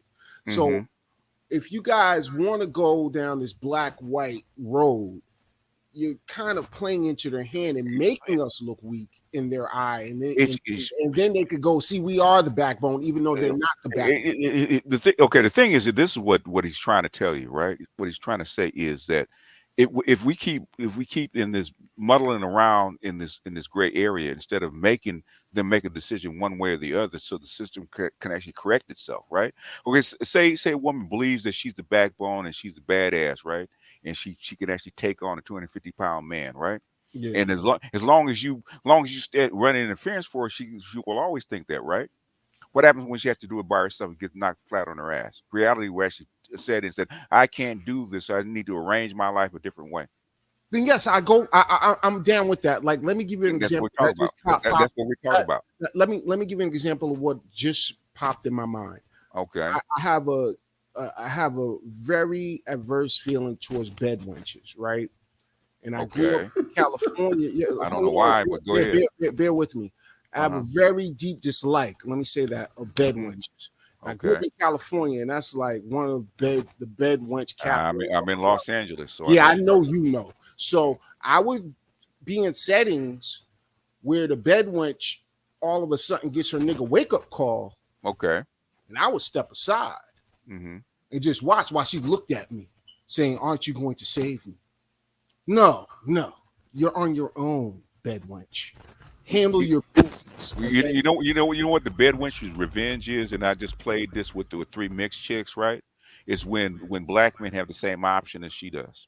That's when she has a problem. Yeah, that's the only time she has a problem. But my point in making that example is saying I get where you're coming from. Like the way that your approach is what I would apply to a bed wench if she's being accosted by a white man. Mm-hmm. So I understand where you guys are coming from. All I'm saying is I think there needs to be a limit to a degree on what we just let them do and fall flat on their face. Let me ask you this, man. How far do we have to go? We got these intersectional feminists trying to turn boys into little girls. How far do we have to go? Well, in that case, once that little boy becomes a girl and she wants me to come repair him after he wants to sit up in our house and not work, I will tell her to go handle her business. I'm talking about systemically. I'm not talking about one particular part. I'm talking about systemically, okay? Feminizing boys and all kind of bullshit. How far do we have to go? Because we've already gone way past where we should be. Well, unless they raise an Antoine Dotson, we need to let their boys be what they raised them to be. Systemically. What's saying it with Dwayne Wade's the son? Yes, let little Zaya protect Gabrielle in the wake of Dwayne Wade. But they're teaching this bullshit to your 5-year-old in school. Okay, how far do we have to go? Okay. Now you gave me a specific example, right? And I've experienced that. My son went to a very private elite school, and one of the little black boys who was of immigrant descent was in a skirt or dress. Okay. I let them know, do not let my son do this. Please. And I would, yeah, of course. You know, I'm those people. But let me finish. Okay, go ahead and finish. I made sure that it wouldn't happen by popping up. Okay. Pop up. Because they may take the skirt off an hour before I come pick them up. Okay? Yeah. So I will pop up. Don't put my son in the skirt. You can put little Fume in the skirt all day. If that's what his daddy and mama wants, that's their business. What it's not. The thing is, it's not their business. This is what we're talking about. This is how come we read not only Clark but also Shelby. Right? You cannot apply an individual solution to a systemic problem, to a structural problem. It's not going to work. That's what Gigi's trying to tell you. Oh yeah. Now, if you want to speak systemically, then we need to attack the media. That's the first head. Okay. And that's what Gigi did in his last. My whole issue is this, man. Look, here's my thing, right? Yeah. Motherfuckers say they so red pilled. Motherfuckers say they so masculine. Motherfuckers say I'm like one of them old motherfuckers from them Western movies, right? Where the woman is talking the whole fucking time, talking a whole bunch of shit, whatever the case may be. And, you know, the guy just hands her a motherfucking, like, she smacks him, he smacks the shit out of her ass back. You know, like, bitch, please. Okay? Like, I mean, this was the norm. And, you know, like, the old Westerns and shit. I grew up on old Westerns. So and then, like, okay, you know, like he might throw a wrench or some shit. Like, bitch, get to doing some shit. Like, I don't need you to sit there and try to look pretty and like, you think bitches who was colonizing the fucking West, you know, like in America was worried about getting their fucking nails done? Them bitches was out there working. I was forced to read Grapes of Wrath. Yes. Okay, so them this is some newfangled bourgeois white woman bullshit that these bitches act like they don't have to work. Yeah. And niggas is spoiling these hoes predicated upon a notion of chivalry. I said, look, first of all, I did a whole show on chivalry. I was like, look, first of all, chivalry is the code of ethics of French cavalrymen. That's what the fuck it means, okay? And French cavalrymen, if a woman was on some bullshit, just like the police today would smack the shit out of a bitch, they would do the same shit. Straight up. Like, I mean, they would even fuck up the clergy of medieval cavalrymen. They'll fuck a goddamn member of the clergy up. But there were certain days that they couldn't do it. Like if it was a saints or a feast day or some shit like that, they were restricted from being able to do it. But if they were hungry, they could take the cattle and shit like that. Right? So, but the whole problem is like, we can't use the code of ethics of French cavalrymen in the way we treat women today, man. Yeah. Yeah. That shit is. First of all, that's the chivalry and etiquette towards women. We're acting as if the bourgeois rules of etiquette from Victorian England apply to fucking life here in the United States. Mm-hmm. First of all, it's never applied. Not even from white women. Like, I got pictures of, I even did a show called White Women Working. Yeah. And it wasn't necessarily working on in industries and shit like that. It's just household work. Yeah. Because agrarian-based work. If a bitch is too proud to fucking get her hands dirty on a farm, the farm collapses. Yeah. Women had to get their ass out there and plow, nigga. Yeah. So the whole idea of, I just want my woman to live a nice leisurely life and all, that's some Victorian bullshit. Like this soft girl shit. Yeah. Bitch, you are not a member of the white bourgeoisie, man. Yeah. Yeah. I agree. And we at war right now for anyway, racially. The last thing on your mind should be, I'm trying to be a soft girl, bitch. You should be a soldier in the struggle. You should be on some Elaine Brown, Fannie Lou Hamer type shit. Some Betty Shabazz type shit. Yeah. You got these chicks acting like motherfucking flappers from England. Yeah. I'm like, what the fuck is wrong with these chicks, man? But you know what? They're hermeneutically challenged, just like a lot of black men are. They don't know how to perceive the conditions that they're actually in and how to actually change them. Like white women, and this is what I want to go back to that I kind of got caught off on, but we almost 5 hours into this if we keep going. So look, white women were allowed to be educated for what reason in America after the Enlightenment? They were basically, it's called Republican motherhood for a reason. They allowed white women to be educated because they believed that the household in which children were reared and educated would lead to renewed patriotism. Yeah. And the women basically made the claim that, like, we can't teach our sons how to be, or our daughters, how to embrace the values of the new nation if we don't even if we're not allowed to be educated ourselves. Right. Yeah. So ergo, now you get women being educated in ways that they hadn't been in the old world. Right.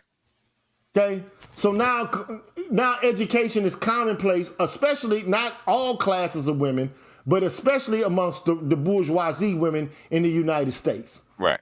Okay. Like we talking about women whose husbands own fucking industries and plants and companies and, or might be like lawyers or magistrates and shit like that. Or even in the South, if the women own slaves or their husbands own plantations and shit.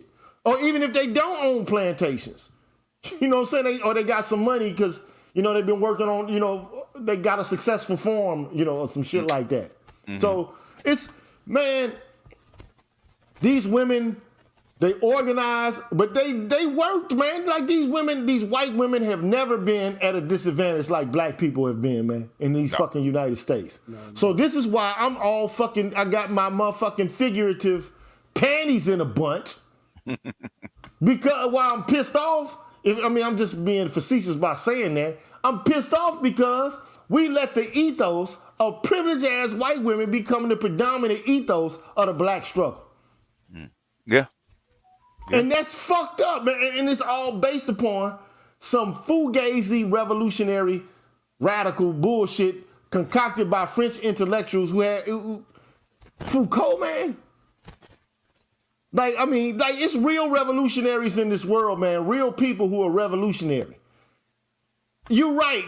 Intellectuals aren't necessarily revolutionary, okay? But at least Booker T. Washington was somewhat revolutionary. Yeah, in a different sense, yeah. W.E.B. Du Bois was somewhat revolutionary. Yeah, he believed it. Well, they were both right, but the thing is, they were siloed. Yeah. But Martin Luther King Jr. was revolutionary. Paul Robeson was fucking revolutionary. He had shit tons of money. Yeah, to the max. Henry Belafonte was fucking goddamn wealthy and was Yeah. revolutionary for the time, even though Yeah. he married a white bitch. Yeah. Yeah. Shit, Paul Robeson married a white bitch, didn't he? Yeah, he did. He did. Yeah. So, I mean, but the whole point is these some niggas was revolutionary. Yeah. But now, I ain't saying there aren't any black revolutionaries at all. I'm saying even if we did see them, we wouldn't recognize them as revolutionaries because we've been given the pill on what is revolutionary. Yeah. We've been given the script on who is allowed to be revolutionary and who's not. Yeah. Yeah. And so that's what got me fucked up. I'm like, okay, how you gonna tell me this person is wrong? Like they canceling motherfuckers based on civil rights legislation when all the racist structures out here are still in place, man. Yeah. Yeah. Like we don't know this shit. Like we still ain't feeling the sting of this, man. We've been put to sleep. Well, the thing, how do you put people to sleep? You redress the grievances. The thing is, we didn't get all the redress that we should have gotten. Yeah, you give a nigga, you know, like I guess if you Butter starving and you give a nigga a spoonful of shit, you know what I'm saying? I guess that's better than no food at all, huh? Shout out to Big Kev. He says, remember, many of the black women that defended shadow labor because they didn't have to work as hard as free women with a farm. Yeah, that's true. Hey. Going back to what I Shit. said, you have to keep Shout out to Ignaz Mouse. Support your scholars. Tomorrow's pick 3 is. Shout out to Ignaz Mouse, man. Yeah. You know, and shout France Fanon radical. Yeah, I would say he is. Yeah. You know what I'm saying? So I mean, you know, like you James Baldwin. I would even say the gay brother was revolutionary, man. Yeah, especially. I would say Bayard Rustin was revolutionary. Gay brother. Oh yeah. Rustin was a traitor, though. Well, I mean, Why? hey, you can say what you want to, man. Look, all I'll say is the motherfucker helped coordinate the March on Washington. You say why? Yeah. I can't find this clip for the life of me, but I can remember as a child watching an interview with Bayard Rustin. Okay. And he said the civil rights movement is over. Now we have to work on gay rights. So for all I know, that may have been his, motivation from the very beginning, which it has worked out to be today. They use our platform or they rode our coattails, and now it's all about gay rights. And that's why I say Bayard is a traitor. He was a good secretary. He was a good organizer. I give him that much. So how did he betray black people's rights? That doesn't mean gay. Just because you ride for yourself doesn't mean you betrayed anybody. He said that on national TV. And Okay. words have power. Words have a lot of power. At what point did he say it? Was it after the 1970s or before? Oh, yeah, it was after. It was after. This is after King died, Malcolm died. This is like the 80s or something like. And then in the 80s, according to him, you had achieved the goals of what the goals were supposed to be back then. That was the redress of grievances, that was the affirmative action, that was the equal rights, that was all this other stuff that had been put in place. So the gains of the civil rights were already in place. Now, do we continue them? No. Yeah, no, we didn't continue, and that's what he should have done if he stayed on his square. Well, the thing is, he stayed on his square. The thing is, he's a gay man, okay, and he's done his duty for God and country. So guess what? He has a right to actually advocate for his point of view. See, that's look, I get, hey, bro, I get it. That's I understand it. Black gays, they put their sex before their race. No, he did not. Never do that. No, he did not. No other race of people does. No, that. Bayard Rustin, and also what's his name? They did not put their sexuality before their race. They did just said he already completed his mission. Now it's time to move on to. Bayard Rustin did not put his race before his sexuality. He did not put his sexuality before his race. He did not do that. Said he finished his mission. It was time for him to move on to but the thing is, he still did not put his sexuality before his race. He didn't do that. Put it this way, Reyes. He didn't organize a fucking gay march on Washington, did he? No, he did not. Not to my knowledge. So I mean, he didn't go as hard for gay rights as he went as hard for civil rights, did he? I mean, he might have been for gay rights. Look, principally, I don't have a problem with gay rights. Principally. But what I do have a problem with is throwing heterosexual motherfuckers under the bus to advance your own interests, and then promoting the whole idea that heteronormativity is oppressive. Yeah, yeah. I'm like, bitch, your ass wouldn't be here to fuck nobody if it wasn't for some heterosexual, vertical, and horizontal tangos popping off in this bitch. Yeah, and those are basically the gay rights is actually the gay rights we see nowadays basically is these post-structural neoliberal females that are pushing this shit. Okay, because they don't like dudes. With the help of male, with the help of gay males and but black. But here's the strange thing, right? And this is what motherfuckers get twisted, right? Mm-hmm. The colonial slave-based project was a fucking homoerotic project. Mm-hmm. so fuck gay rights. I mean, just acquire gay rights. Like you was fucking little boys doing slavery. They've been fucking little boys since Greece. So exactly. So what I'm saying is pederasty has been the norm in the Western world. It has, yes. So don't and fucking people that you've conquered homosexually. Like you saw Abu Ghraib. Mm-hmm. Oh yeah, Abu Ghraib. Yeah. So the whole point is, you motherfuckers been fucking. You've been sexually assaulting and sexually manipulating people. Queerness is a part of conquest. How about that? Yeah. And motherfuckers don't act like that's the case. They want to separate. That's the a la carte form of oppression. I'm gonna distance myself. Everything. I'm about Skittles and rainbows. I'm perfect, and my people are perfect. And we're arguing for justice in every way. And but all of the straight people are just so fucking dominating. But no gay people have ever been. Yeah. Okay. The vast majority, and this is something that I know. This is coming out of Los Angeles, right? The vast majority of black gay people, okay, male and female, were not for this shit. They weren't. The vast majority of black people with this rainbow flags and all that kind of shit, they weren't for this shit. This kind of gayness and stuff that you see now, they weren't. They still aren't. This is it. They're using some black people as images, as tokens, but the vast majority of them aren't. Billy Porter and shit. So I did an interview with Cleo Monago. Mm-hmm. Yeah. Did a show with Cleo Monago. He's like, I don't fuck with gay. Yeah. I fuck with SGL, same gender loving. Yeah. You know what I'm saying? He's like, because the gay shit is some conciliatory apologetics. Like I'm running into the arms of white people for saving. Mm-hmm. You know what I'm saying? Like that's actually like my gayness is going to, extract me away from my blackness. Mm-hmm. So I can I can transform away from it. Mm-hmm. I can escape my blackness through my gayness. He doesn't like that shit. Mm-hmm. And I can fuck with somebody, not literally, but I can converse and be friends with a Cleo Monago. Yeah, he's good. Because he understands. Okay, you get this shit. So you're not making apologetics for queerness in order to distance yourself and to stigmatize other portions of the black community. Well, how many Billy Porters do we have compared to Cleo Monagos? Hey, bro, I already know.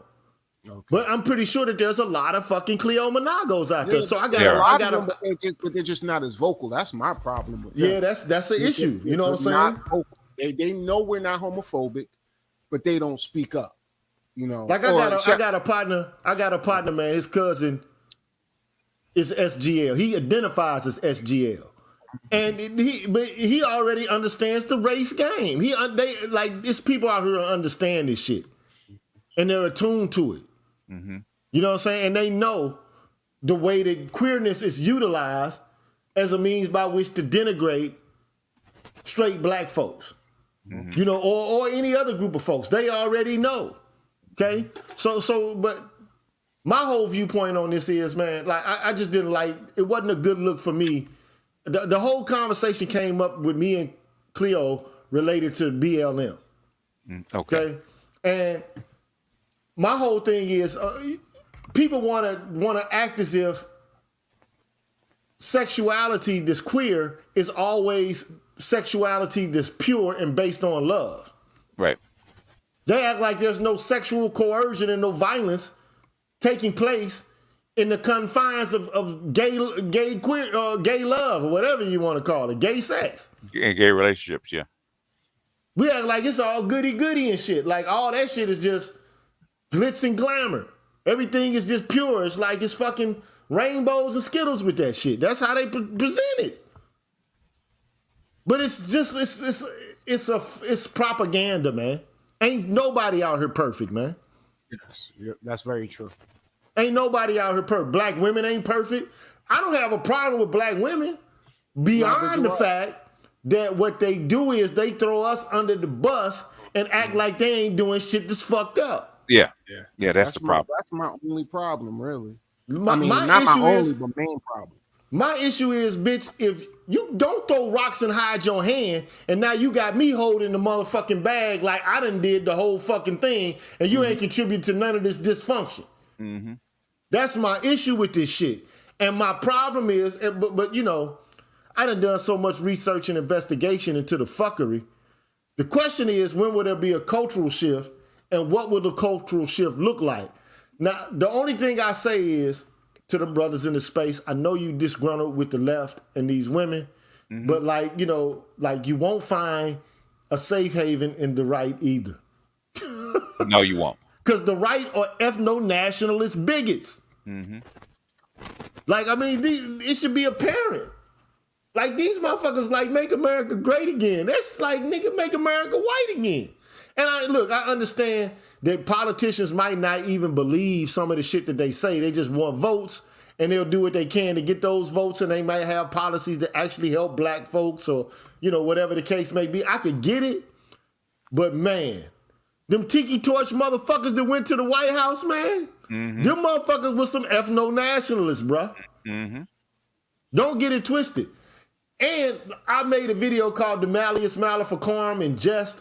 You know, like with I forget what the proposition was that Trump came up with, called no more sex and race and sex stereotyping. Mm-hmm. I call it the Malleus Maleficarum at the time, the witch's hammer.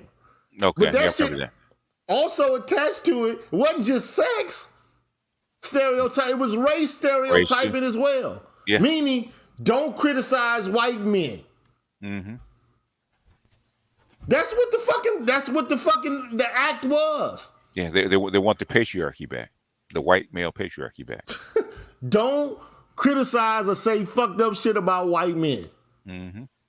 And it was you saw Black Lives Matter change their policy quickity dickety. Mm-hmm. You remember that clause they had where it was like, you know, we affirm the queer family and we deny the heteronormative blah, blah, blah, and la. They got rid of that. As soon as that motherfucker came out with that goddamn clause, that act, or whatever it was, as soon as he came out with that shit, them bitches took that shit off their site so fast it made your head spin. Yep. That's because they was getting federal money. Yep. They had their tentacles stretched into different places. They jockeyed Twitter and the media adopting them as the spokesperson for what the fuck was going on in Ferguson. They took that shit and they ran with it. Yeah. And now we sitting back looking like, oh, as black men, like, damn. We've been saying that shit from day, I ain't gonna say I said it from exact day one, but at least 6 to 7 months into it, when Darren Seals came out and said, hey man, look, these chicks is doing some ungodly shit, bro. They not part of this movement. They not from here. Mm-hmm. They fucking swagger jacking. For real, they activists. Yeah. You know what I'm saying? He told y'all. And then he got killed. These bitches, they eating motherfucking tapas and shit in mansions in fucking California. Yeah, drinking out of Christmas. one of them just blew up. That was due to the indulgence from the money. Mm-hmm. Them motherfuckers toasting each other over a glass table in a fucking suburb in a big ass mansion like Diddy would be in a fucking video for. Yes, $3 million. California, of Yeah, all places. $3 million. Yeah. Yeah, millions of dollars. Mm-hmm. Man, and niggas still getting shot and killed. Yep. And ain't nobody getting none of that bread. And white people got the virtue signal and grandstand because they was the main ones of these fucking marches and shit. Mm-hmm. Holding the signs Black Lives Matter. Bitch, you live in a motherfucking gated community talking about some Black Lives Matter. You be the first motherfucker to call the police on a suspicious nigga in your neighborhood. Just like the motherfucker who, the bitch that called the police on the dude who was bird watching and shit. Oh, yeah. How many niggas you know go ornithologists to some shit? This nigga bird watching to some shit, man. That's probably why you call it cop. You bird watching, I don't believe that. This nigga's an ornithologist. Hell fucking no, man. But look, man, we've been doing this shit for far too long, man. I appreciate you coming through, man. Both of y'all, man. You know, Ray S gonna always be opinionated and have some fucking ignorant shit to say, man. Gotta be opinionated. It's just being objective. It's all about objective. It wasn't objective. Come on now. But at the end of the day, man, the conversation is what it was, man. But you know, I'm going to conclude this show, but I don't know if I'm gonna be back anytime soon with this subject, but I might. It don't really generate a lot of views, you know what I'm saying? It's just not, but I think it's important nonetheless. So I'm gonna have to be dedicated. I'm gonna have to take the hit for it. So it's foundational, but mix some of the stuff in. So, can you speak on Brittany Griner in your next video? Oh, well, Brittany Griner is obvious, right? Okay, Brittany Griner has been doing that kind of shit that she's been doing since she's been playing ball in Russia, right? Okay, the thing is, you decided to do the same dumbass shit that you've been getting away with during a conflict with Ukraine between East and West. Okay, you're gonna get popped. Okay, now 9 times out of 10 they said, she carrying the shit. We know you carrying the shit. The thing is, okay, fine, we don't really give a shit. It's not that big a deal. But all of a sudden when you become a political prisoner, we got you today. So you come through the same way you've been coming through with your little paraphernalia in your suitcase that you know is illegal, but you've been getting away with it, but not today. So they popped her. But I knew she wasn't going to be in there 9 years. She's going to be in there until they bargained her out. She was actually held. She was a political prisoner. I knew that from the beginning. Yeah, that's all that shit was. She was a political prisoner. That's it. And they probably treated her a little harshly, not too harshly. The bitch wasn't in the gulag. No, the bitch wasn't in Siberia breaking down motherfucking rocks and shit. No. But did you hear that? Did you hear her speak? She most likely threw them for a loop. She saw her as the man. No, they know what she was because she's been playing ball in Russia. I know that's what they know what she is physically and biologically, but I'm saying it's terms of her presence. No, the thing if she had been a nobody, she had been you or me, she'd have gone right through with no big deal. But she's a name. That's how come they popped her. It had nothing to do with anything. And I don't support people who are domestic violence, perpetrators. Well, I think we need to call her record. Yeah, we had just like they do a black man anytime something happens with them. We need to call her past domestic violence cases. I cheer her because she got proper child support. So I laugh. But my whole thought on this, Brittany Griner from the beginning has been this. First of all, let me say this shit. Don't nobody watch WNBA basketball no fucking way for real unless you're a straight up basketball head and you really love the game like that. Yeah. Most people are not really fans of the game like that. They just there because they fans of everybody else being fans. And it's a fucking, like an event. You know what I'm saying? Like most people ain't into basketball like that. Like half of the motherfuckers going to watch sports and shit or there because they spouse is there, or they there because the hype is centered around the event. You know what I'm saying? So it's like the Super Bowl. Bitch, you ain't watched the whole goddamn season. Now you want to watch the Super Bowl and fucking eat finger food and pizzas and shit. Yeah. So my whole thing is Brittany Griner, okay, cool. We know you're a so-called WNBA star, but that's like me saying, well, fuck, who's the star of the big three? you know, like Ice Cube's league or some shit. Like, not to say nobody cares at all, but I mean, like, Yeah, I mean, when you knew intersectional white women and black women are going to come out and actually say her name and actually ride for it, put enough pressure on Biden to actually bargain for her. But That's I what really happened. want to ask you, what do you think of them exchanging her for an arms dealer? shit. I'm saying the Soviet Union got a great deal. They knew it. Yeah. Yeah. Well, they had to give up something of value because the thing is rhetoric and notoriety is probably more important than anything else. And basically, that's what happened. Okay? There was so much pressure on Biden by these, like I said, by the LGBTQ to actually get her out that Biden had to at least had to collapse and go ahead and give up something to in exchange. They knew what was going to happen. Yeah, I mean, so you know, like they played the position perfectly. They got Yeah, what they want. They didn't they give got a what they fuck wanted. about Brittany Griner No, they and didn't. no weed. You know what I'm saying? Like they probably got soldiers there doing crank and all kind of shit. Yeah. But they're hyper vigilant at their borders. Mm-hmm. You know, when there's a war fucking just about to popping off, they're Yeah. gonna be hyper vigilant in Yeah. what their searches and everything else. Yeah. Yeah. They Yeah. I mean, have to be. You know I mean, what I'm saying? I'm not shocked. I said, okay, they finally got the deal done. Biden had to go ahead and bend the knee and actually give up somebody. So you know, of value because they tried to give up a couple more people, but the thing is, Russia said, no, we don't want that. Got to give up something a little better.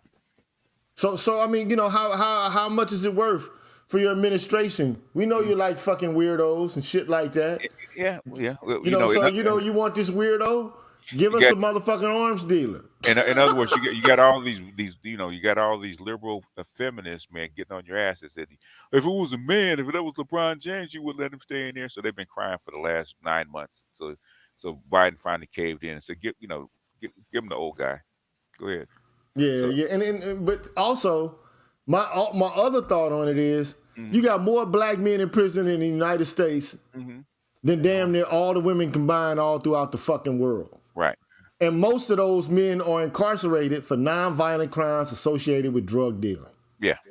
And also, America is a country, like Jeezy said. It's some shit, it's unreal shit is really unheard of. You get more time for selling dope than murder. Mm-hmm. Yeah. I love that line. It's in this crazy world. Yeah. So, I mean, you know, it's true. It is true. That's You one got thing. niggas, man. I have been to prison for selling dope, bro. In case you didn't know, I used to rock up rocks, niggas. I perfected rapping some. I perfected rapping crack in saran wrap. Whether it's a good or bad batch, watch me hit that, get that big fat money stack. rapping rocks. Huh? Believe that. You can find me tucked away in the club where all the players at, far away from where the haters at. You know what I'm saying? With all that booty in them pants, goddamn, can I play with that? You think I'm tricking for that kitten, then you tripping. I'm only good for sticking and for sweating out extensions. And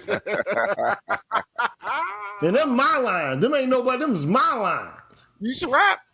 I used to rap. I got weight because niggas keep on pressing me, fiends keep on stressing me, and ballers keep blessing me. I copped eights, now I'm copping big eights. Half keys, whole keys, quarter keys, nigga, please. I do that with ease. Plus the keys, 3, 4, 5 elbows of trees. Got my hand on my gun, got my eyes on my cash. Got my vision on game like Kobe Bryant. I slash and stick and move like a young Cassius. You like you know, Willie? you don't You wanna sound hear like me go. Willie D.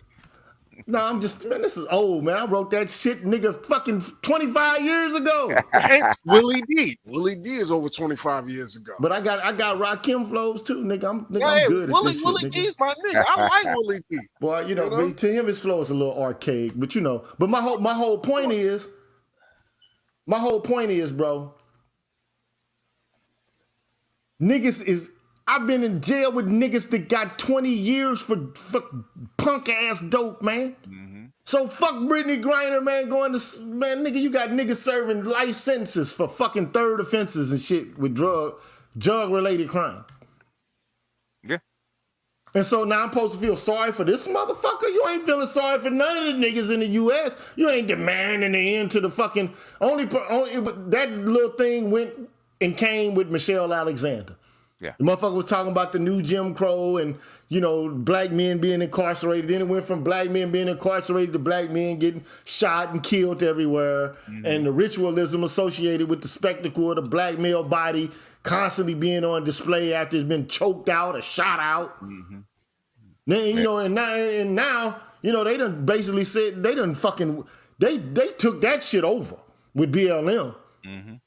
So, you know, nigga, when the last time you ain't even heard of a nigga getting shot no more?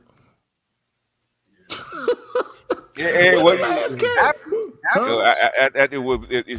a lot more cautious since what's his name during Trump. Oh, for George Floyd. George Floyd, yeah. Trump and the Justice Department made a crackdown on that because they're getting ready to get some riots, and they don't want things to blow up like that. So. But I guarantee you, it's some black men that been shot by the police between George Floyd. Oh yeah, of course. But you ain't heard nothing about it. It ain't been publicized. No. Okay. I mean, you have to read the newspapers or go online. Yeah. Or go on Twitter. You know? Yeah. I've seen some stuff, but the thing is, it's still there. But it's not. It don't have the attention now that it did then because everybody's back trying to get their lives back to normal. Hey man, these last 3 years have been some weird shit, man. That's all I can say. It's been some weird. We went through a fucking pandemic. We went through BLM. We went through, all kind of crazy, fucking war in Russia and Ukraine, which America could get pulled into. It ain't over yet, boss. It ain't over yet. No, it's not over. We're just in the middle of it. Yeah. We have one more year. Maybe until another election. I mean.